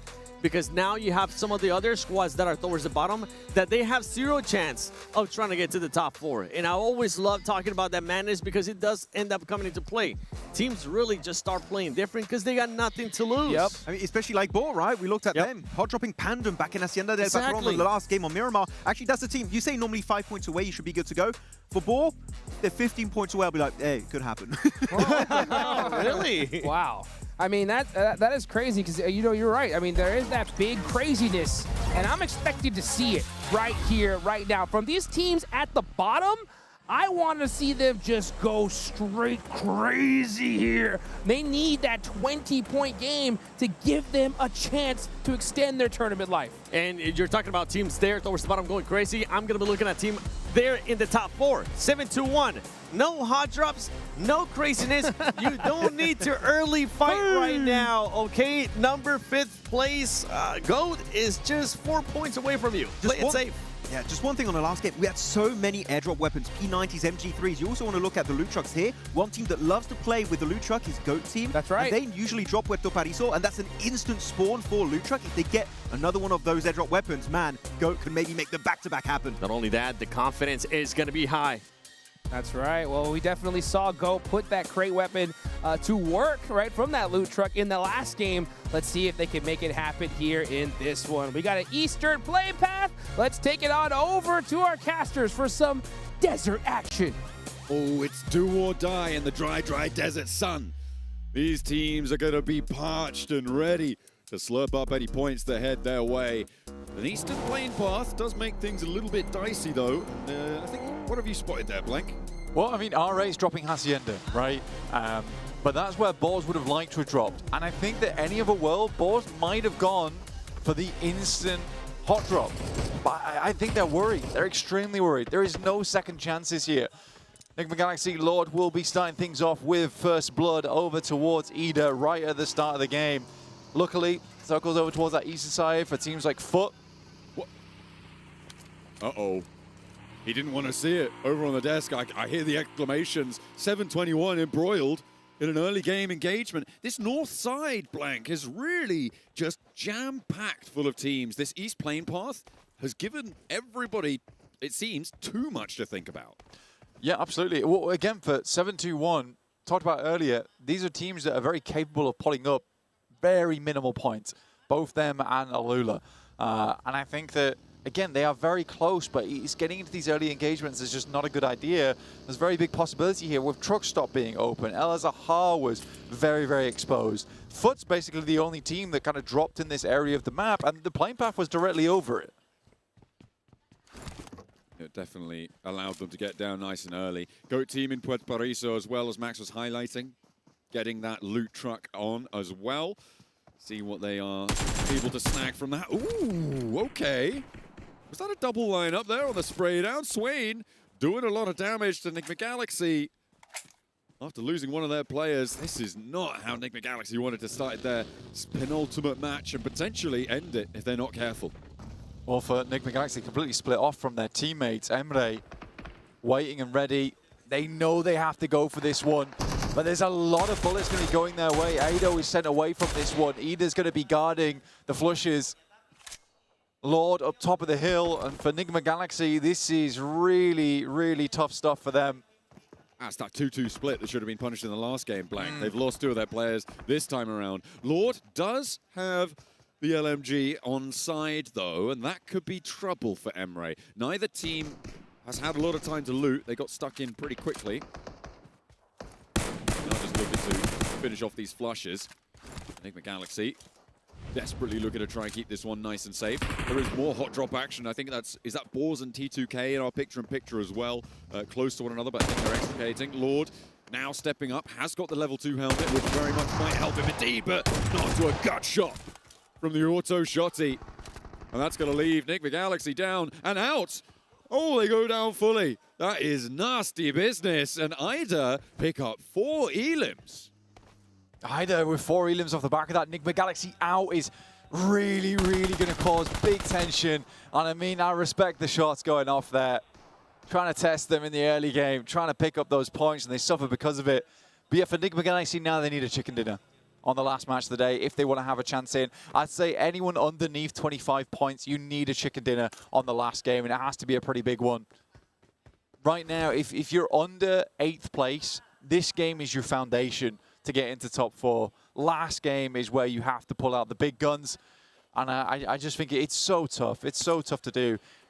Let's run it back towards S2G as well, because both their games, first game was kind of well played, but they still didn't have to move all that much. Second game, I'll be frank with you, very gifted that final game. Thanks, so it was a, yeah, exactly. It's one of those things where you look at it and you're like, okay, they made this miraculous run, but still for S2G, a lot of little factors had to come together to make that happen for them. Yeah, it was a real confluence of serendipity right there coming through for S2G. Doesn't happen all too often. And we will be treated to it this time around. And this is what started it all, right? We saw that replay there. The cheeky little pop shot there. Nida were like, you know what? We're taking that personally. We're not letting you get out of this game. We're not letting you get anything more. You get 1 point and that is it. That's your lot. Be able to do too much. Really low supplies as well on side, so a pretty scrappy fight on all fronts. I thought that the LMG would be a little bit more impactful. M249, obviously high ammo count, got a lot of bullets you can just put down range, and especially against unarmored opponents, can be highly effective. But shotguns are just one and done. 100%. Again, for a lot of our squads, it's so stressful at this stage of the day where any little mistake can be the difference between you making it and not. The Flash, not done, apparently. Still want to go further on this one. 65 points now, and it feels like the #1 team just keeps adding more and more points to that first place position as the days have gone on, differentiating themselves from the pack, and it's always Rondo. It is Rondo at the end of the day. It gives you such a buffer to play so much more freely throughout the rest of your matches. And I think that's the biggest deal about Rondo, that if you played an Erangel and you get a 14-point game, you've got teams underneath you on 11, 12, even 9 points, you're still worried, right? You come off a Rondo with like 29 points. Yeah, come off a Rondo with 29 points. You do not care what's going on at that point. It's just you're sailing so easily after that. I mean, they finished this last match with a 13.5 average points per match, right? Like, that is an insane metric to be able to hold. They have definitely already done enough. There's no way that they can slip down. They are over double, actually, 5th place now. So it would be... I always am hesitant to say mathematically impossible, but this might be it. I haven't crunched the numbers, but Team Flash may be just too far ahead for everybody else to be able to catch them up in just 2 matches. Oh, easily. I mean, what are we talking about here? Legally, it may be possible, but like logically, it just never happens. Not in a million years. What would need to happen here? I mean, 3 teams would need to get 30 points, dude. So you'd need 22 points for 4 Thrives, or 23 rather, because they'd have to go further because of the chicken dinner disparity. 721 would need 4 and then 25, so that would be 29. 20, so 30 to be able to get over them. So you're talking about already investing like upwards of 60 points just in the top 3. That's what I'm saying. What are we talking about here? That doesn't happen. Exactly. I'll keep calculating at some point, but not right now because we've got a little bit of a scrap on our hands. As Team Flash want to make that even harder as we keep going on about them. T2K, I think they lost a player earlier on. They are not going to have a good time down there. And that is a cheeky little shift down towards the south side of El Zahar, puts that truck stop area into play, as well as the northern parts of Impala. Yeah, no one really wants to play truck stop, though. It's in this almost a dip location, but it's this hilltop over towards the eastern side, which is extremely important. T2K having their run completely demolished by Flash at this point in time. Doesn't even matter if they do get a limbs over towards the Flash, because it's just 2 players left, and you're at 10 points. It is impossible. Just not happening for you. And we know what Zeus and Win and Bozy can all do in these scenarios. The clutch potential on these guys is insane. Win just pops a nade in through the window, and Slayer gets bounced from the house. Last player to stand for T2K. The nades for... I feel like the nades for Team Flash definitely have been the most on point we've seen from any roster so far today. They're up to 68 points now. They are chuffed to bits, I'm sure. 4 Thrives, they're on 43 points. They didn't do much in the last game, and they've just lost IQ, which is not a good start. And remember what we've been talking about, that 50-point threshold of safety, that 45 potential cutoff. They're still not there yet. Yeah, and last game it didn't go very well either. Just getting 1 point on the tally for themselves. So for 4 Thrives, certainly a scary situation to be in. RJC slowly slipped down as the day's gone on, currently in 14th place, but still had some pretty pop-off moments yesterday. So 4 Thrives have to be careful. Alula also making their way through, another team in danger. This is all the way on the northern side of the map as well. There is a lot of safety to be had on the southern side here as they go down towards El Zahar, towards the ridge sides that sit towards the road. But you do have Ida, as well as Loops, breathing down your necks. And those 2 teams are in pretty crucial places on the tables as well, right? These 3 teams, Alula is on the bubble, Loops and Ida both chasing and very, very close to them. Whoever comes out on top of this northern side engagement, should they all go for it, that is, will be so happy with themselves. If they can earn all of those points and stop the point earnings potential for the teams around them, that's going to be great news. Foot right now in an extremely good position. This is a really, really good spot on the map to be playing in. Very, very central. A lot of high ground to work with. They have a massive amount of scouting potential as well. So information for Foot is really good. So even if the circle moves away from them, they should have a general idea of where teams are playing, what rotations are going to be safe. And I think that is the big benefit from being able to play on this high ground. Vantage point. Hopefully going to play into their advantage. Alula looking to defend against Voin Chaikari, who kind of threw away their last match, Blank. I think it's safe to say, playing in that L block, they've just taken a knock as well. If this goes down to Alula, that's another point to the bubble. And it looks like they're going to be able to claim it. That is nasty stuff. The circle, again, will keep them just in for Voin Chaikari's position, but they're just going to lose out on that ground to the pressure from Alula. And Alula needs those points as they're moving in. Voinchaiker is going to be the main ones that are going to be holding them out. So looks like they're going to leave Boychill behind. He will be going down. Sacrificial Lamb in play there for the guys on Voinchaiker. Ida's finding Zeta as well. Man, it's just going from bad to worse here for Voin. Able to put up 16 points on the day, but that's coming to an end very soon too.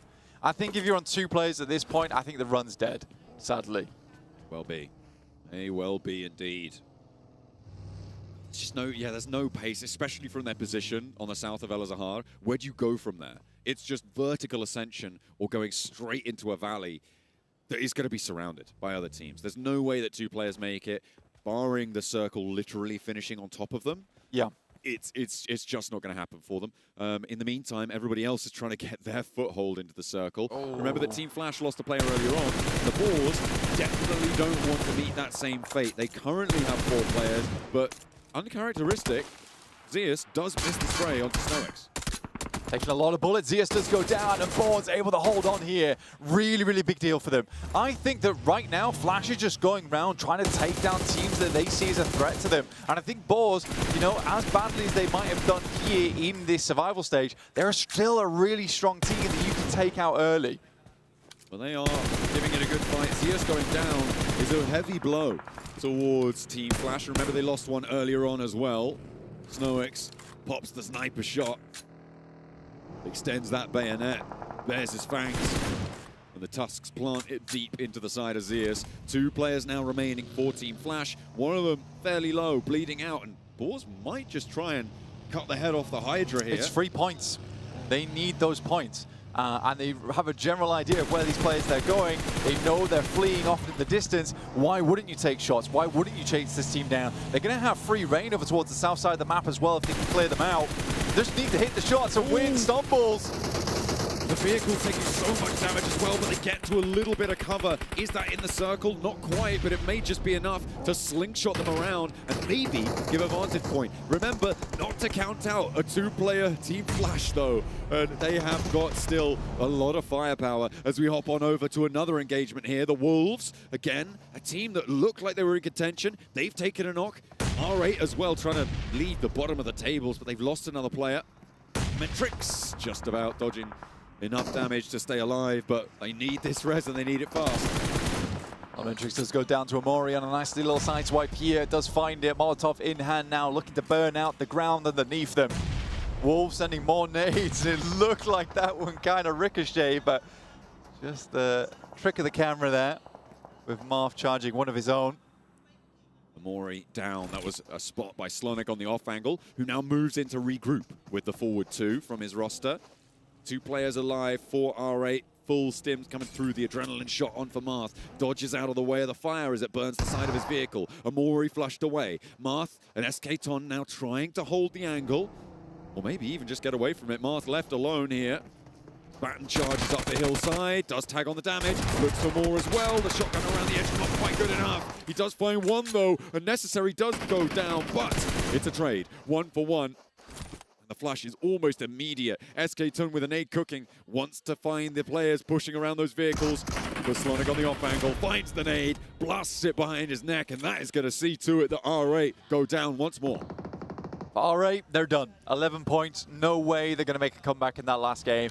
Even if they got a big chicken dinner, it's only up to the mid-30s, right? And that is not enough. That is just not enough. For Go, coming off the back of a big game last time around, getting themselves up to 32 points, this is a team that can make something happen. Now looking in over towards the Vicious right now. Redox already sent early, so currently the Vicious are just a 3-man.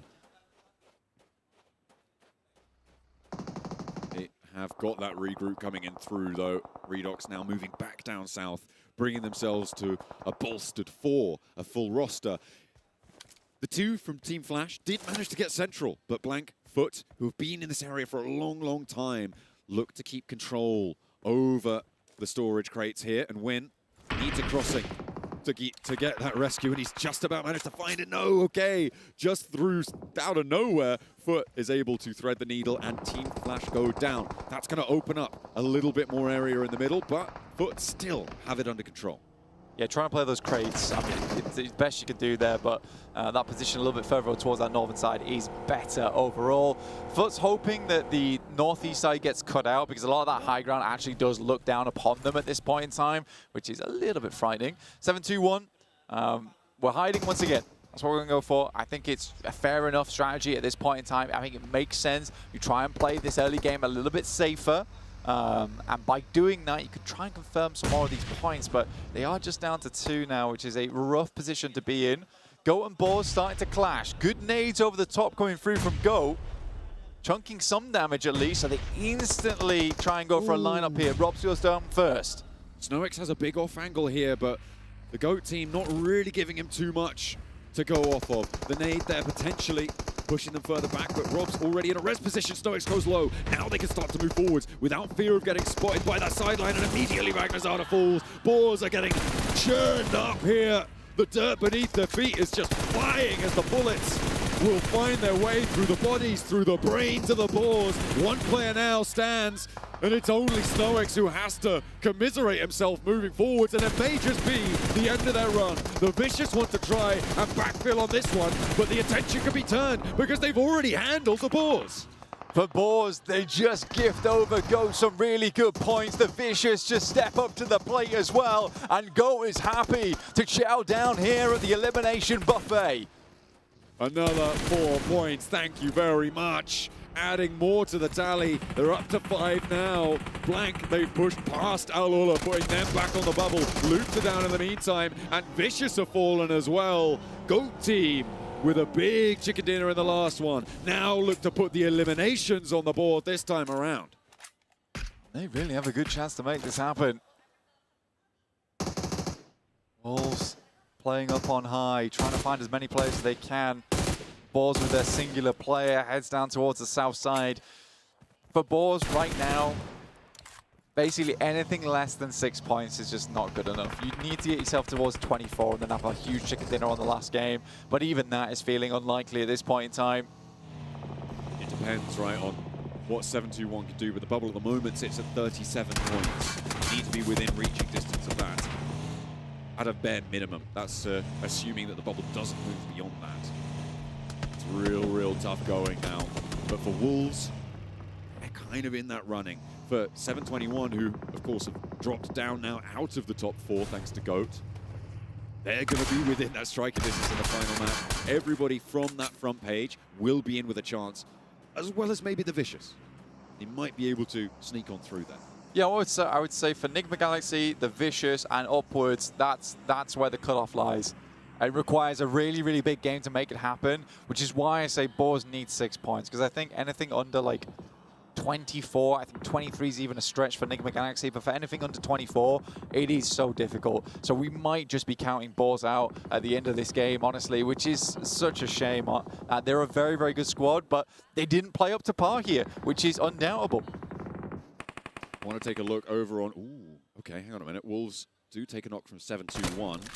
Remember, they're a chasing team. Well, both of them are chasing teams. I did want to take a look over towards the west side here, in that truck stop area. Blank, 4 Thrives and RJC have been in there for the longest time. They are now crunched right towards the eastern side. And 4 Thrives, remember, we said they need to do more. The placements haven't kicked in yet, but they will start to add up if they can win that fight in truck stop.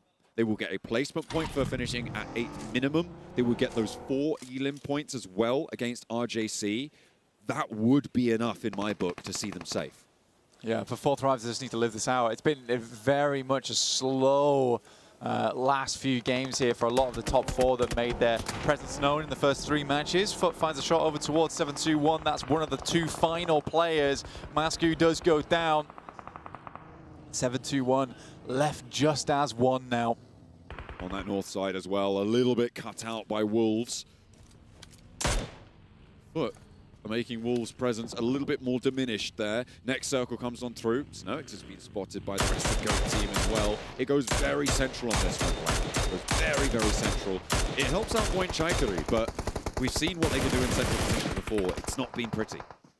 For Goat, very simple solution here for them. It's just to overwhelm Snowix. They know he's a solo from their fight earlier on. really easy position to take on the map. Kind does have this little bit of an off angle going through for them. Ida would have loved to get further into this match, right? You look where they are right now, how many points they had accumulated during this game to 7. They would have made their run at the end of the day a lot easier. Sadly, weren't able to get past this part of the map. This west side fight, though.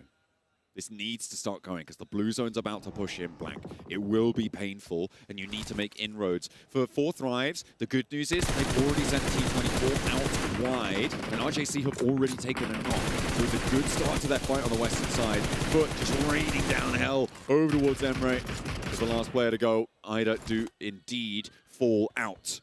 But this west side truck stop fight is crucial. Nade over the top, a second knock found, and 4 Thrives are starting to come alive here on this hold. Moving out into the open is necessary, and it seems like they're going to be able to make that transition a little bit easier. 2 players now for RJC, Blank, and one of them is trapped behind, and a nade from Falak seals the deal on this crossing. The question is, how far can 4 Thrives go? 4 Thrives is already started off well. T24 with a beautiful wrap out over towards the north side, completely enclosing the guys from RJC who do finally go down. That's 3 points added to the tally. We're 4 off a safe position on the lobby right now. We're up to top 6. And in that moment, we missed it, but Boars did go down. They will be locking in 19 points going into the final match. It's just not going to be enough. It would be the most miraculous of miracles for them to be able to find it, but I don't think they can make it here. For 4 Thrives, though, they've already locked in at least 2 placement points. That puts them on 49 points here, Blank. I think we're seeing a Pakistan team in the finals. I think we are as well. I think this team has played extremely good here at Survival Stage, and we can't really count out Foot right now. This is a big jump up from them. 9 eliminations this game, 4 players still alive. They can go further on this one and sit themselves outside the porch, right? Try and get themselves in towards grand finals, but they haven't stamped that ticket just yet. We're still at the booth. We're looking to order one, and they need a bigger game to make that conversation happen.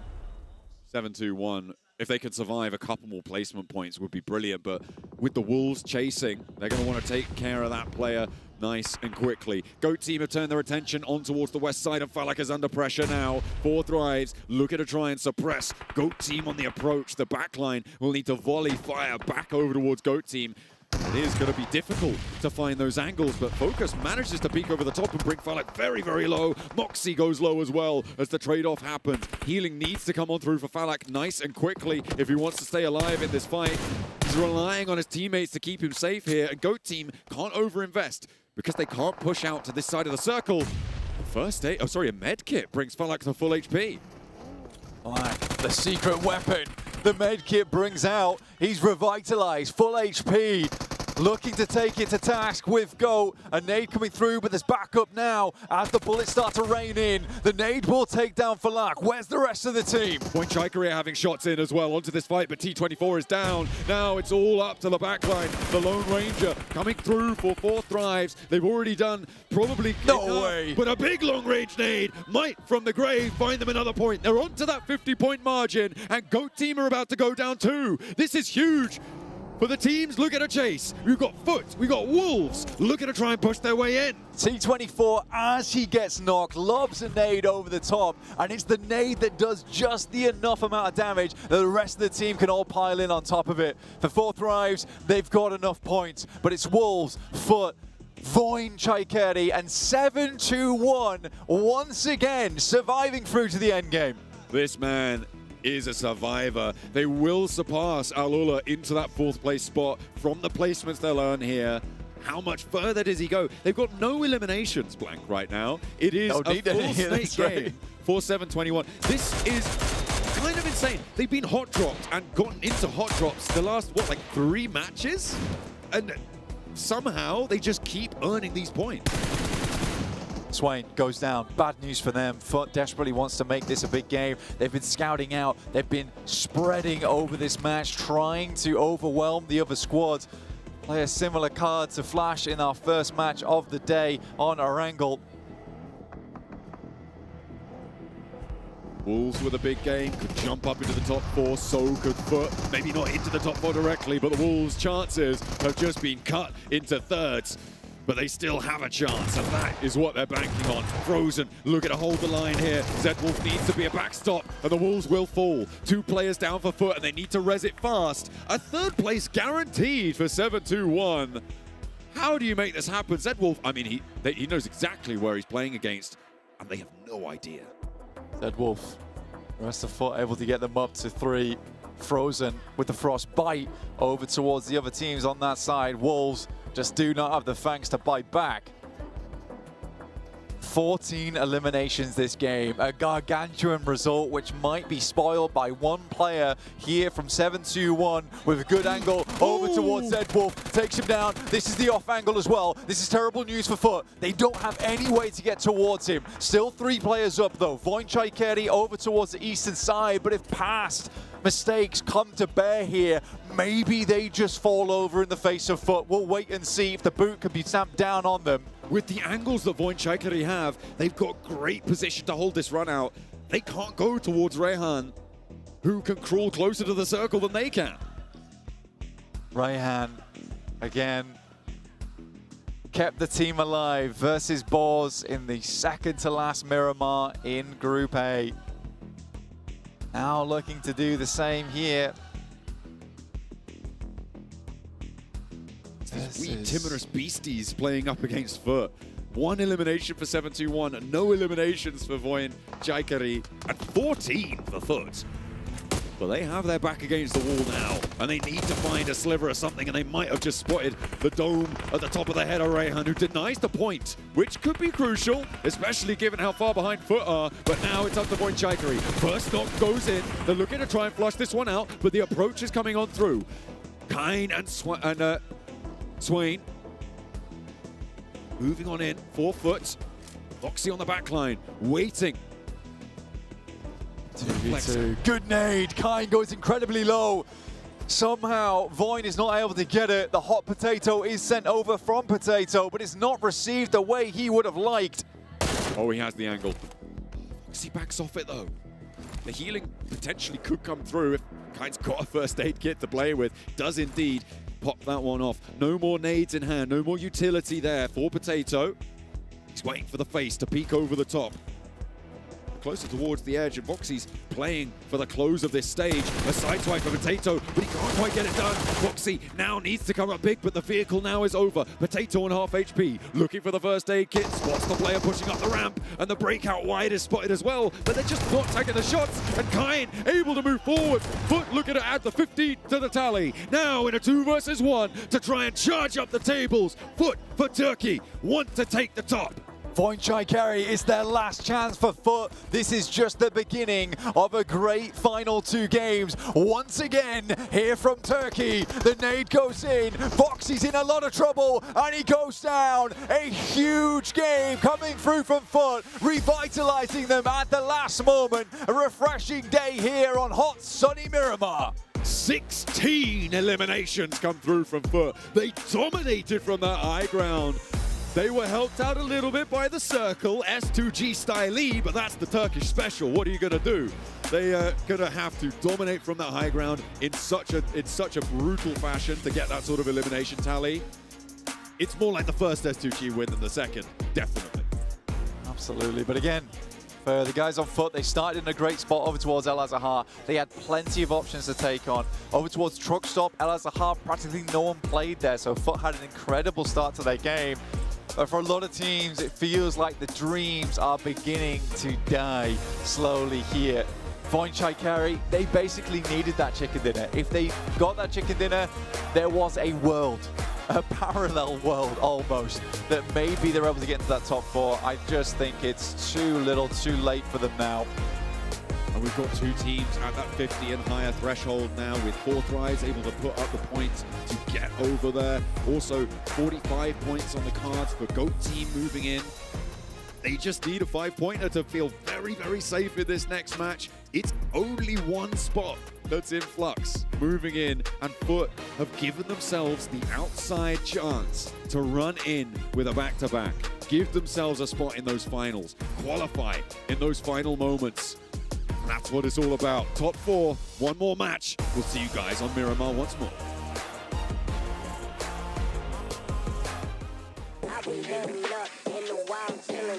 Yeah, foot on the gas, yeah, I'm on the way down. Move out the way, yeah, it's about to go down. Coming in hot, I ain't finna back down. Won't give it to me, I'll take that ground. Moving and shaking, I'm shaking the ground. Gotta stay ready, I'm ready right now. I bring the noise, they ain't making a sound. It's quiet for you, cause I'm hearing it now.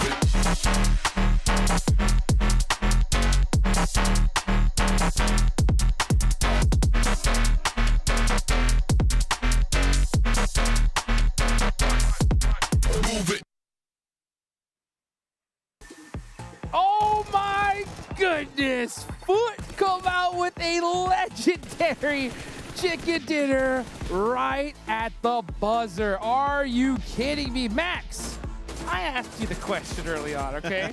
I don't want to hear nothing about this curse nonsense here. I just asked the question, okay, you know, which team do you think could possibly do something special in Miramar, huh?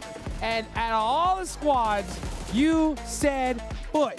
And oh boy, were you right. To be honest, I didn't even trust myself fully when I did it earlier because this is such an outlandish performance. This is S2G levels of comeback from Foot.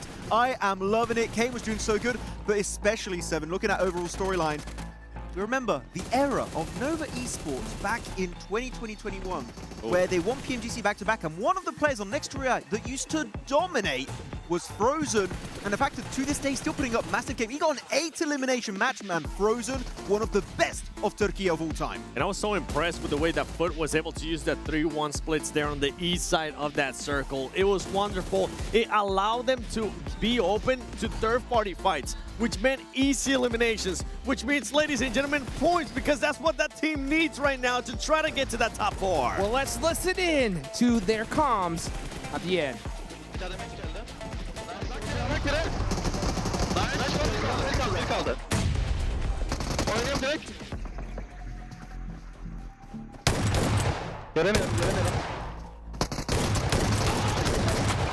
Kanka konteynerde kaldı, konteynerde kaldı. Kanka biri en sağa geçmiş. Burak sağında var kanka. Solunda var Burak.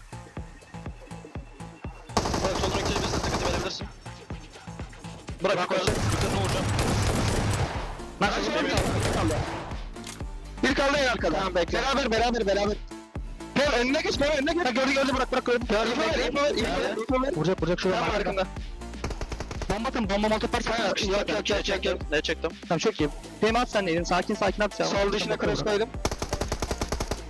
Ben atışırırsın, sana açısı öpeceğim.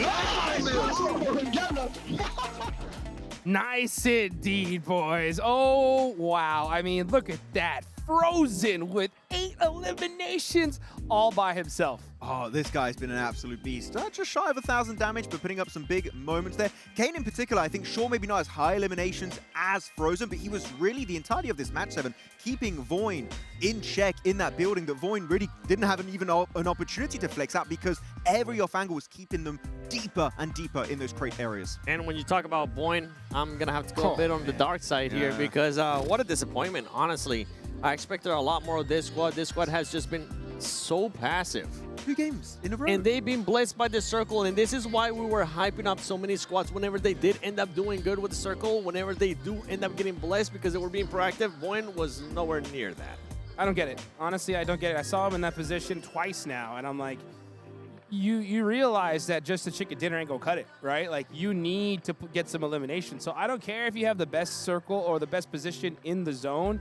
You need to peek your head out. You need to be able to steal some of those eliminations. Otherwise, you're going home, and I'll tell you what, the Foot, they wasted no time. They got out there, they put in the work, and they put themselves in a position to win. Hey, so did another squad as well. That's exactly what I was going to say. GOAT right there. 10 eliminations for this squad, and they finished Boar as well. And the way that they were able to defend the third party that Vicious was trying to do on them was absolutely beautiful. Oh, what an engagement versus actually 4 Thrives looking really good, and then 4 Thrives get what, a post-mortem grenade elimination out of nowhere. Very interesting strat overall. And actually, we just saw right there, what was it, 8 points total coming out from the side of 4 Thrives. So I'm going to say those 8 points is enough. They just overtook the 50-point threshold. So 4 Thrives finals pretty much done and dusted. dusted here, Hotchooks. Yep, that is what I'm talking about. That just shows you that there's not going to be a lot of spots left. And look at that. Yeah, I got to agree. Top 2 are a lock. You know, the 3rd and 4th place, pretty close here. You know, Foot put themselves in contention. They're still not there yet, boys. They're going to have to do another great game in this Miramar. If they can even replicate it closely, they should be able to be good. But, man, GOAT, 7-2-1, going to have to pop off. The Foot just did exactly what S2G did earlier. Yes. What placement were they? Weren't they like something They had along the 11 lines of points like before this game. They were in 14th with 11 points. That's what we were saying. All it takes, ladies and gentlemen, is one match. So going into this final Miramar, I'm going to be looking at Loops. I'm going to be looking at Wolves. Aula. Foot, I think you got to carry that momentum. Yeah, you got to try and keep it going. But actually, one thing that was really just heartbreaking at the start of that game was Ida clashing with Nigma Galaxy, and that's going to keep them down 23 points total. Only 4 placement points overall for the entirety of today. It's not impossible technically for them to make it happen, but that hot drop, if it happens again, Nigma Galaxy is pretty much done and dusted. And the sad part is, for me, this time, all these teams here in the second page, even though Ida could have a crazy game, they just haven't shown me that. So I'm going to be counting out all these teams here from the second page, and I'm going to be focusing instead at those top 8 that I mentioned earlier. And also, how is Team Flash going to be finished off this day for them? Same with 4 Thrives. And GOAT, is the aggression going to continue out of this squad, because they're up to 45 eliminations? Those are the big questions. Those are the big questions here. And what can I say, boys, right? You guys were absolutely right, and it just so happened to be the team that you predicted that was going to do it. He knew it. Yeah, he knew it from the get-go. He's like, when it comes to Miramar, Foot, they could get it done. I doubted myself, so I think that's why it worked out. By the way, guys, the way, like, I was looking at the game with Max, and I was looking at his face, and I was like, bro, what were you on with this prediction? And he looks at me and he smiles. He's just like, I don't know. I didn't believe it, honestly, when I said it, but you know what? Like, it worked out, so that's great. Hey. Cancel out your curse. Yeah, just because I don't believe it. I need to believe into it for it to take effect, apparently. Ah, that's what it is. That's what it is. Well, you know what? Hey, okay then, right? Oh, no. Who do you not believe in this last game? I do not believe in Alula. Okay. Ooh. You don't believe in Alula? No, they're going to drop down to 16. Okay, maybe not 16. Okay. Dang. All right. Well, let's see what Alula could do with this last game. That's going to be super interesting. I mean, they went top 4 right earlier, and they've just been slowly slipping, just like Wolves, unfortunately. They are in contention. One big game. I feel like we're going to have a bit of a surprise here in terms of who will do just a final push to overtake 7-2-1 and maybe GOAT 2, because 45-42, those 2 teams could fall if things line up perfectly. The crazy thing, too, for Alula is that they do end up having those elimination points. They just don't have those placement points. Even when we ended up looking at Foot, the only placement points that they had today was literally from the win that they just got. So it's going to come down to a consistent match here out of Foot if they want to make it into top 4. For Alula, we need to see that fracking power again, because we know that if you do end up getting some placement points, it might not be enough as we go into the final game. Here we go, baby! Into the last game of the survival stage. We're headed to the desert for one last time. Top 4 teams moving straight to the grand finals. Everybody else, their journey ends right here, right now. Let's get it going. Is that a good playing path that we're seeing? Pretty good. Ooh, you couldn't ask for a better playing path, honestly. Yeah, it's going to be looking really nice. And 7-2-1, like, we had too many hot drops happening. Let's go Ruins. Nobody in the entire life goes to Ruin. It should be big chilling there that time around. But I am wondering, we talked about Ball in their respective group for the group stage. They went for a big hot drop on Pandem and Hacienda. Are they going to try and pick another target to maybe keep that dream alive on Miramar for that final match? Squad coming in with 19 points. Top 4, currently the cutoff mark is at 42 points. Yeah, go crazy for me, Boar. Don't put a point. Yeah, everybody needs to go crazy. I don't care if you're in the best spot in the circle. Get out there and get some eliminations. And let's get some amazing casting action for this last game as we send it on over to John, Allen, and Blank for the last time in the survival stage. It is time to go crazy. According to Hot Jukes and over on the desk, we are ready to pop some clogs here as plenty of players need to go down before we crown our top 4. Final match, Deja Vu from Group A. Can they make it happen again? Foot drops directly central, just towards the south side of Bohr.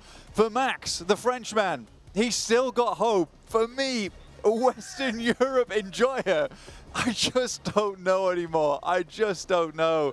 But for Foot, it looks real good. They start in an incredibly good position on this side, as do the Bohrs. But we're right, you know, you got to go absolutely insane in this match. Do or die moment. Seriously, right now. No, like for real. But for real. Like, come on. But for real, for real. Lose your mind. Maybe some of your marbles also. It's important. It's important to get a little bit freaky with it now as our teams are down to the wire. As they were saying, 42 points. 7's counting anyone below 8th place out. I might extend that down a little bit further, maybe all the way to the Vicious. I mean, that's what we were talking about during that last match. 25 points. Yeah. Yeah, you had that 20. I think that's a very reasonable assessment from you. But with the caveat... It's the profiteering that's the problem. Yeah. The caveat is that you need everybody ahead of you also to have not a great game. Yeah, that's absolutely true, because right now it's a heavy lanyard of responsibility for these teams underneath that 10th mark, right? Where for you, not only do you have to get above that marker of 40 points, but you've also got to worry about these other teams. And do you take that responsibility of hunting down those squads that potentially lie in your way, or do you just play your own game and hope that it works out? I think this is going to be really down to the wire here. Foot already starting in a really nice position in Via Demar, so far away from everyone else. This is so free, such a free amount of space for them to play in. This is very nice. It's really easy. And they've already scouted out the entirety of Chumacera foothills too. Got a lot of info. They got a lot of latitude. They got a lot of options, which can sometimes be a little bit of a mental overload, right? You're given the pick of the litter. I think the most notable example is when Alpha 7 had that big opportunity to choose a position around La Copperia. You hesitate, though. You do hesitate. Because there's so many choices. There's so many choices, and the choice that they made right there was to try and get eliminations on the outside as opposed to going in towards La Copperia, which didn't make sense at the time. And I felt bad for them, honestly, because they take the tougher of the two choices, which is just to try and fight it out on the edge. So I really felt for them. I was fairly sad alongside with them when they did go down. They're an incredibly good team. I don't think anyone can take that away from them. They should realize that as well. Even if they do go home in this tournament, there's always future tournaments. For a team that has been chasing for the longest time, yeah, I think for Alpha 7, you can have an off day. Yeah, that's true. And in that final decision, it brings me back to thinking about what our Foot going to do, right? Because they have so many options. Will they stumble? Will they falter? Or will they be decisive and take the correct action to move forward into this circle? A lot of teams actually pushing down the western road pretty quickly towards La Guerra, so could potentially have some pretty noisy neighbors soon enough on the northern side. For Loops, 30 points. Not that far out. We're looking at a 20-point game, which would secure them happily towards that top 4. But it could be lower than that. It could easily be lower than that with how scrappy these engagements have come through, how hard some of these teams are fighting. I mean, God, Foot in that last game from 14th to 5th now. It's an incredible performance. You just can't really count a lot of these teams out to have those massive games. For 4th Rise, they're living life to the maximum. 51 points now. No doubt in my mind that these guys are not going through. They can be forward thinking. But there is so much opportunity here, Blank, to sort of pick and choose who you might want to fight in the finals. When you're talking about teams towards the top, so certainly for Team Flash and very likely for 4th Rise, they could take one of these rosters out. Maybe they want 7-2-1 to get in towards those finals. Maybe they want GOAT Team to be against them in the finals. They'd much prefer it to a Foot or to a Wolves or a Loops beneath them. Could potentially be an opportunity to control the enemy that you face. Change things around that way. It could be pretty nasty stuff, but that's easier said than done, I think. I think it's safe to say. Foot do have a central position, but a lot of players starting to move into the area. An opener for Enigma Galaxy, and that is over to our bubble team. 7-2-1 have lost a player early again. I'm gonna be real. I think 7-2-1's been fairly lucky in quite a few of their games. Yeah. I think that they've put up a tremendous performance from where they came to where they are now. But 4 Thrives opening up over towards Foot is a huge deal. Losing one player at this stage of the game can be nightmarish. Wolves also finding Rahan from 7-2-1. They're dropping the 4th place team out early. That is a really big deal. 42 points, that's not that difficult to jump over. We could have multiple teams vying for that 4th place here. And GOAT team aren't fully secure yet either. If they lose players early on, it could be 2 spots up for grabs, potentially, depending on where these points go. But right now, the story of 7-2-1 could be drawing to a close. They've played on with 2, however, multiple games now, Blank. Yep. They know how to do it, evidently, even though, granted, they have been lucky, they know how to play with that luck when they're given to it. Catch him on the pass, the Enigma Galaxy. For Foot, I think that they're suffering from exactly what you're talking about, but maybe not for the same reasons. For 4 Thrives, I think that this team is just so happy and so ecstatic that they're in the top 4, they're secured in the top 4. They make a direct send over towards Chumasera Foothills. That is maybe a misguided decision where sometimes you can get caught off on the rotate, there'll be teams watching you, and you might struggle because of that. 4 Thrives, they don't care at this point. They'll take a risky rotation any day of the week. And they are potentially going to earn a lot of ground on that southwest edge, up and into those hills. Obviously clearing out an angle against Foot gives them that elevated high ground. They have managed to actually split the difference. Look at the angle. Ooh, okay, Zedwolf is still there, but now Falak knows about it. 2-star players going at loggerheads in the longhouse. Neither team currently on the backup, but both are sending in the cavalry. Looks like 4 Thrives don't want to get stuck in, so Falak's playing sensibly here. He's not letting his ego run away with him. Back it off. I mean, 4 Thrives, there's plenty more teams, plenty more squads to take down. As we go through, the circle was diabolical. Heads over towards the western side. Enigma Galaxy all the way on the western roads, but they are joined by Alula. Boars lose Snowix, Boars lose Terminus, and I think that this might just be the terminus for Boar here. This is the end of the road. They're still trying to slam straight into the middle of this circle past Chumasera, but we've seen how hot that ground is. Real difficult going. With 2 players alive, you just don't believe in them. I don't currently. Wolves, they've got a little bit more belief from me. Currently facing off against Ida, who have got 4 players alive, but are being backed off the angle. Everybody having to shunt all the way west and in towards Bayadema and the hills to the north of it. A lot of water in this one too. Like down towards the south side, it's a bunch of water still in play.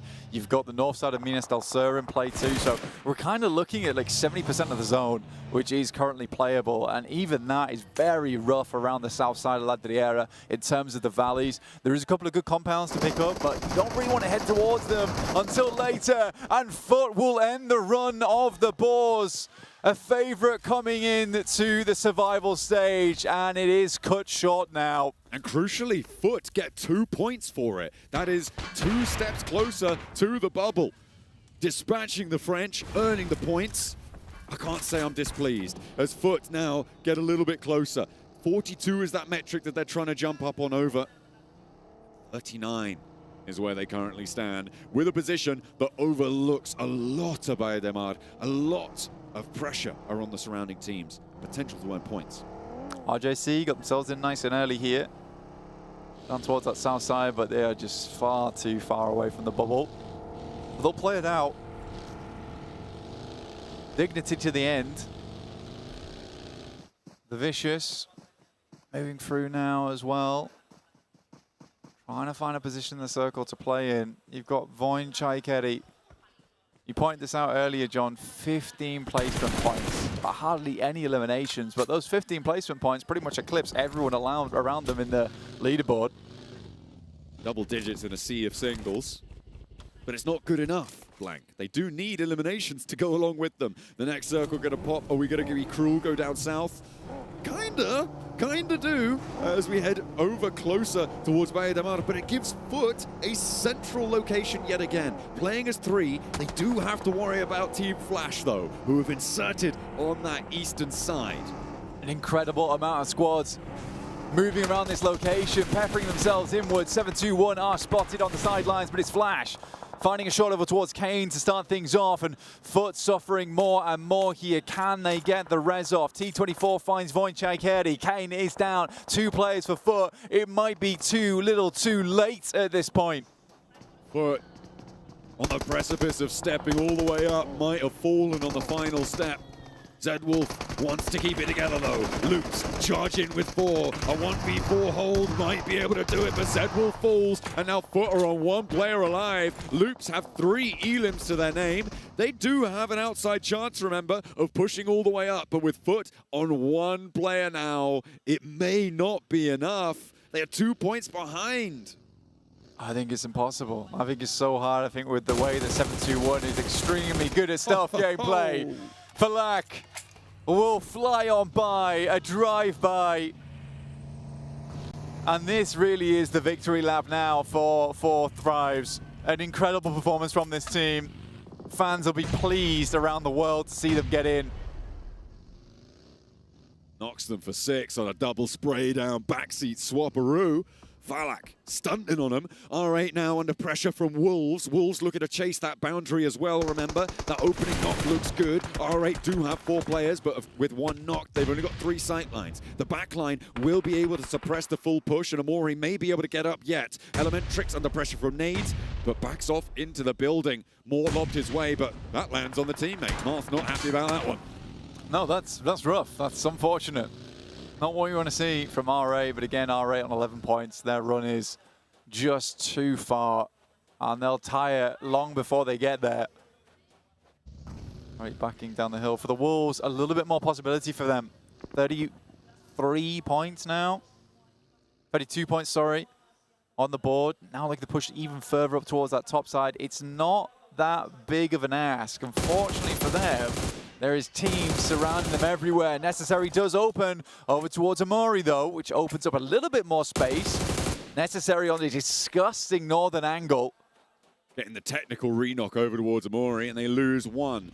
They have a split player on the off angle, and that is known about as well. Marth tries to find Elementrix, but he can't hit for too long. Can't get too bold with it. Doesn't tag on the spray quick enough. And now underneath him, Prestige has Slonik to deal with. A nade being cooked in hand, but he spots an elbow, forces him back upstairs, and the pin goes back in the nade. They're stepping forwards. 2, 3 players for Wolves. Move on in. Where's the nade? Will it be there? No, it won't, as they're able to find yet another. The Wolves look to charge on through. They want an NA representative in those finals.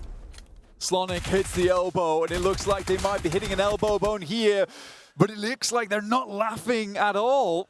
With 1 player going down, Wolves not happy about this one. Well, they've got 3 elims. They sit 8 points behind the bubble right now, Blank. With 3 players, it's definitely doable. And they are starting to rack up the pressure here. 4 Thrives are clashing with Team Flash, and in the midst of it all, looks like they're trying to hold down their building. Loops as well, under pressure. They've lost 1 player already. But with Zeus a win in your building, you are never going to sleep easy. Never. Zeus.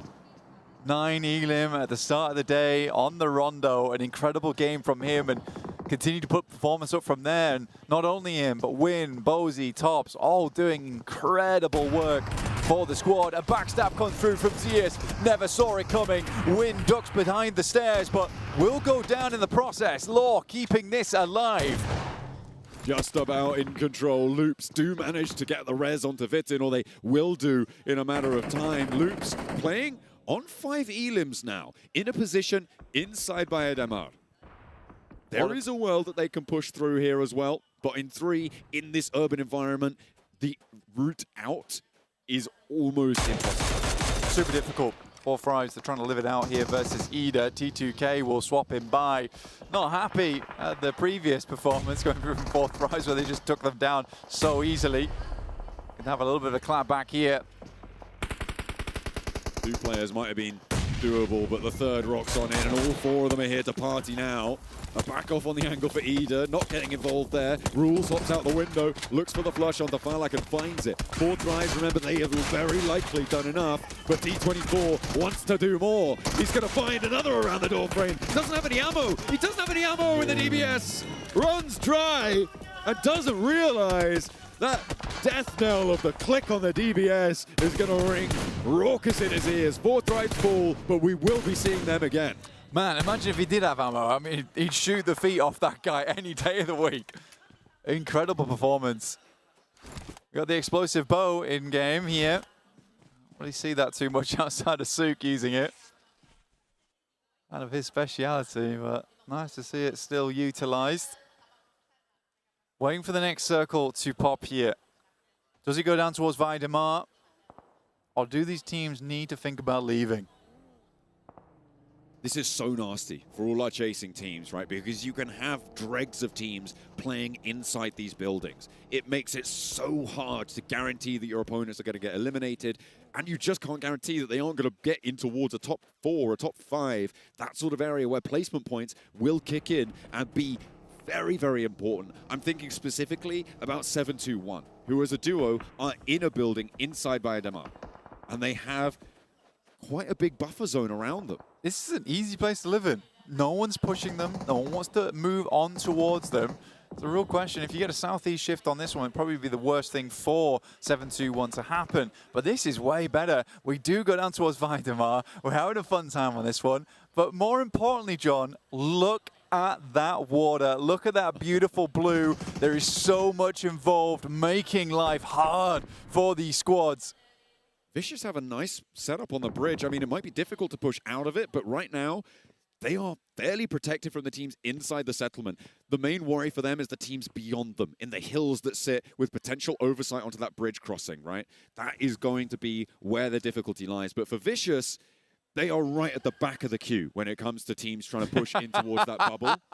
And now they are at the back of the queue moving forward. I think that is an accurate representation for the pressure meter, showing, oh, it's just ticked up as well. Oh, it's even It's hotter. maxed out. It's maxed out. Someone getting 105% on that one. We need to adjust percentages. Maths needs to change to display how this is going for them. Yeah, we're revving it up. And I mean, it makes sense. Perfect time to bring it out here because the pressure is phenomenal on this team. The further they get into this game, the more that pressure will build. Just got to try and not get crushed here like a can in the Marianas Trench. Wolves on our screen, over towards the north side, a chaser, a chance. 5 points on the game so far, up to 36, doable. Remember, GOAT team are still not safe, but with 4 players alive, inside Vaidemar on the south side, I don't see them dropping down anytime soon. I don't see them not being able to get enough out of this game to make it safe and secure into these finals. Potentially push up and jump up over. He needs it. Thrives, maybe. He needs it desperately. Any more shots he can get through, but he's running with some pretty poor utility, some pretty poor weaponry as well. Swain locks out the nade. There's damage happening throughout the window. It's a good nade. Looks for the double. Emre doesn't go down though. There's one more, but all the flushes are getting stolen away. Swain at least able to confirm one. Swain now in a 1 versus 1 when it looked like he might just get crashed and evaporated. Foot add a point to their tally as well, Blank. If they can find those. Oh, did the flush get stolen? I think it might have done. Yeah. Oh, that's nasty. They would have been 1 point, but they'll take survival over the point at this stage. They'll take anything they can get. Jumping up will be so important. And Swain out the door has another nade. Can the muscles do it? Emre, look at a lift heavy for Ida right now. Swain, it's a difficult one, right? He has to guess where this player is. There's no window on the backside of this building, which is what makes it so good to crash. There he goes through. It's on target. Not enough damage. One more nade is in the hand of Swain. Immediately with the first aid kit round the side, tries to pop it. It doesn't get far enough and is not cooked long enough. He's so desperate for these points. In the meantime, 7-2-1 pick up one for their own. A moving goalpost, and the two players on the east still in the circle. T2K potentially to push through them, but who else is going to go that way? Wolves, maybe, but they've just lost Slonic. They are very, very low on that forward position. I don't think that the Wolves are going to be able to make this one forwards. 7-2-1, I mean, you said it before. They have been lucky time and time again here, Blank, and with two players so early on, they are just keeping their heads down and everybody else around them not doing a thing about it. Again, extraordinary a team for 7-2-1. Relatively unknown as a squad. To get into a top four would be a crazy result for them. But we do have to say that this is not what wins you championships, right? The way they're playing right now will not get them a first place later on. Might get them a 16th, though. But it is impressive. It is impressive nonetheless. I would agree. There's another knock, though, that they're able to find. There's potential for them to jump up past Goat if they can find a couple more stragglers around the way. Some waylaid wastrels to pick up points towards. Malik, plenty of ammo. Nice healthy armor. The helmet not looking so hot, though. Federer, ooh. Able to just about duck back behind the cover. Yeah, the level 1 helmet really not helping him here. Any headshot that comes through over towards him is devastating. And it's just about on the barest amount of HP before it breaks. T2K need to make their way through Bose. Bozy is still alive on the south side from Flash. Could get involved if he wants to. We're down to RJC. Goat looking to secure their position in the top 4 right now. Very, very central. Loops also on for the run of their lives. Loops, a team that we thought would make it through in their group, but fell very short. Alula, they've been in the top 4, they've tasted victory, but they crash into the building, and Swain's there. Emre's there as well. This could be troublesome. He steps up, he's going to get a point here. Eden may be able to snaffle that away. No, I think that goes over to Enigma Galaxy, and Swain's still alive on the top 4. Know about the Turkish split duo, the bounce on the nade, takes Emre down, and Swain steps forward, but he's out! Oh, he did so much damage, but Alula able to weather it, and Foot cannot go the distance. They are denied entry. I think it's a whiff nade. I think it's a whiff nade that gets thrown, bounces back onto the stairs and takes him down. They had no way of knowing unless he was still cooking it, pulled the pin on it for the player on the outside, and then just quickly flicks over. Alula, though, 39 points. I can't believe that it is between 7-2-1 and Alula chasing down 4th. I mean, you've also got Loops, and you've also got Vicious, Blank. Vicious, who were our most outside of outside prospects. 4 players alive on this super high ground bridge now. Everybody's starting to get cramped in down towards these buildings, and they can start to unravel the hold that the hillsides have had on them for the longest time. Vicious, like you say, high ground, looking good. Opponents bare in front of them. Enigma Galaxy still up as 4-2. Everyone make their final attempt at victory. The circle centers up over towards it. The bridge in play, the Vicious in control. Can they get the points? Can they brutalize the competition? Point, I just don't know. I don't think you can get super high elim games from this match though, Blank, because it's so straggler heavy. Teams are going to take chunks out of each other and drag the player count in this lobby down. Goat are going to take 1. They've already managed to get 5, and Blank, they're up to 50 points now. They are very, very secure, but they do want to go further if they can. 51, 52, 53. That's when you're going to start to wipe the sweat off your brow and feel it not getting replaced by more. Like I said, John, they just don't have the vision right now. They just do not have the vision, and it's so crucial for them to grab that. 7-2-1 looking over towards Alula. Masku yet again takes more damage. Icy trying to find Ado as he makes his insane cross.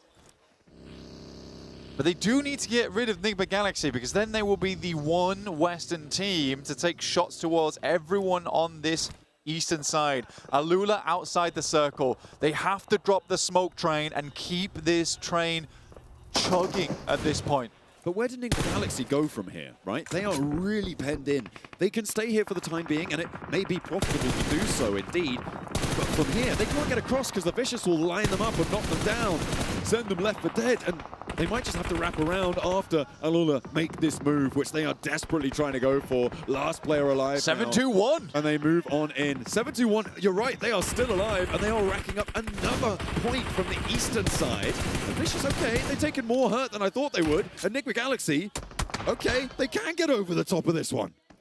Good shots over towards Doran. Really just about getting those bullets through. Nigma Galaxy still on us 3. 7-2-1 starting to make their cross. Malik gets himself to the truck. A nade goes through. Doesn't tag him on. They think he's on the right-hand side. He's not. They know he's there now. Another nade in the right place, and it's all done and dusted. We'll lock in our final bubble position for our teams to aim he's for. barely in! He's so close to the blue zone. You must be joking me at this point. There it goes. So they are on 45. That is a locked-in 45-point bubble for Alula to chase, for Loops to chase, for maybe Vicious to try their best to go for, but they've just lost Doran. For Loops, it's chicken dinner. They're done. They just need to get the 10-pointer here, but they are on the outside edge. The blue is starting to push them. Go down towards their south side. RJC on their west. Fearless still this member of 2TK. T2K who could cause a big problem for them in the future. Lord keeps hitting nasty shots. They've got such minimal count on ammo.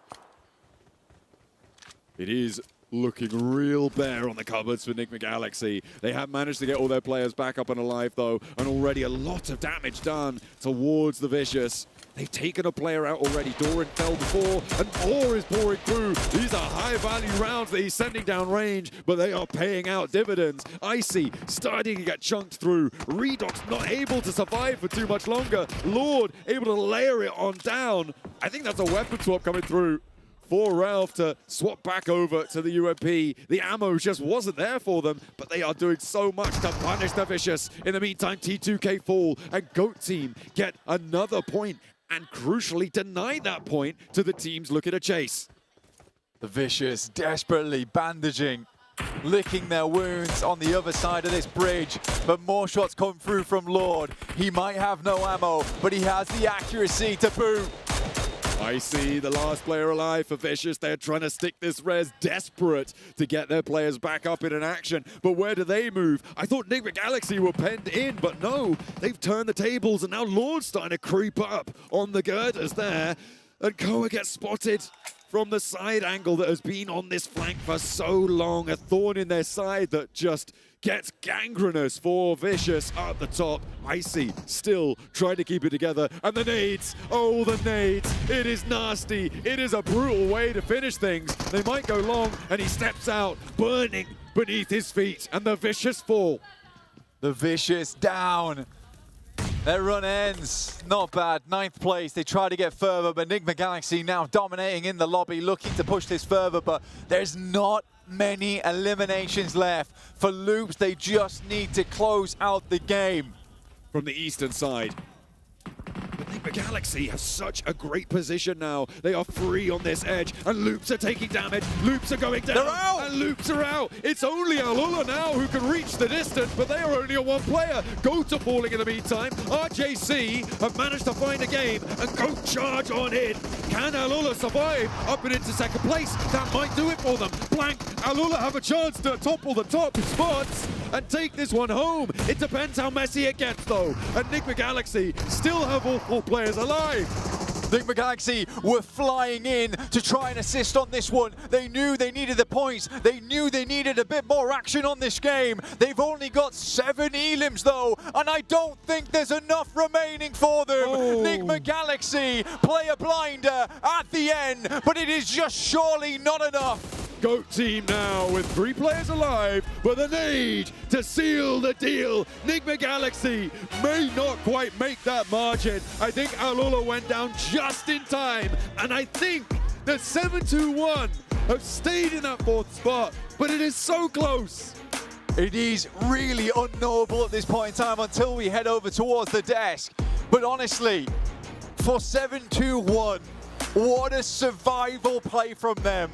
We felt like they would be going out in this last game, but they just lived this one through. They saw it to the end, and they made it happen. Are they in that top 4? We'll just have to find out. A spectre that haunted the lobby right until the last. 7-2-1 would not give up the ghost, and they find their way. I'm pretty sure they found their way into the 4th place.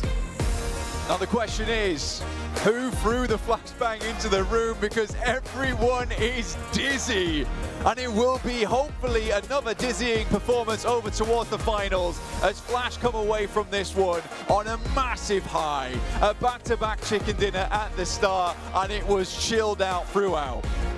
They looked so clean as well. A big resurgence from day 1 of the group stages. From Group A, they just about snuck through, but they found their pace here in the survival stage. Moving forward to the finals, it is a team to watch out for. They are a title contender if they stay on this form. Sad to see Boz here. Team with a real chance.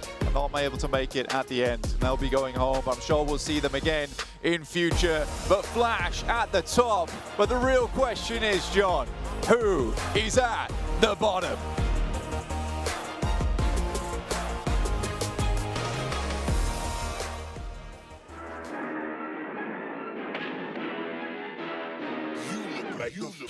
Really, y'all don't know this, y'all in danger. I'm a threat. I'm a gamble with your life, cause you know that it's a bet. Still young spits, but you're coming young. Don't run track, but I run up a check. Run, do it real big, gotta one up the next. Point to the sky with the one up, I'm blessed. I'm young, rich and black, so you know I'm a threat.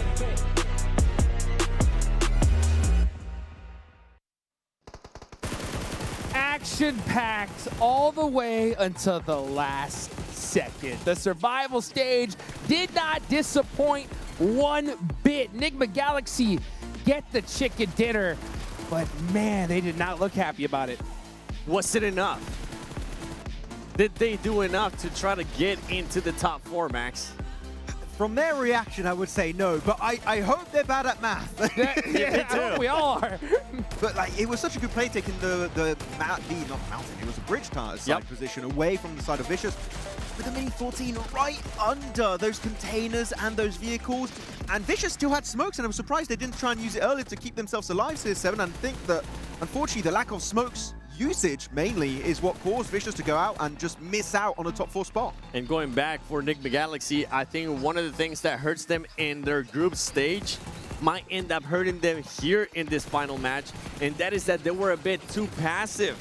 When they actually needed those eliminations, when they needed to go for those fights, they were playing that late game for too long and just totally forgot about the eliminations to be able to catch up to that top 4.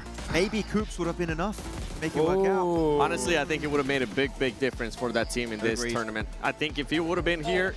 Hey, this moment is Alpha 7, by the way, qualifying 100%. That's right. PMWG. Yep, it's that's done. right. Yep. Now that Loops did not make it, we will. In fact, wait, what's going on here? 7-2-1. What does that mean? Yeah, they look pretty happy. That's a good sign when you're throwing up the number 1. I'll tell you that right now. That Flash is number 1. Though. Okay, well, I guess that settles it. Yep, that settles it. I think that does. Yep. Let's see. Winner, chicken dinner to the okay, Enigma Galaxy. We'll wait until we see the exact overalls, right? But that is definitely a good sign. But I noticed that you see something here. Seven, what do you think? I just want to give props. I want to give props to Satan. This is a player that's been playing PUBG Mobile for a very long time. One of the superstars in the MENA region. And today, he was actually able to put the team on his back from the first game, be able to clutch up multiple times, clutched it up a beautiful 1 versus 3 early in the day as well. So it's good to see him being back in form, and I can't wait to see what he's going to be doing for the rest of the year with this squad. Oh, hello, Satan, right? Able to get himself some good moments throughout the entirety of that game. But especially able to get rid of Vicious, it was just a key moment. But the main issue, because by going there, you can't get as many frags as you really want, and eliminations is really what Enigma Galaxy needed if they wanted to go the entire way to make it in the top 4. But here, the eliminations were incredibly low. And on the opposite side, too, this is one thing that disappoints me.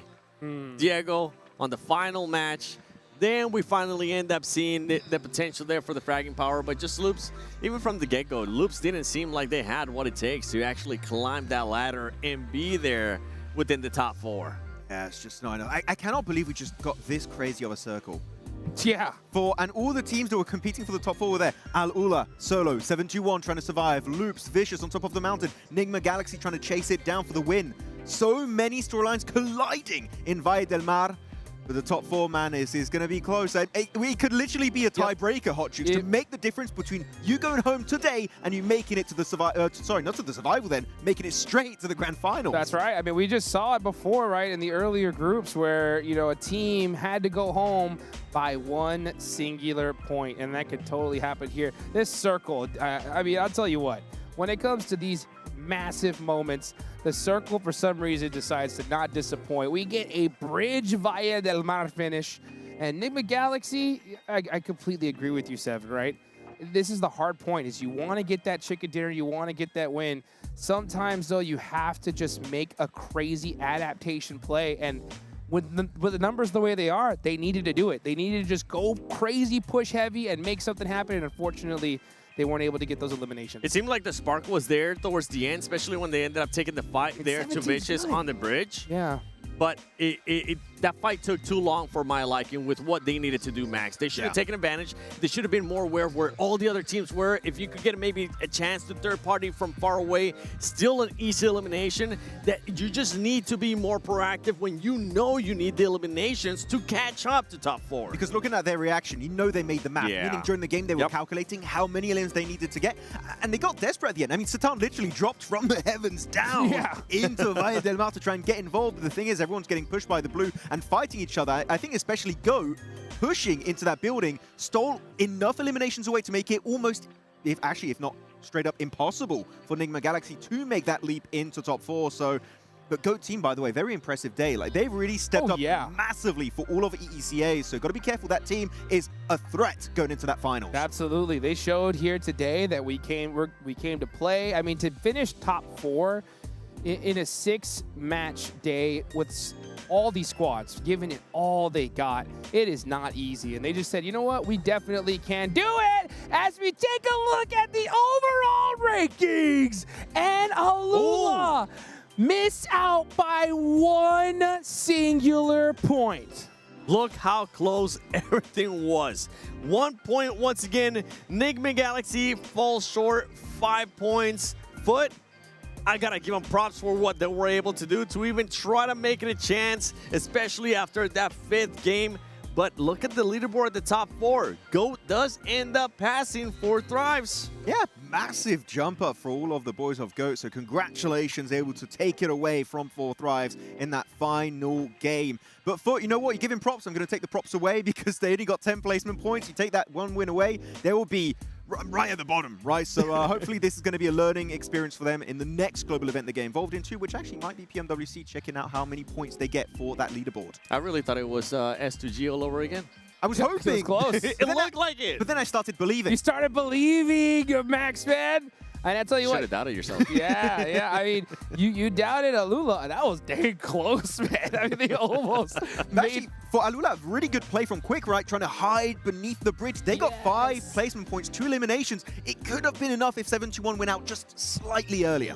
And I think now that we know the top 4 that are going to be moving towards the finals, and something that we've been seeing here, especially on the 3 days that we've been able to work together, is how close the margins have been throughout this tournament. And it's because of the format. So for everybody currently watching at home, keep in mind, in the finals, we could go 12 games, or we could go 8 games based on the smash rule, because it's going to be super tight. And honestly, I wouldn't be surprised if he ends up coming down by just 1 point. By the way, MVP, look at those numbers. Z, I mean, it could be anyone from Flash, really. The entire squad has been an absolute menace from start to finish, but Zeus will be the one smiting down the lobby, Hot Jukes, and becoming your survival stage MVP. Definitely very deserving. And good to see Vietnam back, because Xavier disbanding, players retiring, but no, the torch has been passed on to Team Flash. Oh, it breaks my heart. I can't say, para Jin anymore, know? But, man, way to go. Team Flash, these are your 4 squads, folks, that will be making it to the grand finals. Team Flash did not mess around in this one, boys. I mean, the first 2 games, they locked down that slot off the rip. And by the way, this is the 2nd time ever that we have a Pakistani team, 7, making it to a global finals. Yeah! And it's no surprise that it's for Thrive. The same team. Once again, making themselves there, go to the grand finals, and there you have it. All the teams that are going to be participating.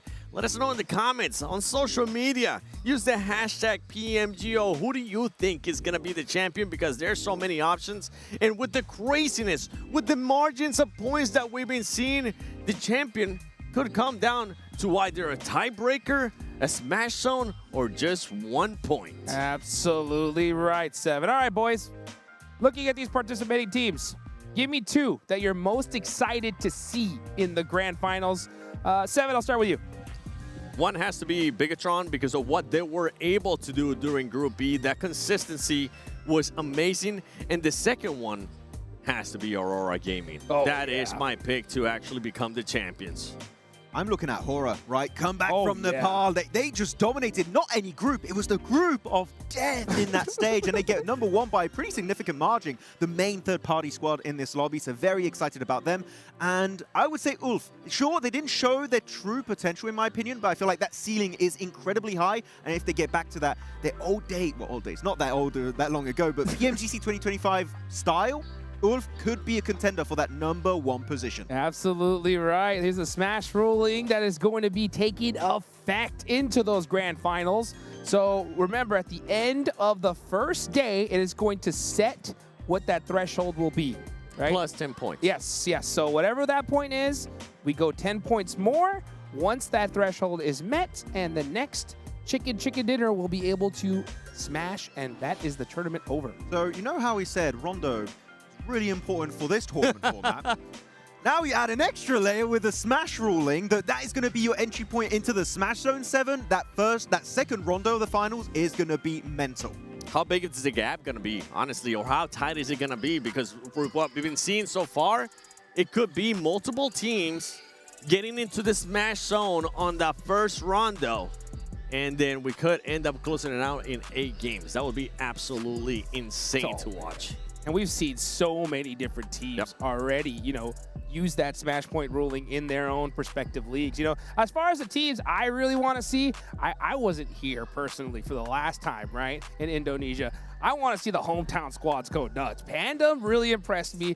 BTR go like that. I want to hear that crowd just roar for these squads. So I'm super excited to see them make it happen. You just mentioned something that we really haven't had to deal with during these 3 days, the first 3 days, is the crowd. Yes! It's the atmosphere that's going to be set here, because last time we were lucky to be here. There was drums. There was people screaming. You could feel the vibration from the crowd, and I know if we can feel it, those players can definitely feel it. But you know what? That last time we were in Indonesia, Ultra Ego were playing very badly.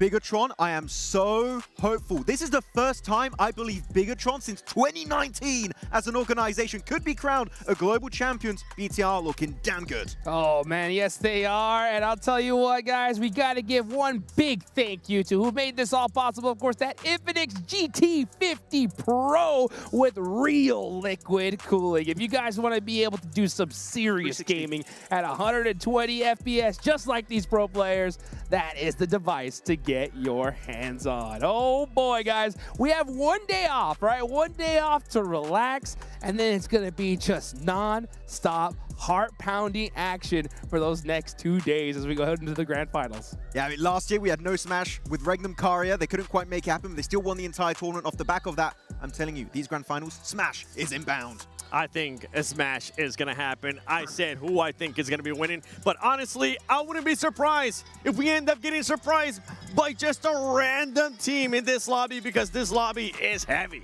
Well, we're going to have to wait and see, guys. It's coming up right around the corner. Mark your calendars. Tell everybody. And we will see you in the grand finals here in Jakarta, Indonesia.